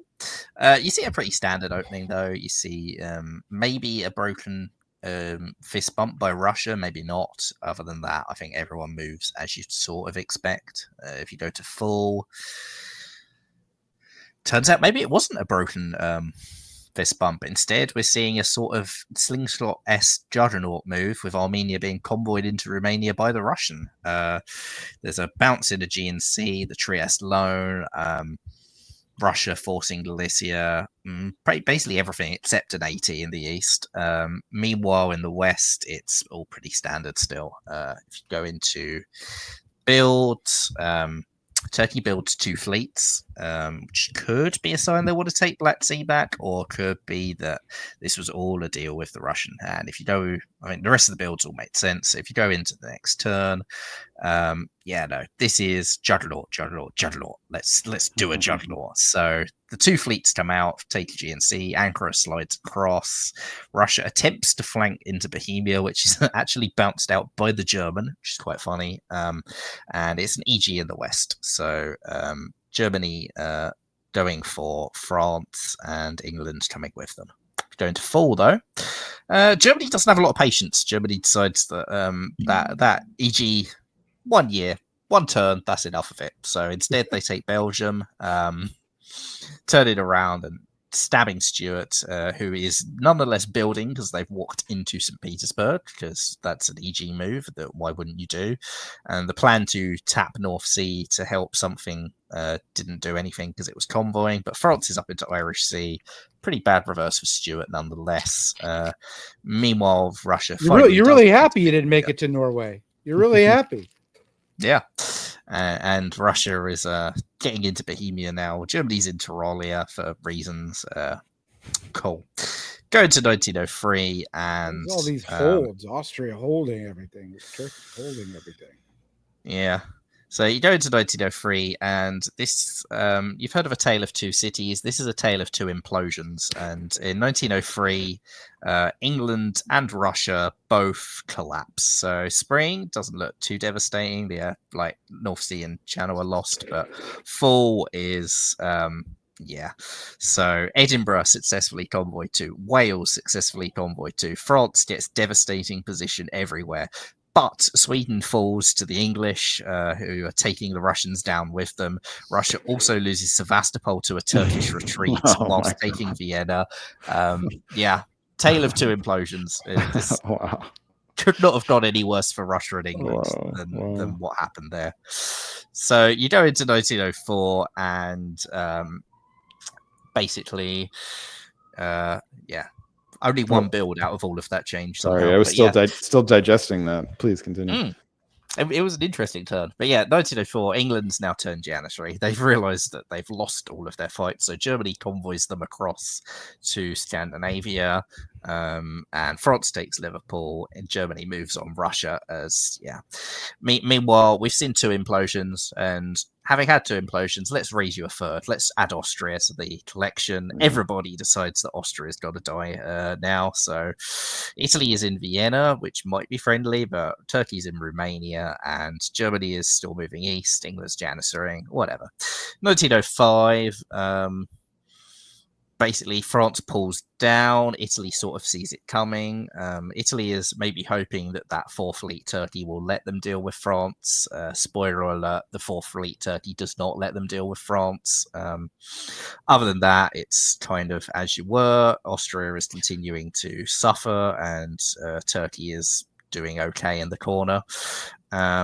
So you get to 1906, and basically IT decide that Austria, goodbye. So the remaining three Austrian centres disappear into no Austrian centres. We say goodbye to Russia effectively. They're down to one, and England as a janissary is doing pretty well. Looks like they might even grow.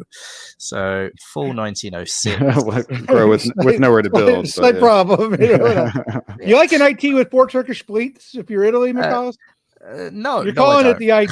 So it's not much of an IT. So yeah, Turkey is walking into Naples, whilst Italy walks into Marseille, whilst Germany stabs France for 2.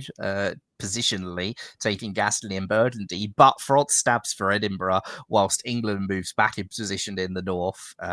So more chaos, glorious chaos everywhere. Turkey does not get into Budapest because Germany cuts Romania, which stops them getting Budapest. Meanwhile, Turkey props up the Russian in their own dot, whilst EG attempts to take Sevastopol. So the French attack has gone pretty catastrophically. The German stab might have gone okay, and Italy doesn't get much reward from it either. So I'll throw it to Ed. We can go to the winter. But we've had a couple terms that I have not properly named Dipsy Doodle, and this is one, and I just want to say Dipsy Doodle. Ed. We'll go to what winter. can I say? This is the best game I've seen. Yeah, this was a great game. I loved it. It's entertaining. I should have been on a main board, Brandon. You messed up. Thanks, man. Who tops you only had it, a producer. Who tops from here? My man Dominic Stevens, the Kiwi. All right. Well, we'll go into 1907, and what we see is France joins the implosion train. So we haven't had enough countries implode. Now France joins them. So Italy continues the attack into Iberia. Turns out those Turkish units, they're not a problem. Nobody needs to worry about those Turkish units. I can get Iberia. So Gus is into Spain. Germany's into Paris. Convoys back to Holland for reasons.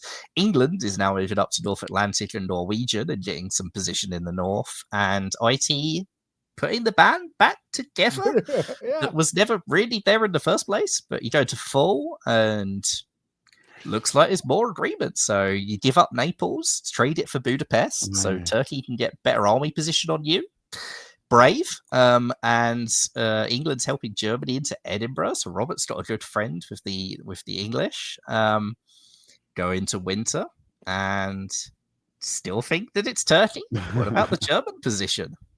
I would have said Germany if I didn't say Turkey. So one of the two of them. But I'll keep with Dominic.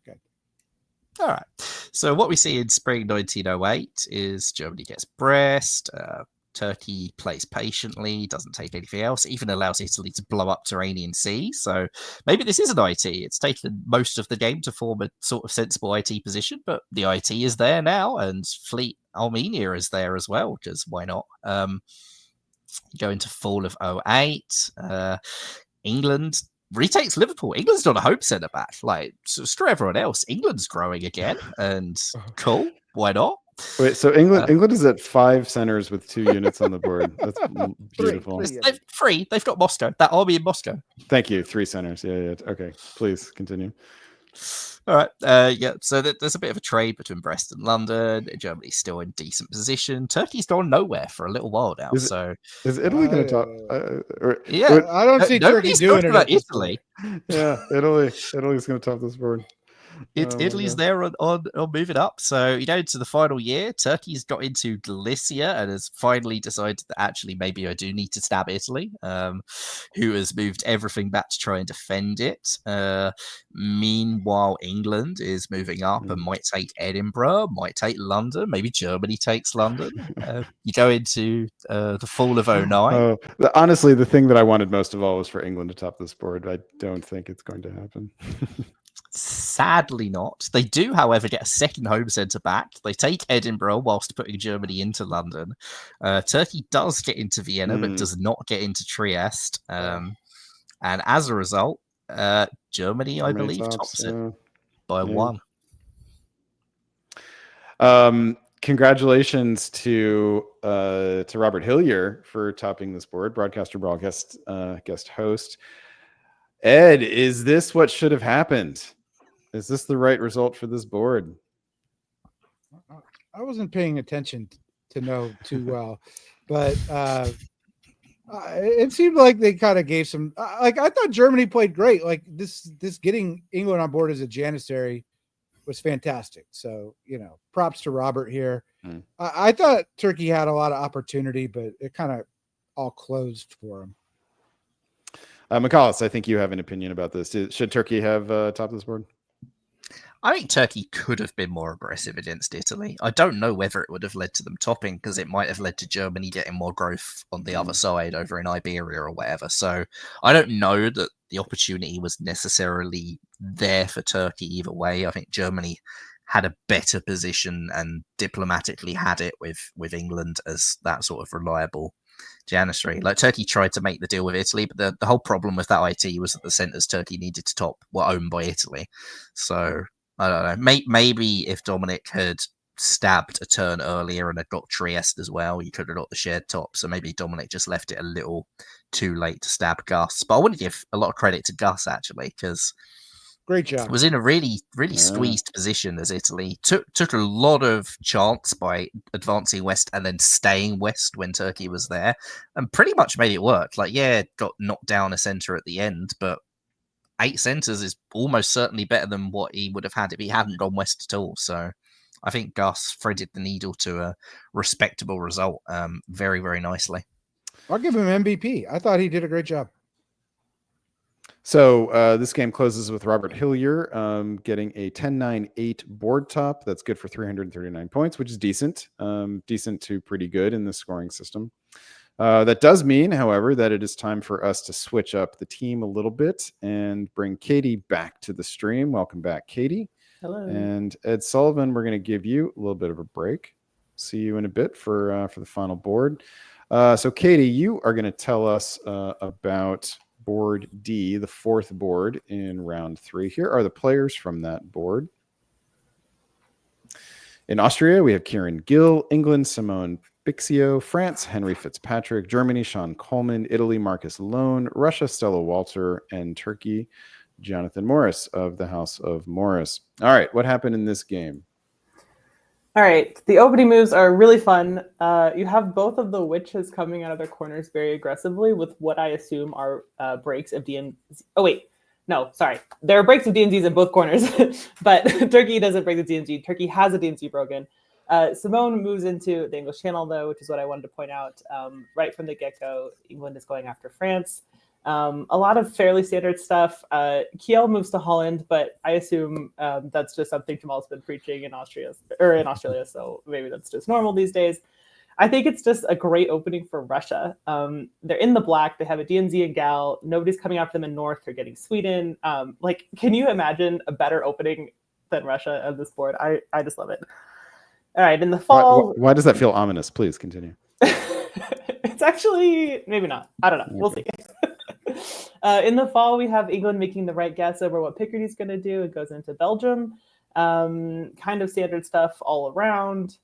I think we can just continue moving on. I will say Turkey doesn't react to Russia being a Black Sea, so maybe it wasn't a lie. Maybe Stella is just sort of, sweet talking Jonathan and, assuring him everything's fine. But then we go to the spring, and this is wild. We got lots of fun builds here. 2 armies from Germany, army and Turkey. Anyway, please. And I think Liverpool. I mean, England has been anti-France. I think Liverpool is just moving down. But Stella is in Armenia, so whatever convincing that Stella did before, I don't think it's going to last for a long time. This is kind of standard AIR. The Italy is a little slow, but we'll see it continue. It's also an EG, but one where Germany is just not interested in helping England. Germany is in Silesia and Bohemia and just kind of hanging out. It doesn't even bounce France out of Burgundy. And so England is just all in on France, while Germany's like, all right, cool. I'm going to go see what's up in Austria. So you can play it forward. And Turkey, more implosions. Turkey loses Smyrna and Bulgaria and is down to 2. Germany's in Galicia and Bohemia now. It's just like, I've never seen a more like, I totally want to work with you, England, go attack France, and then I'm just going to completely abandon that fight. I would be very frustrated if I were England. Okay, I think we can continue. It's AAR. It's kind of an EG, not the most cooperation. In spring of 03, things start to get fun. We have an absolutely beautiful convoy across the Black Sea. I love this so much. Sev right into Khan. And it's great because it's a beautiful convoy. It's also great because now Russia is in the Black Sea and has 2 armies in Turkey, which means Turkey is Russian. I mean, it would be so hard for Austria or Italy to really do anything about that in the future. Just great stuff for Russia. Meanwhile, England is setting up to take over MAO finally, but Sean doesn't care. He's got an army in Denmark because that's where we all want our armies to be. And he's got an army in Tyrolia, Bohemia, and Galicia. So if I were England or England or France in this game, I would be like, Germany is useless. Can we just go kill Germany? That's not what happens, but I just think I would be so frustrated. Simone does get into MAO while Sean gets into Venice. So or Vienna. Maybe it was all worth it for that one Austria dot. Maybe they'll have that dot at the end of the game and it's all fine. I don't know. But this is the last year for Austria. Really rough, down 4-0. Italy picks up 2. 5-0. Italy picks up 2. Turkey picks up 1. Russia picks up 1. Germany picks up 1. That's rough. Why does it say -1? Oh, because all the disbands. Never mind. -5. It's slight cruelty in the interface. I haven't seen a -5 since last time I watched Karthik play. That's funny.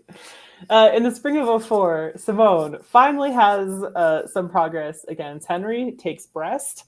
Germany's still moving away. Germany's in Budapest and Vienna and could not care less. Kind of tries to go to Burgundy, but doesn't really care. I will say, one thing I wanted to mention I thought was really cool in the last turn. It's like a wintergreen kind of, right?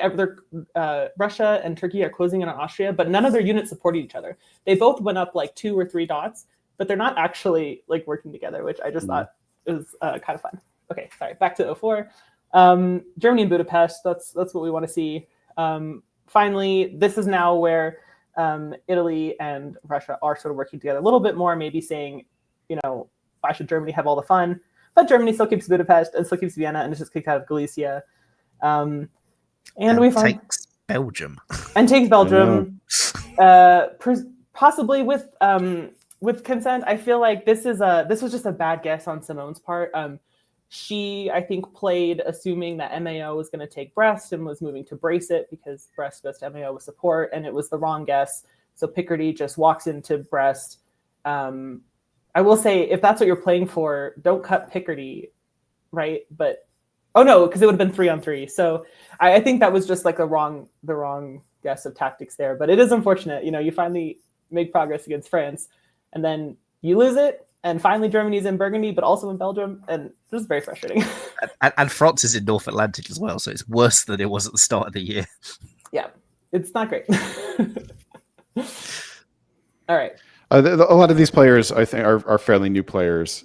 By the way, new to the DBN database, and they're also lower down in the placement coming into this round. So it's worth keeping in mind that these are probably somewhat beginner or somewhat newer players.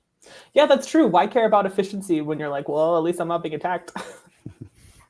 There's all right, so in 1905, we've got Italy doing a really lovely daisy chain. Was that 5 units? That's so many. Maybe moving up to fight Russia, maybe just sort of setting up some borders. I don't know.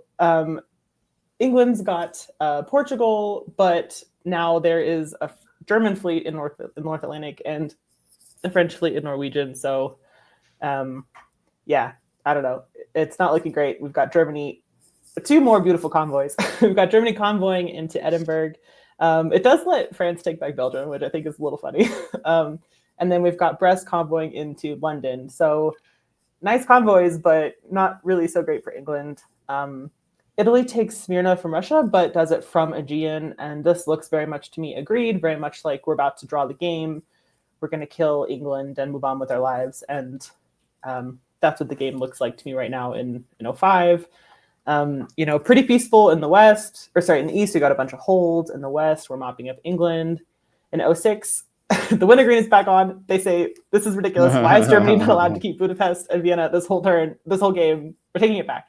So they each pick up one of those German dots.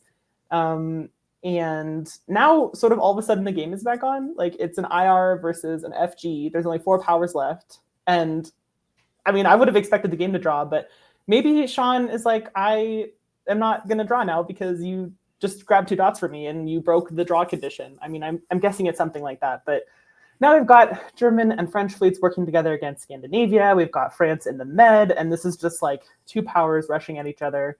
I think Germany takes the brunt of it, loses Norway, and I believe we'll lose Sweden. But does get into Prussia and Silesia, but there's a German army in Livonia.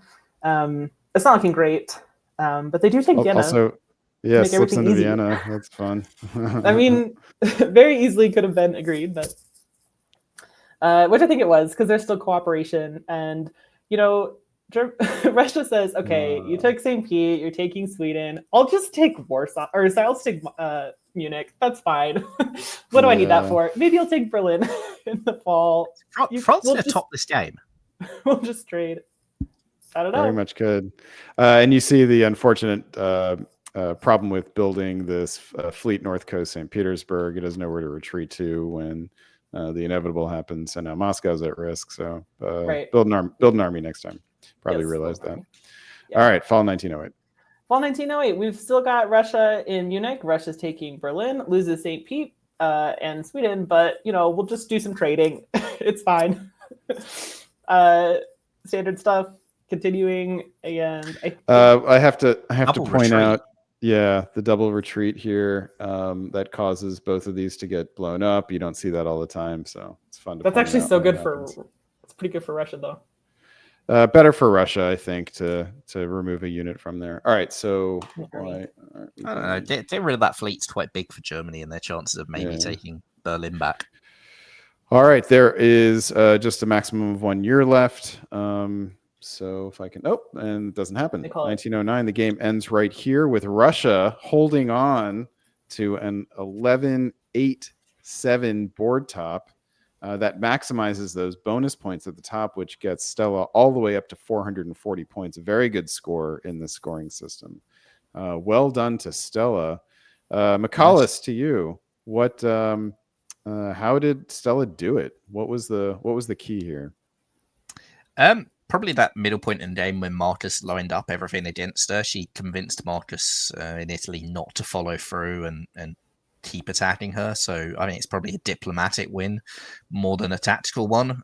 Tactically, her position's actually really risky if Italy even now wanted to go after her. Like Berlin and Munich would be there for the falling. So yeah, it's good diplomatic play by Stella to keep Marcus on side, and that's what's made the difference here. Like Sean did a good job getting Henry on his side as well, and Henry's done an incredible comeback that we should give some good credit to after being so attacked early on. But yeah, Stella diplomatically managed this game really, really nicely. Yeah, you can't kill France with one power. One person cannot kill France. Not possible. Yeah, I think your point, Katie, about if you're in an alliance and your alliance partner is not doing anything to help you at all, Not an ally. you're not in an alliance. Yeah. Yeah. They may not be attacking you, but that is not what makes a good working partnership. Yeah, McCullis, Yes. go ahead if you have a thought on that. I was going to say, yes, Simone probably should have stabbed Germany well before Germany got the opportunity to stab her. Because Yeah, I Germany would've- was doing nothing for her. Yeah, I would have said, I'm so sorry, Henry. Like, this was a really bad idea. I'll give you back, I don't know, something. You can have Belgium and Holland. Like let's turn around. This is not how I wanted this to go. And that's a hard thing to do, especially for a beginner player. It is. Yeah, and that's the learning experience. So, Simone, this was an opportunity for a grand strategic realignment, and you'll have fun doing that in the future sometime. So hopefully you'll stick with it. Yeah, McCall, I just wanted to follow up that the taking of Vienna, the transfer of Vienna from Italy to Russia, I think was a sort of great example of how Stella was successfully able to manage the relationship with Italy. For sure. And who knows what the argument for that was, but the net result was that she got it, never had to give it back, and that turned a good board top into an excellent board top in the scoring system. All right, let us review really quickly the results from the fifth board here in round 3, which we don't have orders for. It involved these players: Cody Miller in Austria, Steph Turau in England, Brendan Dickinson in France, Joshua Krauter in Germany, Sean Towers in Italy, Arden Goff in Russia, and Zubin Bilamoria in Turkey. So 4 of these players were making their tournament debut here. Either, we don't know why they didn't play in the earlier rounds. Maybe they weren't available. Maybe they were playing other games and got roped into this.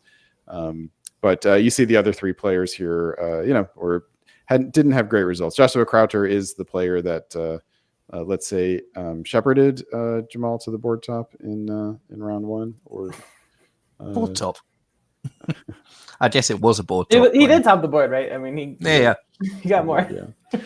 All right, so this game played out over, I believe, 8 years, and the final results were these. Steph Turau with a really big board top, 13-8-6 for 479 points. And you know what the nice thing is? I don't have to have seen any of the moves in this game. I can look at those final center tallies and tell you that there was a Western triple and then England stabbed and board topped. The only question is whether the AIR came first or second. Is that right? Pretty much. Like, you've got a pretty much dead Austria, dead Italy, dead Russia, France and Germany who are in an okay position, England on loads, and Turkey who's got a decent spot in the corner. So Western triple, England stabbed. I disagree. I obviously Western triple, but you cannot just decide somebody stabbed just because they win decisively. Like, we don't know. Maybe Steph is just a master manipulator and everybody wanted them to do really well. We have no idea. What are those 13 English centres if they didn't stab France or Germany? You can take people's centres without being a stab, McCullis. Okay, sure. Fight. Since the food is starting to fly, let's bring Ed Sullivan back to the stream. Ed, welcome back. I'm glad to be here. I could referee. You don't have any food you want to sling? To be honest, I wasn't even listening. We bore you, I know. I was going to say Stellar by Stella. That was my only comment. Fair Stellar enough. by Stella. Welcome back, Ed. Nice. Good to have you back. All right, here are the standings going into the last board, including the results of the boards we have seen. Jamal still in first place. Shane, actually came kind of close here to passing Jamal. If he had been able to get above and Jamal were eliminated, that might have given him a shot. But we have Jamal, Brandon on the next page. So Brandon's 180 some points behind. Tian Yu was another 76 points or so behind. And then we've got the other players like Gavin and Peter. If they can get a big score and make sure that the people in front of them all get small scores, oops, that's not what I meant, then all is still possible for them. Brandon, I was really appreciative that you described your alliance play. You're like, if you're an ally who doesn't actually do anything to help the people you're with, you're not an ally. I'm like, that's every game I've ever played with Brandon Fogel. That is a calumny, and I reject the accusation, and you'll be hearing from my lawyer. You're also my lawyer, so you'll be hearing from yourself. All right. Kate Lee is the name of board 3. Oh gosh. You know what? Jason told me what the names are after. Did he put this? It's a Razor Gang Wars, is what I was told. That's a local Australian. The board names all relate to the Sydney Razor Gang Wars of the 1920s. The location of our venue was in the heart of where these gang wars took place. NSW banned guns. I assume New South Wales. Okay. Banned guns in the 1920s, after which the gangsters became very stabby with knives and razors. Great. Kate Lee was an Australian underworld figure, according to AI, who rose to prominence as a madam, illegal trader of alcohol and cocaine, and for running betting gambling syndicates from her home in Sydney. I did have one other request. Whenever we did 3B, we didn't do it, but I know Jason Ray wanted to try and make us pronounce the name title of 3B. Yes, I'm looking at it right now. The person's name is Matilda Levine. Jason started adding these people's nicknames. She was known as the Queen of Woolloomooloo. Woolloomooloo. Okay. I'm just making it up. I don't see it. Woolloomooloo sounds better. It's all O's. It's all W. All the vowels are O's. 2 O's. Woolloomooloo. Wooloo. All right. Very Australian. Kate Lee is the Queen of Surrey Hills. The other ones were like Nellie, Kiss of Death Girl Cameron, Dulcie, Angel of Death Markham. There's someone who is known as Phil the Jew Jeffs. Okay. So that tells you why I did not put these nicknames up here. Well, you've said it now. I know it's there. I don't know. I mean, Jimmy the Greek. I mean, you could say that. No, But that's different. These are 100-year-old nicknames. I want that to be made clear, and they are not endorsed by DBN. Kate Lee is the name of this board. On it finds Claire Bradbury in Austria, Brandon Austin in England, Nancy Jin in France, Jamal Bukharli in Germany, Gavin Atkinson in Italy, Peter McNamara in Russia, and Tian Yusun in Turkey. All right, so the top 7 are on this board. Here's where they ended up. Curious. Just say there's Brandon is also a big jump ahead of most of the other 5 on this board. Aside from Jamal, and the fact that E and G both kind of have to have terrible games for anyone else to win this tournament is going to be really difficult to make happen, right? Because you can't jump on the 2 of them separately all at once. Yeah. Peter McNamara in Russia, does that sort of change the calculus or provide a possible path forward here for everyone on the board? If anyone could. Katie, we'll start with you. I feel like whenever I'm Russia or France, one of my main goals is to make the other one my mid-game long-term partner. It's kind of rare. It rarely happens. I would really love to see that. I think someone else was going to say if somebody can do it, Peter can do it, and I'm rooting for Nancy. Peter and Nancy have a good working relationship. Russia, remember Peter did the whatever that series was a few years back on how to play Russia.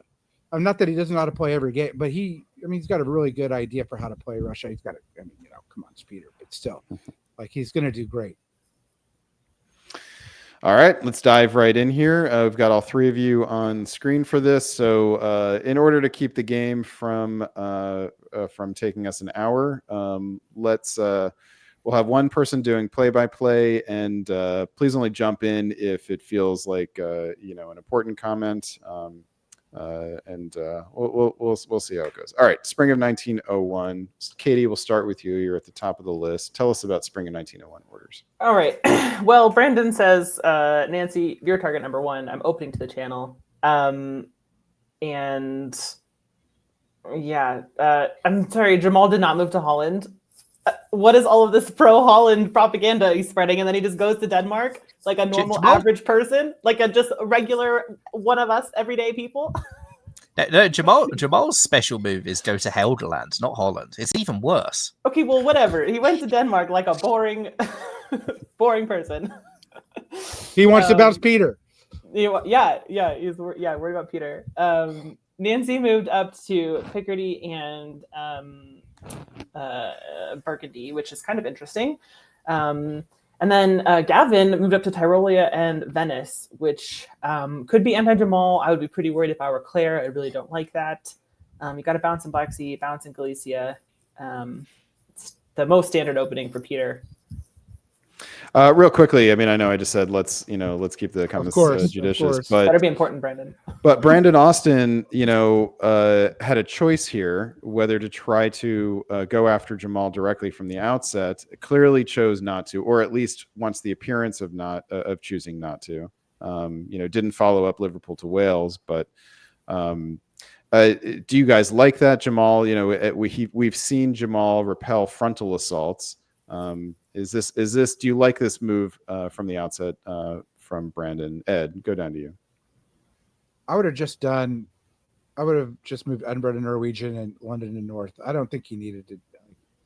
He's making an enemy out of Nancy for Belgium, but Nancy's kind of locked in. So, she wants Belgium. So I don't think it was a good idea. I think it's quite easy to reverse from, and I suspect it may not have even been aggressive against Nancy. That's why you didn't see the follow-up. It may have been Brandon worried that Jamal would get people to jump on him because Jamal's a great player, and that's the sort of thing he can make happen. So, Brandon, I wouldn't be surprised if this was a defensive thing, and you could quite easily shift it up to Norway and North Sea with the 2 fleets right now. Back out of it. And maybe Jamal spooking Brandon and getting him to go into that was a sort of diplomatic play, which we can only speculate since we don't have the we're not privy to any of the negotiations. All right, fall of 1901. Let's keep going here. Katie, we'll stick with you. All right, so it probably was planned, or they just made up really quickly. I think I like the idea of Brandon going to Nancy and being like, hey, let's do this opening where we just trick Jamal. Because that's what has happened. Jamal has been tricked. France supporting Tyrolia into Munich and England into Burgundy, which I don't love the English fleet into Belgium. I don't love the English fleet in Belgium, but I guess it's not there to die, so Siobhan will be happy. But yeah, Tyrolia in Munich it's kind of fun. We'll see. I don't know how long it'll last, but it's kind of fun.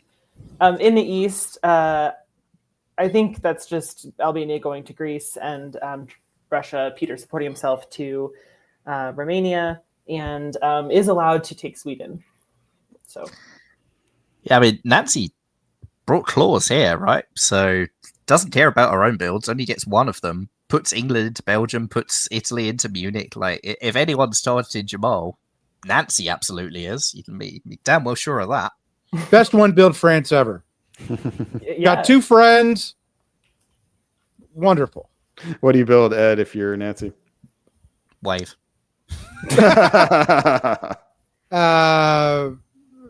Well, I mean, Brandon certainly has shown us flexibility. But I'd probably build Army Marseille here. If you are Brandon and you want to continue the assault on Jamal, Michalis, what do you build? I mean, 1 fleet's a requirement. Whether you have to build the second probably depends on your relationship with Peter more than anything else.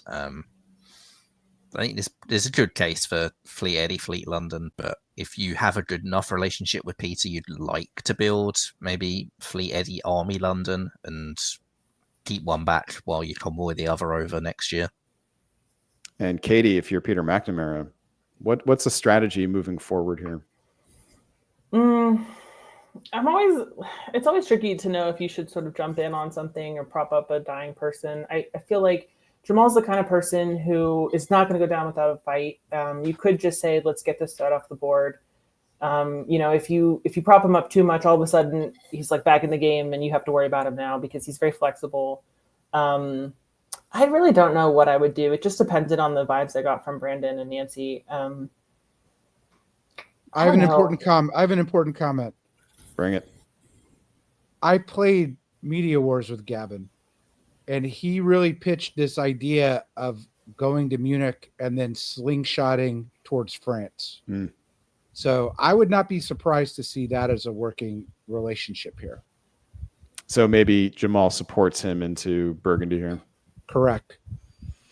Weird. All right. Well, will Gavin's builds tell us anything? 2 fleets maybe suggests that that's the path forward.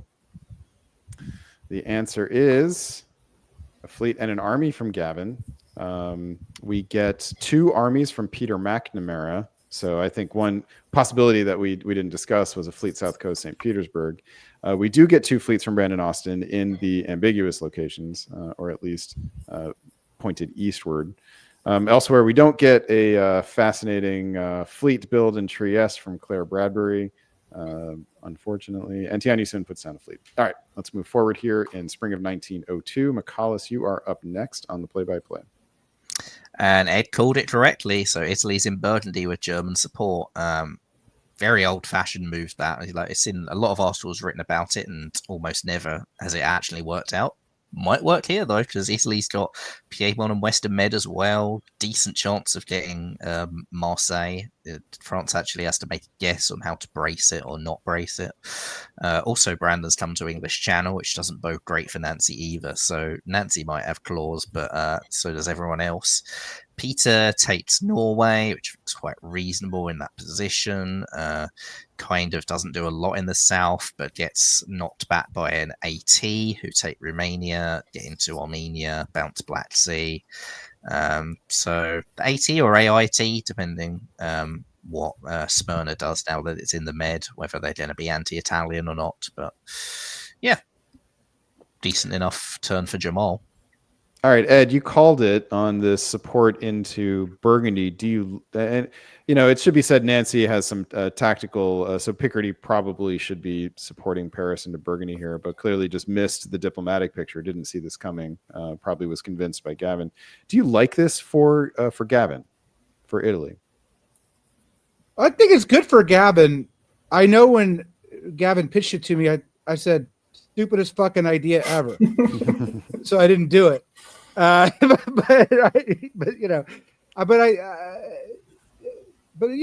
it'll work out here. I mean, Jamal's got a friend, and for Gavin, he's potentially got Marseille here. Well,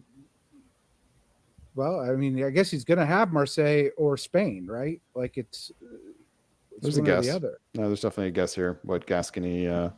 If Destiny supports Spain to Marseille and it braces, then you can end up with neither as Italy, right? Yeah, it would just be a bounce on a brace, like we said before. All right, let's move into fall 1902. Katie, I'm going to be curious to hear from you about Peter McNamara's strategic decision here, but let's see how it works out in the fall first. Nicholas, tell us about it. Not great. So Peter loses Sevastopol, blown up.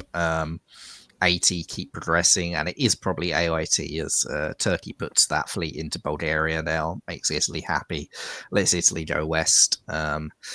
Russia gets into Galicia, which is a very, very Pyrrhic victory, does keep Norway. No EG cooperation to take that back. They probably actually want Peter to do okay in the south now, so makes some sense from them in the board dynamic perspective.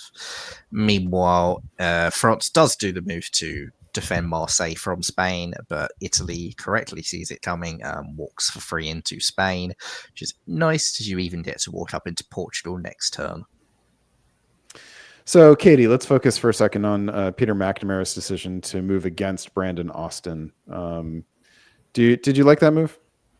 I like putting the army in Norway, honestly, because Brandon can get kind of mad about it, but then you're not really a threat afterwards, so maybe you can work something out.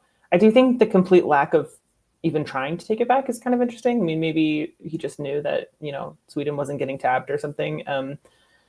I think it's like, I like the build because the build is very, I don't want to decide right now, and we all know how I am about decisions. And I think, he's picking up a dot and he's losing 2 in the south. So it was pretty crucial that he gets something. And I think the fact that it's an army means Brandon can't be that mad. I mean, he can be mad, but there are worse things, I guess. So it's okay. I guess if like he's losing in the south, he doesn't have the units to commit to all-out war, but maybe I would like offer Denmark or something. Like, I'm taking Norway, but you take Denmark, and I would try to like find an ally because I think he might need a friend. But he probably needs friends less than I do. So. Yeah, I mean, he also could have put Norway into Skagerrak. There were other options here, but it felt like Peter wanted to fight Brandon. Yeah. All right, so Ed, it has worked out in the short term for Gavin. Gavin picked up a build anyway. Try to go back to Munich. Curious. No, he didn't. He didn't. It was just a joke order. Nothing else to do with Burgundy, basically. So why not do that? I think. Well, you could go to tap Paris. Do something. I don't know. I think actually, if you try moving it forward, you're more likely to get it blown up, right? So it's if you're not going to move it because you want to make sure that there's more likely to be a retreat, in case France don't like move Gascony in or something. I don't know. All right. Well, in the east, the AT is advanced. Ed, what do you build here? What do you pull first of all? If you're Brandon, the Army York. He probably, yeah. I think he pulls York. Maybe. Well, it's tough. I feel like Katie. I don't know what to do. No, I know what to do. Not really, but York. What do you build if you are Jamal here, McCallus? If you're Jamal, Berlin, because there's that Austrian army there, probably an army. I think you'd like to build a fleet, but you probably can't yet. You wait for the next build for that. I think he builds a fleet. All right. The answers are Fleet Kiel. So nicely ambiguous. We lose the fleet in Norwegian Sea. We gain an army from Tianyusun in the south. This is not looking like this game is not heading in the direction for Brandon Austin to win. Is there what needs to happen right now for anyone but Jamal to win this? ER. Turkey, AT. North supports Sweden to Skagerrak, Norway to Sweden, something like that, which this disband could be a pitch to go do something like that as well. So, all right, let's see. Spring of 1903, Ed Sullivan, this is going to be you. Italy takes Marseille. Jamal advances behind into Burgundy with French support. Brandon circling the carcasses of France in Mid-Atlantic and Oceania. So it looks like Brandon and Jamal made up. Oh, my man Brandon takes Norway here. Maybe he'll walk into St. Petersburg after that. I don't know. He can't. Well, he could, but there's nothing in North Sea to follow up on. Yeah, that's my point. Yeah. Belgium maybe should have gone there. Anyways, all right. Austria into Galicia. Nothing really happened at the bottom except Black Sea. Khan getting into Black Sea. All right, so no major shifts except north to Norway. Interesting set of moves here. You'd think if this were a deal, then they would be making sure that Peter can get into Denmark, which is not possible now since there's no unit in north. it is possible because Kiel's walked out, so there's no defense on Denmark. Oh, thank you. So, okay, so that could be part of the deal, but still, it just feels it's inefficient movement here, and you got to wonder if you're Peter, if you would have agreed to that. Okay, so you're expecting Denmark to fall here, then? Well, everything gets cut, right? Norway to Sweden, Berlin to Baltic. If Norway taps Sweden, yeah. I mean, it's braceable as well, right? So you've got to guess which unit you move in if you're trying to do that. But if there's an ER cooperation, because Norway could have been given, then there's room to do that. And to be honest, I don't see why Brandon would cut Sweden either way if I was him. And here's what we find out.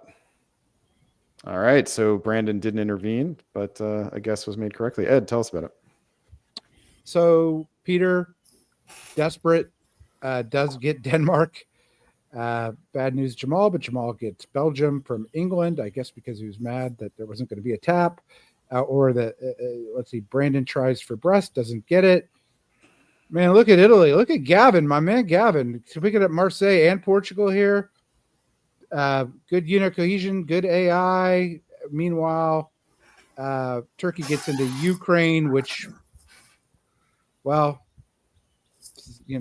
Peter's up one, down one, just rearranging deck chairs on the Titanic.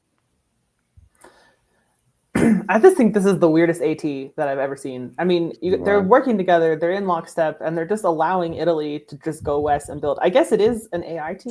Yeah, it's full on AIT, but like, why? It doesn't need to be. You don't need to spend all your units taking Warsaw and Moscow. Like, be an Ionian and Aegean already. I don't know. It's kind of weird. But is Italy not useful to them? Like, Gavin's not in a particularly great tournament spot going into this round. Any of those three want to win this game, they need both Jamal and Brandon contained, and at the moment Gavin is a way to do that, right? Gavin's attacking the person that Jamal and Brandon are both attacking. I don't think that logic tracks. Nancy has 3 armies. What's Nancy gonna do about Brandon or Jamal? Well, Gavin's not helping. Whatever. Gavin could help though. Gavin could go up and contain England. Nancy's going to disband Gascony. Gavin will be in Mid-Atlantic soon enough. Yeah, like Gavin's going to keep pushing forwards, and how is he going to get to Mid-Atlantic? Okay, let's see. Let's just see. Trust in Gavin. Yeah. Meanwhile, he does have 2 fleets on it, right? And in a year, we'll have another fleet over there. But we do have a classic Dipsy Doodle in the north here, with England taking a dot off of Russia, Russia taking a dot off of Germany, and Germany taking a dot off of England. And that is the definition of a Dipsy Doodle. Welcome. All right, so we have Gavin Atkinson popping down 2 more units and getting up to 7. So, I'll do a little check here and see how many points Gavin needs to pass Jamal. But you got to start wondering if he is a player here. For builds, we get 2 fleets. We get an army from Peter McNamara, which has to be a rebuild. Yep, from the pop in Ukraine. And we get Gascony coming off the board as predicted, and that's it. All right, that takes us into spring of 1904. Katie, we are back to you for the play-by-play. Okay, well, I was wrong because Gavin can go into MAO because Brennan will just walk out, which I will say is something I thought he should have done like a year and a half ago. But I will say this is the most successful attack on France I have ever seen by Italy. The slingshot method has been vindicated, by the way. It's so impressive. I mean, first of all, you don't have any enemies in the east, which I can only call a diplomatic win. There's no reason AT should just be allowing this to happen. I mean, you can just be an Irish in the fall, and if Brandon's not going to get a build, I mean, maybe London will move up or something. But like, this is just insane. This is really awesome. The only thing I would have done differently is moved Portugal to MAO, but it's fine. I agree. But it's great. It's like, what is this position? This is really fun. This is really cool. Ionian is kind of weird. Maybe they're supposed to bounce. I don't know. Or maybe it's a sign of the AIT is not much longer for this world. If I'm Gavin, I'm not in a hurry to break it. Gavin's going to go to North Atlantic now. Yeah. He'll be fine. Keep going. He's going to convoy into Liverpool in 05. But it's also like being an Ionian makes it harder for them to stab him if they decide to turn it into an AT. So I think it's just a good place to have a fleet. Yeah. Well, and at some point, don't you start, if you're Gavin, don't you have to worry about the AT staying together? Like, the longer they stay together, the more chance you have of becoming a target. So this might be a moment to be proactive and make sure that it breaks up and that you're not, you're not the one, the odd person out of the AIT.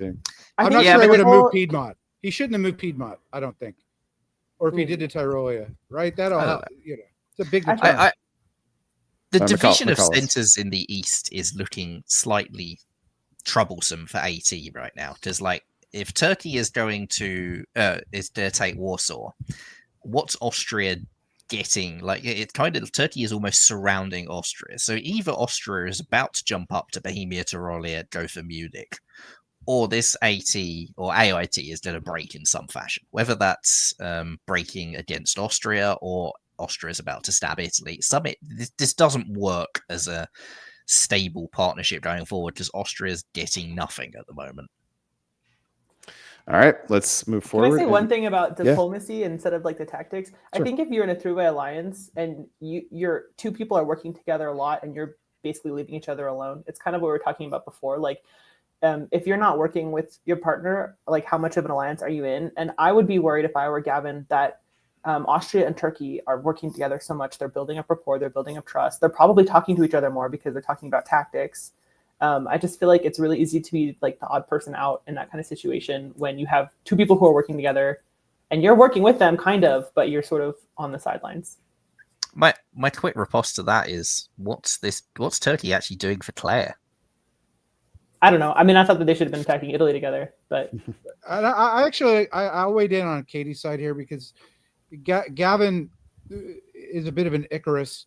He's like Liam in many ways, where he's just enamored by cool and different things, and sometimes you just get caught up in your own ideas, and he needs to be really careful. All right.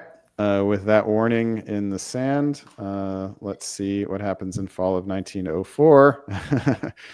I think there may have been a Cassandra effect here. And Katie, tell us why. Yeah, so Italy does go into Irish Sea and moves into MAO. It's a really fun position to be in. But first of all, France is helping Germany defend, which is not great because you really want to be either working with France or taking France's dots. But we've also got Austria moving to Tyrolia. And because Italy did not get a build this year, will not be able to put an army in Venice. I guess Jamal is building. It's possible he could build in Munich and help out, but most likely Austria will be taking Venice next year. Meanwhile, Turkey is not moving. So like, I don't know why you don't also go to Greece. I don't know why Bulgaria doesn't go to Aegean and prepare to move out. It just seems.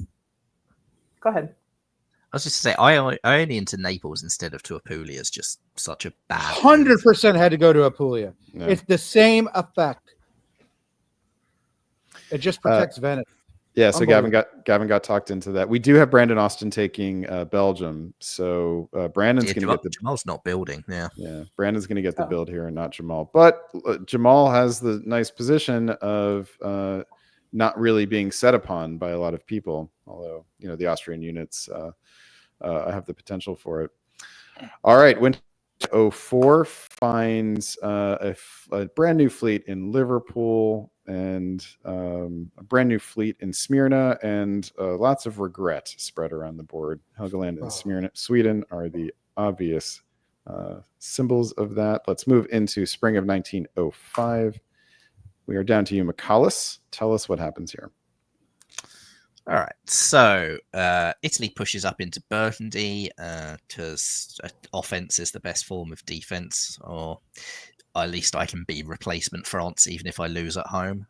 Does get into Apulia, day late and $1 short there. Meanwhile, 80 are coming at them probably, but according to Bulgaria, might be giving Austria small concern. Warsaw was given to Austria as Moscow is pushed into, but I don't know. I really wouldn't like that Conte ball move at all if I was Claire right now. And if I'm Tianyu, do I want to attack Italy or do I just want to stab Austria for all they're worth here? Because Rum, Greece, both available, can then probably turn around and take Warsaw back. I think they're going to put it into Greece and Greece to Ionian and make a trick because Austria got Warsaw and Venice. Turkey's down. So I think that might be a reasonable thing to do. I wouldn't want an army in Greece, but Turkey's in Moscow, so they're not down yet. But no, they're not down. Well, they're down Warsaw. They're up Moscow, so they're flat. Well, Austria's getting 2. Marseille to Burgundy here rather than to Piedmont. He's sold out. He's just like, just take Venice. It'll be okay. Yeah. He's trying to gamble with the guy with the gun at your head. 2 of them. Well, it's also. He's committed there, right? Like, what's the point of going back? Then you don't get the French dots, and you still don't defend yourself because it's too late. So at least take the French stuff now would be replacement France. Katie, how do you feel about that? You'd be the tiebreaker here. Yeah, I mean, he's got like Brest guaranteed, right? I mean, I think he could have even done it last turn. No, because I think Picardy was in Paris. If he had been in the Channel instead, he could have had Brest guaranteed. That's why he can't try to go down there. Okay, fall of 1905. McCallus. Now he does it. Okay, sure. Yeah, no. Wait, but he had Brest guaranteed, right? Yeah, at Brest guarantee doesn't take it. Doesn't walk into Paris, which isn't defended. Okay, cool. He could have had both. He could have had both. Yeah. Oh man. And that was the way to get. That was also the way to guarantee one of them was right. He supports or he brought. Yeah. Oh man. Oh Gavin. Yeah. And there's no use for Nancy now. Nancy's of use to nobody. Yeah. Like, I'm sorry. But what else do we see? Other than that, we see Brandon stabbing, presumably for Holland. There's attempts to stop Germany from taking Sweden, which doesn't work. Germany offers England sports in Petersburg, and it's not taken. So that's definitely a stab for Holland then. Ruhr presumably had some sort of master plan to go along with the English, I guess. I don't know. Just a great term for Brandon Austin as Irish walks out as well. Turkey takes Romania and stays in Bulgaria, gets into Ionian Sea. This is all very risky for Austria. This is the 80 position where all the risk is on Austria, and Turkey has this little sword of Damocles over the Austrian head for the rest of the game, as long as it's staying in this kind of position. But for the moment, it's working out okay for Claire. Interesting turn. So they both AT both go up one. England also goes up one. Maybe not where you want your units to be if you're England, but they are there. All right, let's get the builds, and then we'll do a little bit of who do you like, just for this game in particular. So Tian Yusun puts down Fleet Smyrna. We get another army in Vienna, and we get an army in London. What? He's Andrew Goff all of a sudden. He just wants to flip him. He wants the fleet in London and the army in Holland. Yeah, but you need a fleet. I know. And Italy pulls Ruhr after doing this big turnaround to get into Ruhr.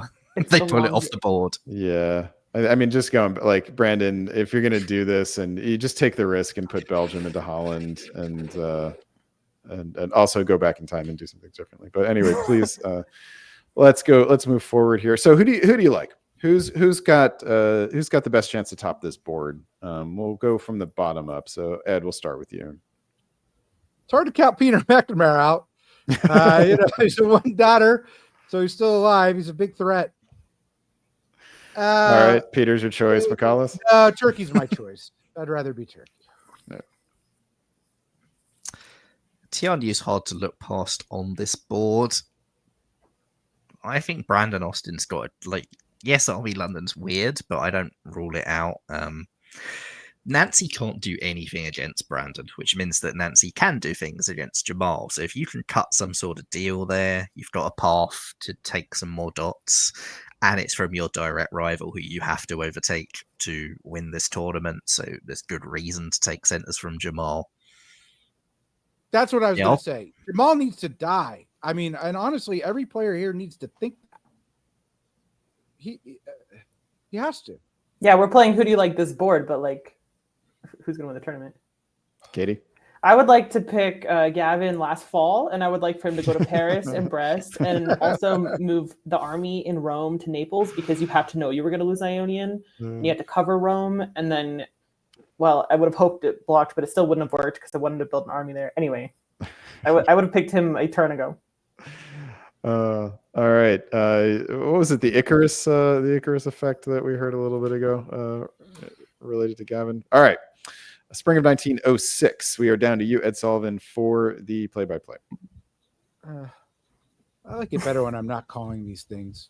Oh, Peter's but there's out. Peter's out. I'm sorry, Katie.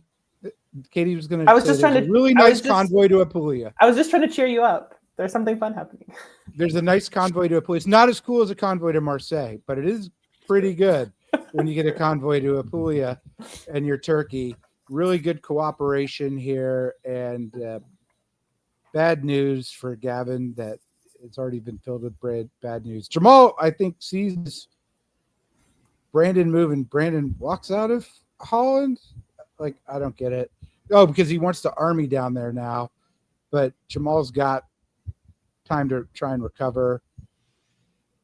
I don't know. I'm probably Why doesn't missing he go stuff. to Kiel? Katie, what are you? What's jumping out at you? Why doesn't he go to Kiel? Is it because he thinks he's going to get bounced out of work? I mean, He wouldn't needs you to rather? cover North Sea, right? Yeah. No. Sorry, I'm talking about Jamal. Why isn't Jamal in Kiel and He Denmark? is. Yes, And Denmark. No, Denmark. is- She's saying, why didn't Berlin go to Kiel and Denmark stay where it why is he bothering? Why is he bothering to cover Munich? Is what you're saying? I mean, I'd be worried that Nancy would go for it, right? Yeah, I guess he's covering Munich. I don't know. I don't know why Nancy moves there at all. Like, it doesn't help anybody. It doesn't hurt anybody. So none of us picked Claire, but like Bulgaria convoying out is an absolute Huge. godsend to Claire as well. And now the Turkish stab on Austria is crap. It's Greece, and maybe not even that if Serbia defends it. So this is a really, really nice turn actually for Claire Bradbury. What should Brandon Austin have done here instead of this? like Not last built year an or army? 2 years ago, or given the army in London, Vikalis, what should Brandon have done here tactically? Bounced Kiel. I don't know. He needed to find a Katie Gray to give him the game.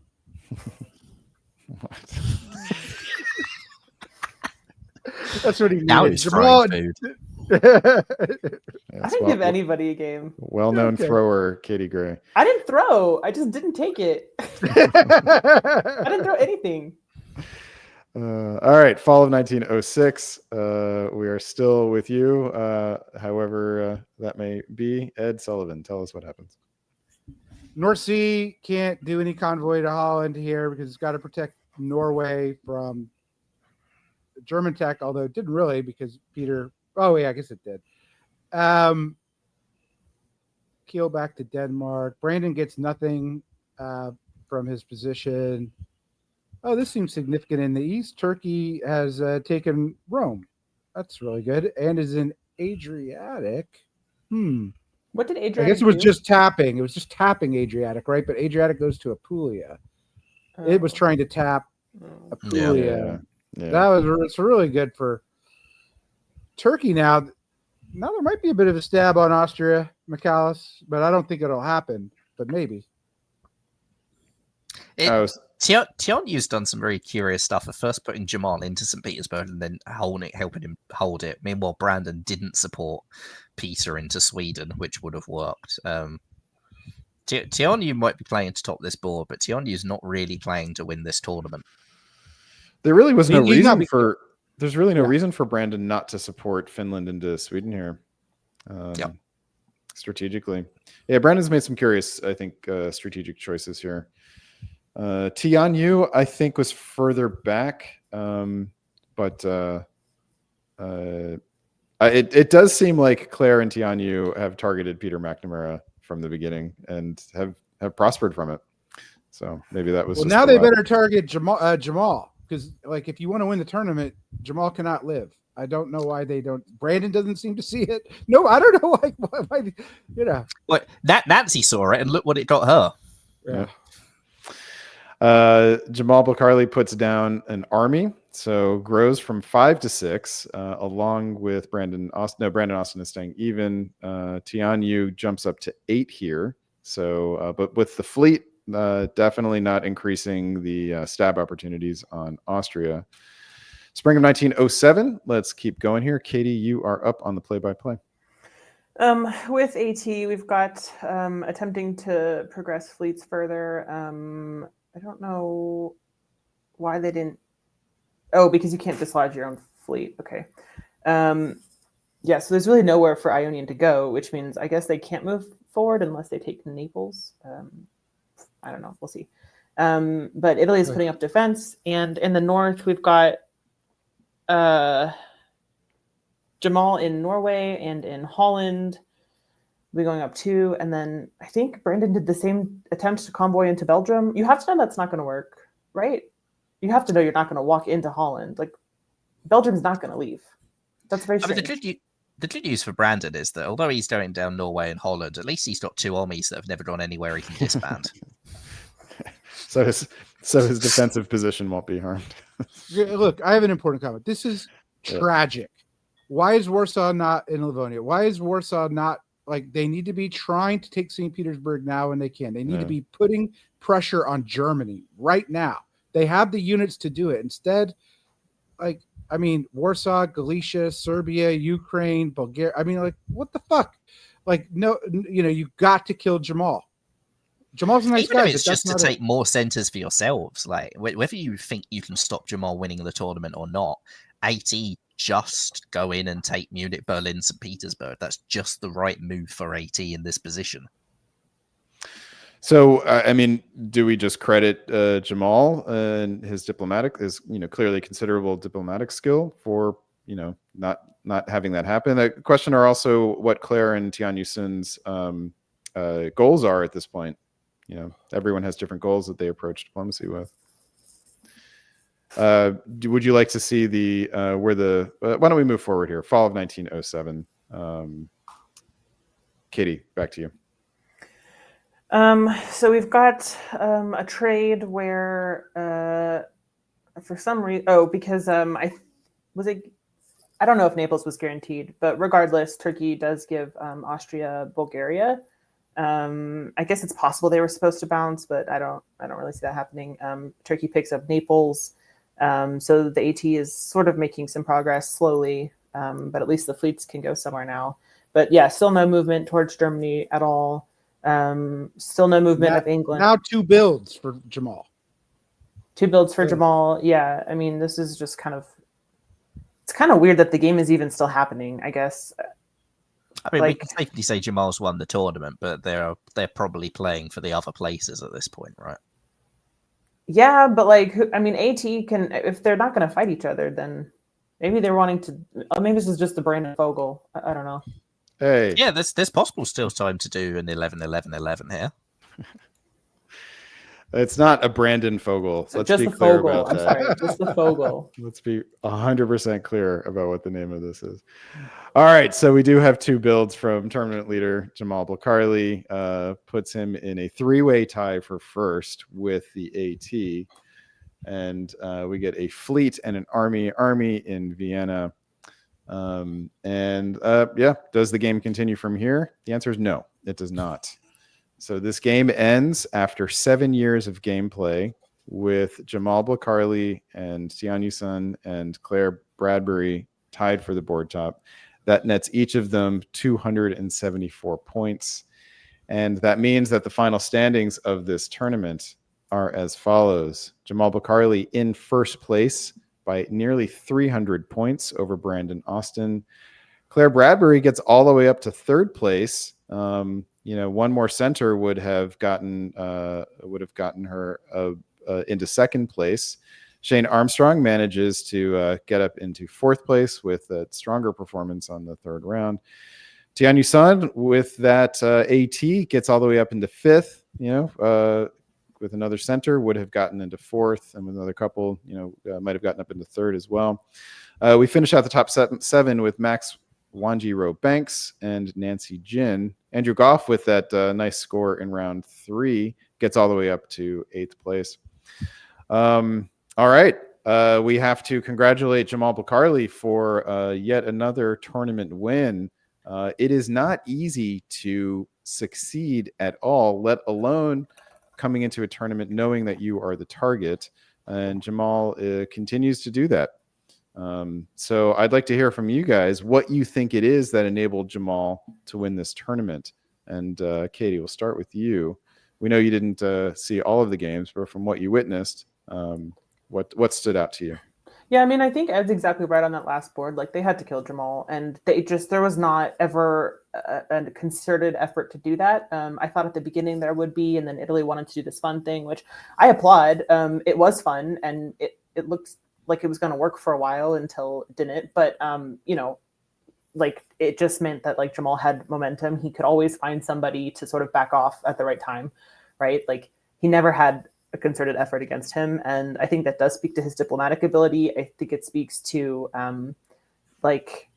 just the inability of people to get on the same page when you have conflicting goals, right? Like, a lot of people wanted to win. It's not like everyone just wanted Jamal to lose. So he was able to play their interests against each other. I really like what Nancy did, to be honest. I really like the way that she started out and like had a plan. And I don't know if she was the mastermind of it, but like her first year I thought was really nice. And then they both kind of just like backed out and like attacked her. And I thought that kind of sucked. But I think she really tried to do something. And I think Austria and Turkey, I liked their alliance, but I wish at the end they had continued going. I don't mind alliances that don't break, but yeah, why not go get dots, as McCullough said? Like, why not just go somewhere in Germany to make progress? So I just think the board didn't want to stop him, and he did it. Yeah, you're pointing out Nancy's play, helping Gavin from Italy into Munich and Brandon in England into Belgium, seemingly helping your neighbors, succeed. Seemed like a good strategy at the time. Maybe it was, but didn't work out here. McCallus, to you, what did Jamal do that enabled him to win this tournament? I mean, you said that like Jamal came into this with a target on his back, but to be honest, I've watched 3 of those games and I question whether there was a target on his back. We saw it from Nancy in that final game, but nobody else targeted him. And part of that is going to be great diplomacy on his part. Part of that is going to be some of those other players maybe not believing they could win, maybe not considering the tournament enough. Like a lot of these are quite new players. They don't know tournament dynamics as well as like other players would. You look at that top 10 even, and aside from Andrew Goff and maybe Max, there's not a lot of like experienced tournament players who've been at the top level multiple times. I know Gavin's played a World Championship top board, but you wouldn't give him the same amount of tournament experience as Jamal and Andrew.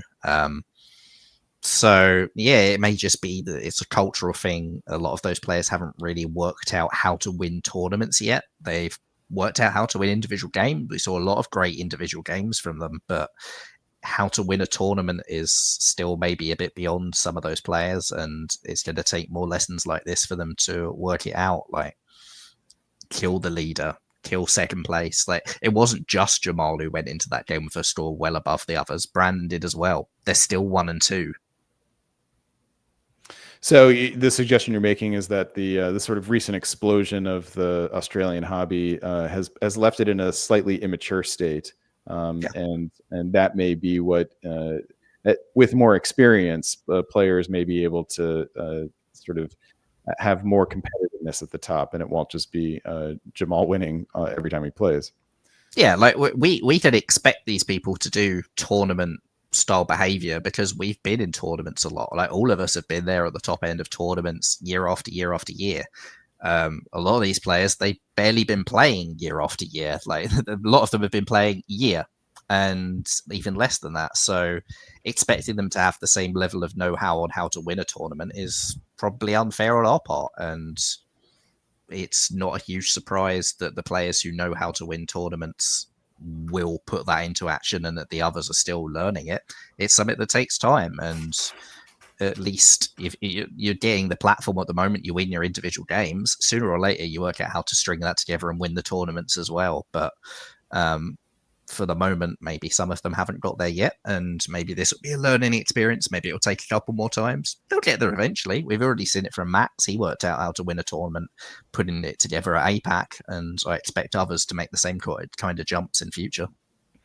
And Brandon's won a tournament, the Hung Parliament Handicap, I think. That's true, yeah. Was one of the winners, I guess, co-winners of that. Ed Sullivan, your thoughts on what we've witnessed tonight? First, Jamal is a deserving winner. He soloed. What he did in the last game, utterly amazing. And I'm talking to 3 people here who've all been on, the wrong end of Jamal. 4 of us, right? He's amazing.